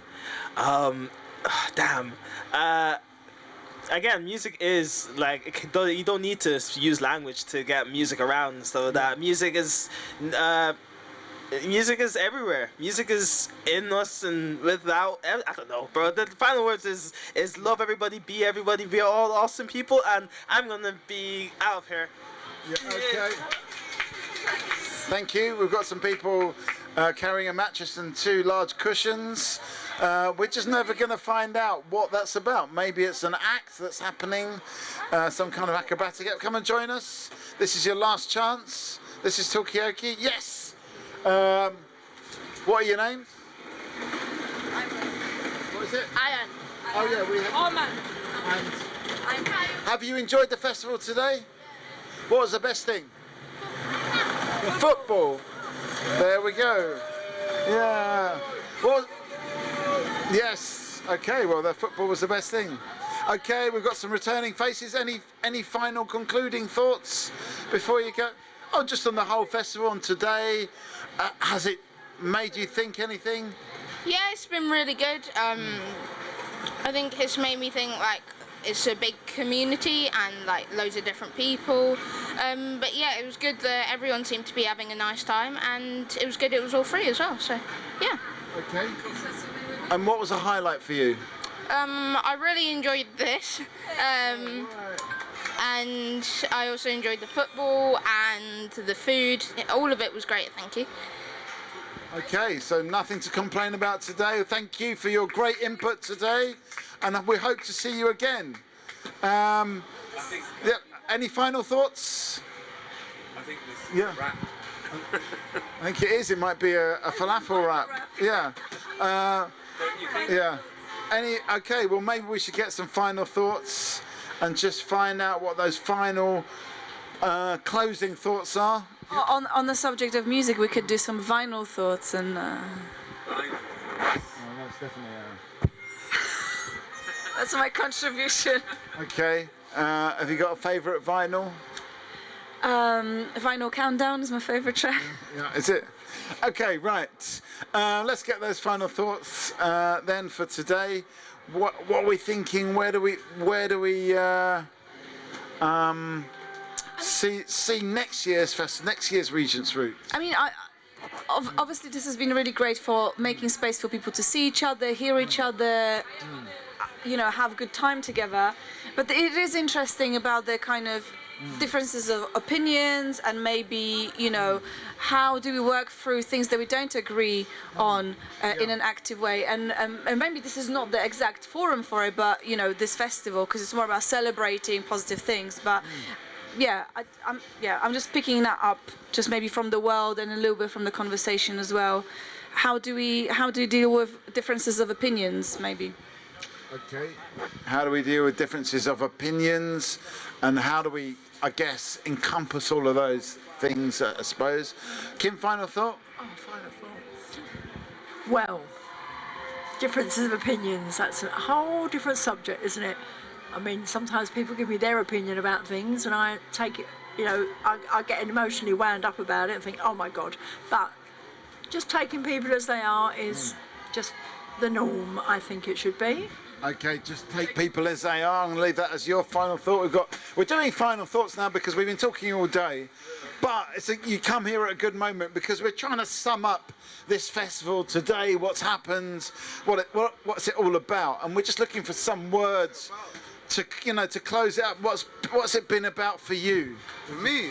Yeah. For me, obviously, just coming out to let me doing something positive in the local community, innit? Like, I'm from the local community, so obviously I want to uplift it, innit? I'm not just coming in for work, like I'm actually here, so I'm trying to do it, like, you know how when they say we're kind of poverty, you have to uplift it from the inside out instead of waiting for someone to come in and help us. Yeah. So that's what I'm here for, because I'm here, so I'm trying to let me. And do you feel that you've done a good job? Do you feel that it has been uplifted today? Yeah, I'd never seen nothing like this, hear me, till these recent times, so it's definitely positive. How do we build on this? How do we actually move forward? Because that's definitely what people have been saying today. But well, how do you build on it? Yeah, consistency. Keep that vibe going. Consistency. Yeah. Like, if people ain't consistent now, then they will never carry on, innit? Like, say you're here today and no one ever sees it again, then it'll just kind of fade. Like for everyone's little part. Like for instance, me, I'm a football coach, innit? So if I came for one session and never came back, no one would. All the other they wouldn't know me. The other people that's joining, so I had to be consistent for the whole generations of kids to know me. To make it worthwhile. If I'm not consistent, no one's will be consistent and fall off. So you've got to keep it going, keep the vibe going forever. Thank you. We didn't get your name. What's your name? Me, Jason. Jason. Thank you, Jason. Okay, blessed to you. Well, we're getting final thoughts. So maybe there's a chance to come back to get a final thought. Well, it's a great. No, I'm not. No. No, we're just winding this down. I've been asking you to come and sit down all day. All day I was a work thing, so I have to do what I do now. I've got a bit of time. Okay, we'll come down. We can keep it going for a bit longer anyway. But oh no, yeah, he's coming as well. Okay, maybe we have a little bit of a final session. Tell us your name. My name is Jesse. Jesse, we've got Jason, we've got Margot, we've potentially got this person with the water bottles. We've got Kim, we've got Mike and Mikey. What's your name? Callum. Callum, welcome. We're just trying to sum up this festival, get a sense of what it's about. Jason said he's here to uplift the community, and he feels like the community has been uplifted. But then the question is, where do we go from here? How do we actually move forward and keep that vibe going? Jason said it's about consistency. Any thoughts on your? I mean, we're kind of coming to the end of the day. So what are you thinking, Jesse? I think consistency is a big factor, but definitely exposure.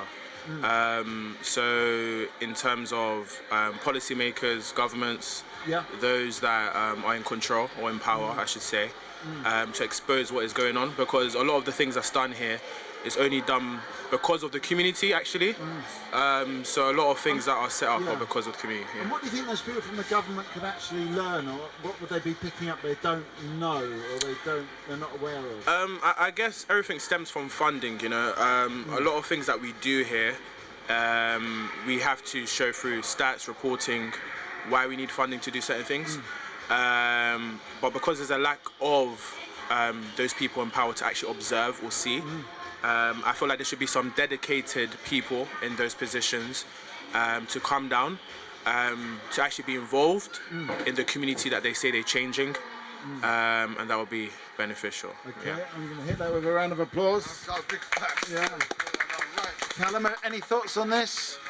I think Jesse explained it very well. I don't really know how to expand on from that, but I mean, what's your personal experience of the day? Have you enjoyed it? I think it's been a great day. I think. And what drew you into this and get involved in it? I think it's just a sense of like, you just feel a good morality kind of situation. You know, you just feel like you're just doing a good thing. You're helping people. You can't really go wrong from that. Okay, so I mean, once again, it's that thing. We've been talking about this a lot today. It's about giving, really, and then when you give, you feel good about giving. You agree with that? I was saying it goes both ways, innit? Like, so if you mean, it's just like, see how you feels good, we all feel good doing something good. Yeah. People having fun, you know what I mean, eating food. If someone were willing, like, you know what I say, like, in my culture, my culture I'll say anyway for now, man's from Jamaica, like, you know what I mean, the food ain't cooked with love, it won't taste nice. Yeah. So when everyone's showing all the love about now, that everyone else can enjoy, innit? And then it can go both ways. So then when now someone enjoy the food you make, like, oh, so I'm like, well, that's so nice, and then this is so good, then you should feel good that you done something good and made someone happy, innit? So I'm basically led on from what Callum's saying, though. Okay, I mean, that's a good metaphor. If you do it with love, then you can taste it, you can feel it. To people, what's that? And you can sing it. You can sing it. I just want to point out that singing is actually banned on Talkaoke. It's the only place in the festival where you can't sing, just because it's Talkaoke. But yes, potentially, technically, theoretically, you could sing it as well. Yeah, I mean, any thoughts on this side, Mike? No. No? I mean, do you feel like, I mean, when it, I mean, you've said it as well, Jesse, that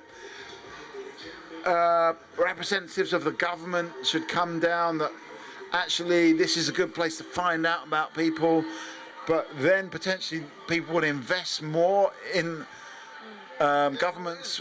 I'm sorry to interject, you know. Do you know what it is, yeah? When you say like the government people, if they're not here amongst us, like you're amongst me, I can see you, look at you, but I don't care what some next guy says on TV. I gotta be really honest. If a man's on TV trying to chat to me, I don't know you, don't know me. Like it's not real. You're just saying anything, and if it like it makes it like I'll be the gullible one to say, okay, yeah, whatever you say, you don't even know me, you don't really care. You're looking at me, so I know you have to care, have some sort of care, because you're chatting to me, not just talking through a screen. You get it? So when the man's the MP or someone, you're not actually helping me. You're just saying something that could potentially sound good, but you're not really doing nothing. Like we're all here today with the people, innit? They're not there. They're saying it to make it sound good amongst the masses, innit? That's the honest thing for me. Until they could come see everyone as human in their face, and they're not really helping no one. Okay, so we've got to be in the same space, acknowledge each other's humanity. We've got a new face over here. Tell us your name. Tony Blair. Tony Blair. Can I just call you Tony? Huh? Okay. What's that? Can I just call you Tony? Just call me Tony, don't call me Tony Blair. Okay, well, we're basically talking about Tony Blair. We're talking about, basically Jesse and Jason have been saying, well, this is such a great event. We're putting stuff into it, but what about if actually people from the government came down and actually witnessed this? Would they actually get a different insight into the humanity of people and what they're doing and how they're trying to actually improve their own communities? That's what we're talking about at the moment. Have you got any thoughts on this, Tony? They will come down, but it's about winning votes. You see when these politicians, not knocking the politicians by the way, because they've got a job to do, but they will come down, meet with the young people, play a little football, have a little laugh, etc, etc, etc. But that's when it comes to voting, you'll see them. Other than that, you don't see them. Yeah. Okay, so I think they're just coming down just so they can win votes, literally. Do you think it's important they come down? It is important they come down. They should come down to things like this and speak to the young people and speak to the organisers as well, just to see what they're doing for the community, and then take it back to their cabinet and say, well, this organisation's doing this, they're doing that. What can we do to help them? Okay. But I'm not sure if politicians know how to talk to people. It may sound weird, do you know what I mean? But like, you know, you get someone like Rishi Sunak who's just like trying to act normal. It's just like, it's a comedy show. So maybe they need to, I don't know, I don't know how to fix that, but they're just so awkward around people. Okay, I mean, what do people think about that? Do politicians actually know how to talk to people, or are they just better off kind of staying in the office? I can't even answer that because I don't know no politicians. Okay. You know what I'm saying? I know that us out here, I meet people in the normal place. I won't get to meet any politicians. That's why it feels like that. Until they come to do something for a reason, like get some votes. Like, there's a reason. It's not for like actual no genuine purpose. Yeah. And so let me come to Callum. Yeah, I think the issue is like they're just too media trained. They don't know how, like, you can't take anything as genuine because of like what they've been given, what incentives they have to like stick to a certain script and way of speaking. It's all got to be very slick and it's not very very genuine. Tony, I agree exactly what you're saying. The reason why they can't talk to them because they're not culture driven. And exactly what you're just saying, there's a certain way that they can talk to the media. I mean, us as youth workers, there's a certain way that we can talk when we're in a corporate environment, I should say, and when we're working with our actual young people, there's a different tone of way we speak to them for them to understand. So I 100% agree, but I think it's down to culture. Really down to culture. I mean, okay, so it's down to culture. Is that, what does that actually mean, and how do we get that culture across? Answer that one, you know, look, everyone comes from different places in the world, innit? So it's a diverse place, which is good, but our cultures kind of could clash, and we come here, and that's a whole separate culture with like the government and the MPs, and then they need to understand that people come from different cultures and have different like beliefs in that, so they can't like kind of like pressure people with that kind of like tone, or this is how things are going to be done when people come from different backgrounds, innit? So that's where the divide comes at, oh well, I live like this, do you know what I mean? Even from foods we eat, different foods we eat, like if they don't, that's like part of people's culture, and if they don't understand that, like you go to school and there's pork on the table, there's lots of Muslims, that's not fair. You know what I mean? Like, but then that might be a problem to the school, like, what are we gonna do, instead of like catering for the people that's actually there. So that's that kind of things, are the cultural reasons why it's important. Like, there's so much different cultures, everyone has different belief systems, and that's what everyone has to understand, innit? Like, instead of being like, oh, this is how things are meant to be, when we all got differences. That's what has to be understood here. It's too diverse. I mean, is it about the politicians actually understanding culture more? Yeah, they have to understand cultures. No, you're right. I mean, there's a culture of politicians, and they have one set rule for them and one set rule for us. And for them, I agree with you, that they come down only when they're going to be noticed and when there's going to be a vote for them. They don't come down. They don't think, oh look, there's a festival in Camden. Here, John. Bring up all their mates, media. Oh, why don't we go down there and just hang out and see what it's like? I mean, God forbid, they actually step foot out of their chambers. Does it have to be like that? What's the answer to this problem? Oh, well, I don't know what the answer to the problem is. Maybe someone else can mention it. Somebody else, yeah. Jesse, any thoughts? I don't think there's like a direct answer to solve the situation, because I feel like it's very, like, their perspective on things is subjective to what they've been exposed to. So I feel like what they've been exposed to is what they know. So it's down to, I would say our local councils to really enforce that thing. I feel like to jump straight to government is a big jump. So you think maybe the local councils could be the bridge between the government and the people? Okay, that's an interesting point. We've got a lot of crisps being delivered here. Have you got any salt and vinegars? Yep. But tell us your name. Tell us your name. My name is Ijad. Ijad, I mean, we're talking about like this festival, and it's definitely a positive thing. Everyone's really felt like, oh, I've contributed a lot to this festival. But there's a point from Jesse, which is like, well, the government should really be here understanding what's going on. But then, it's kind of developed that should the council actually be kind of understanding a little bit more about the culture and telling it to the government, so to speak. So that's what we're talking about at the moment. Look, the government's gonna capitalise other stuff. Like, say things like, we're a community doing this to make this uplifted. This is like a rundown area.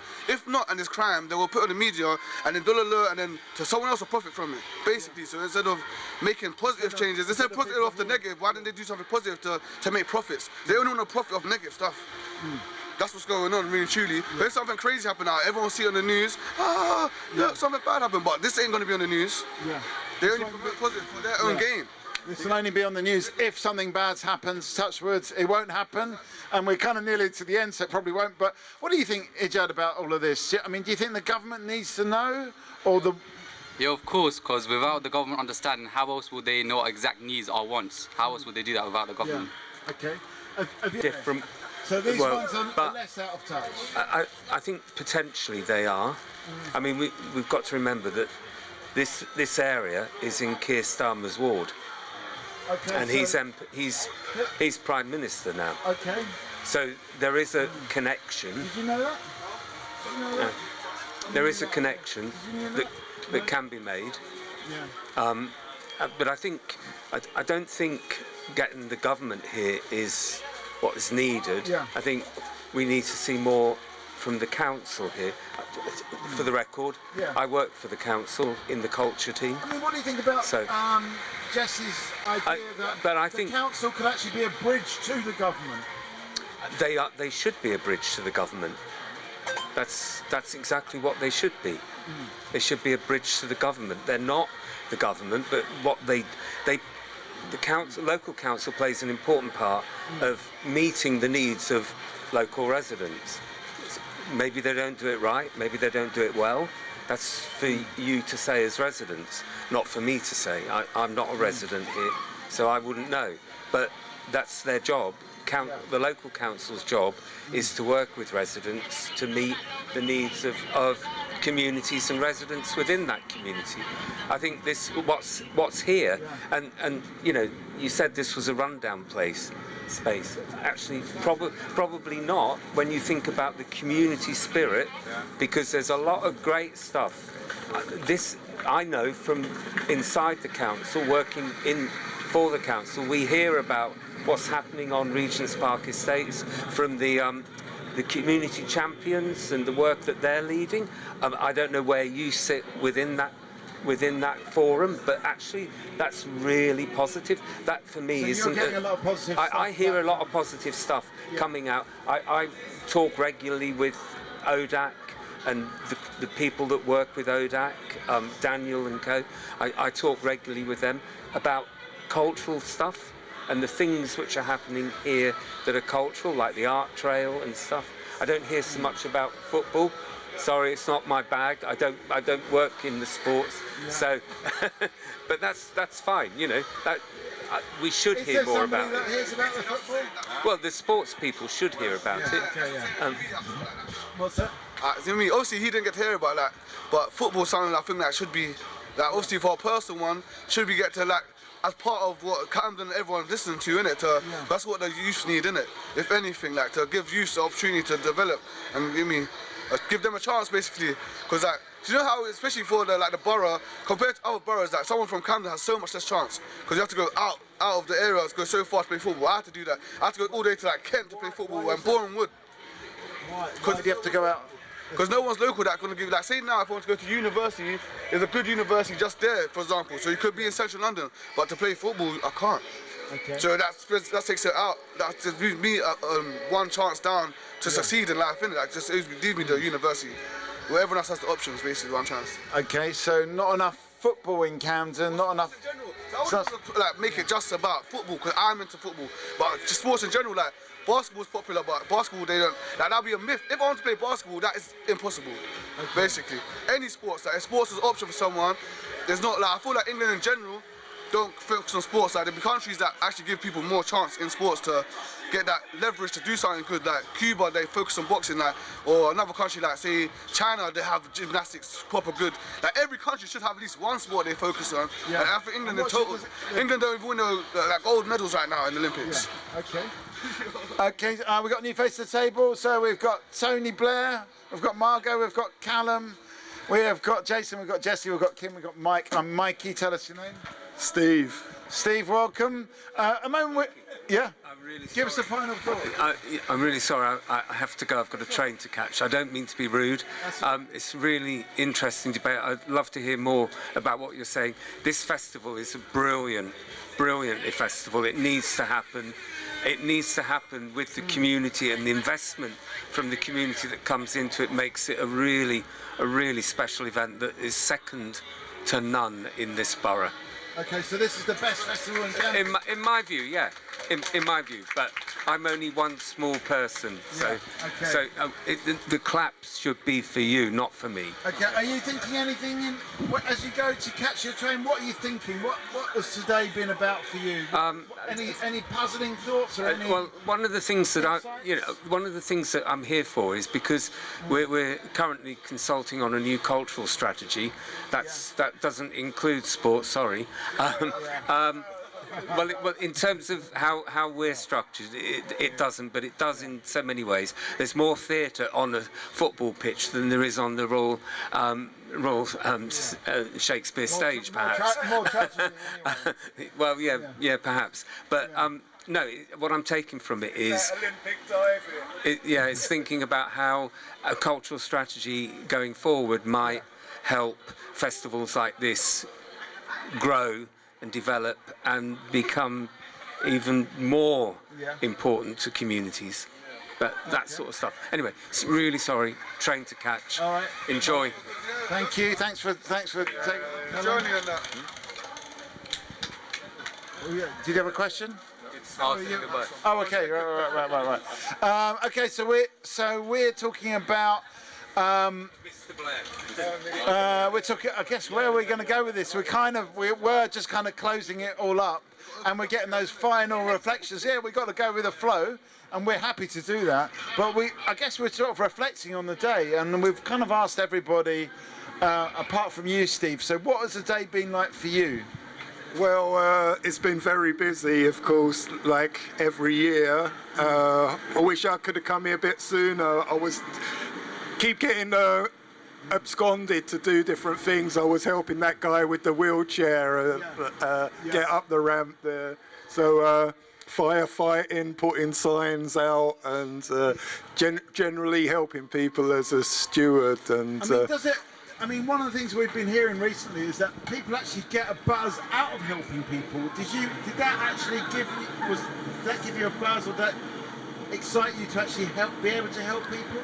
Yeah, I mean, I've always been I was a lifeguard. lifeguard at the swimming pool, you know, the Lido and the up at Hampstead Heath. Right. So I've always done first aid, been a first aider. I've got a sports diploma and also NVQ level 4 performing arts. Enough qualifications, but you know, I mean, do you feel like you never get anywhere. Use your qualifications today?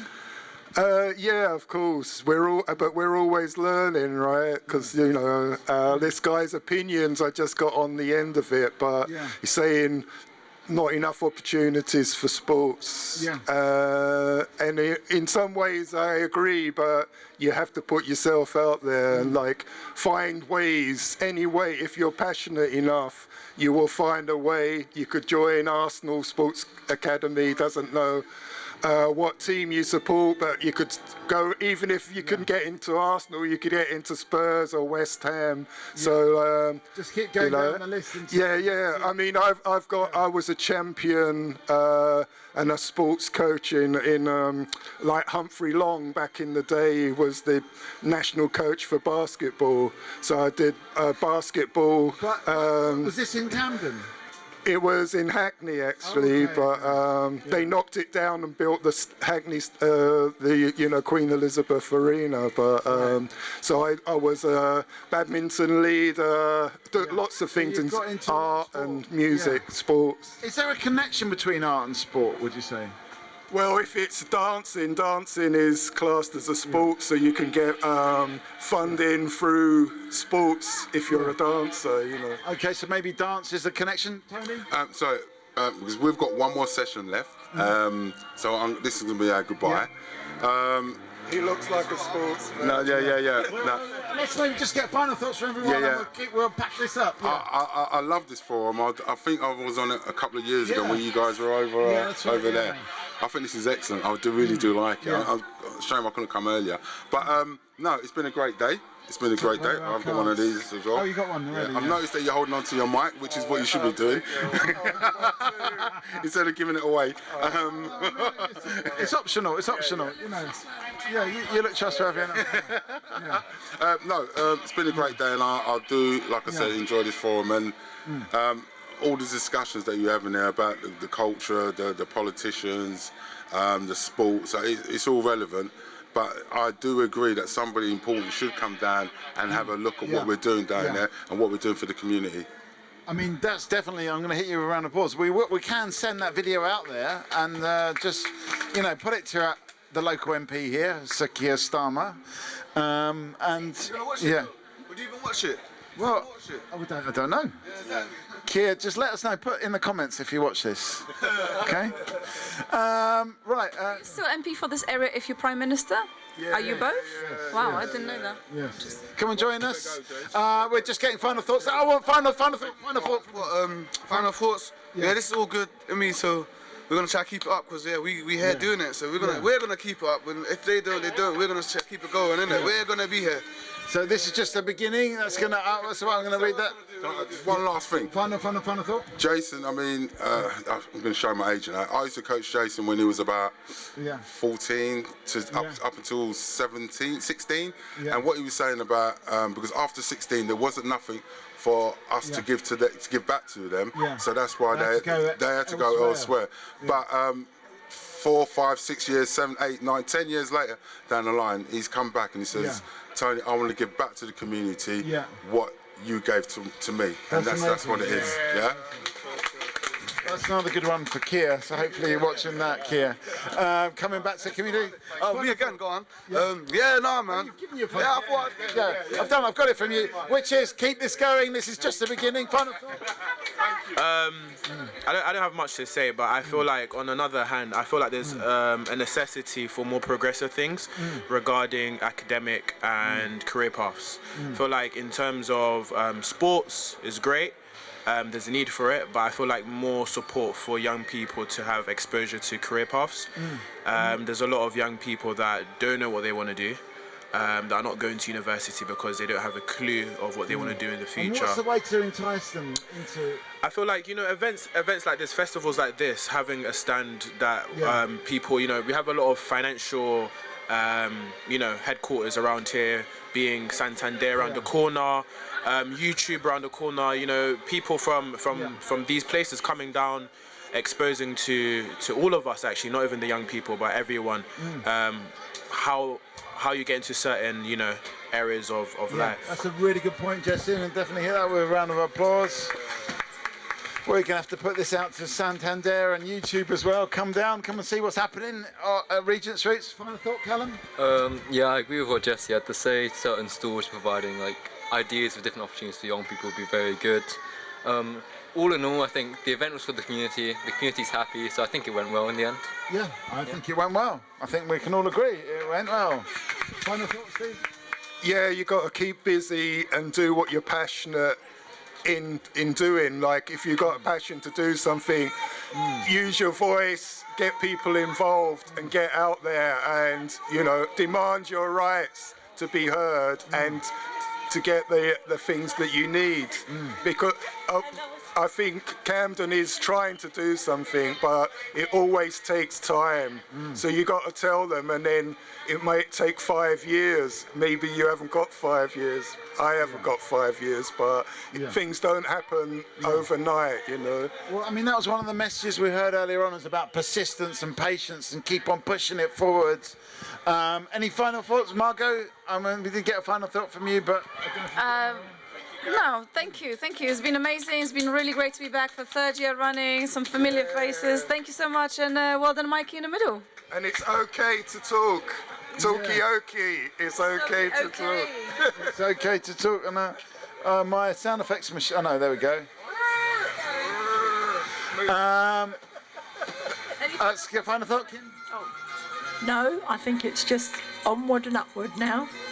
Onwards and upwards is a good final thought. This has been Talkaoke. We've been here live at Regent's Roots Festival, year 3. Every year it's growing, getting better.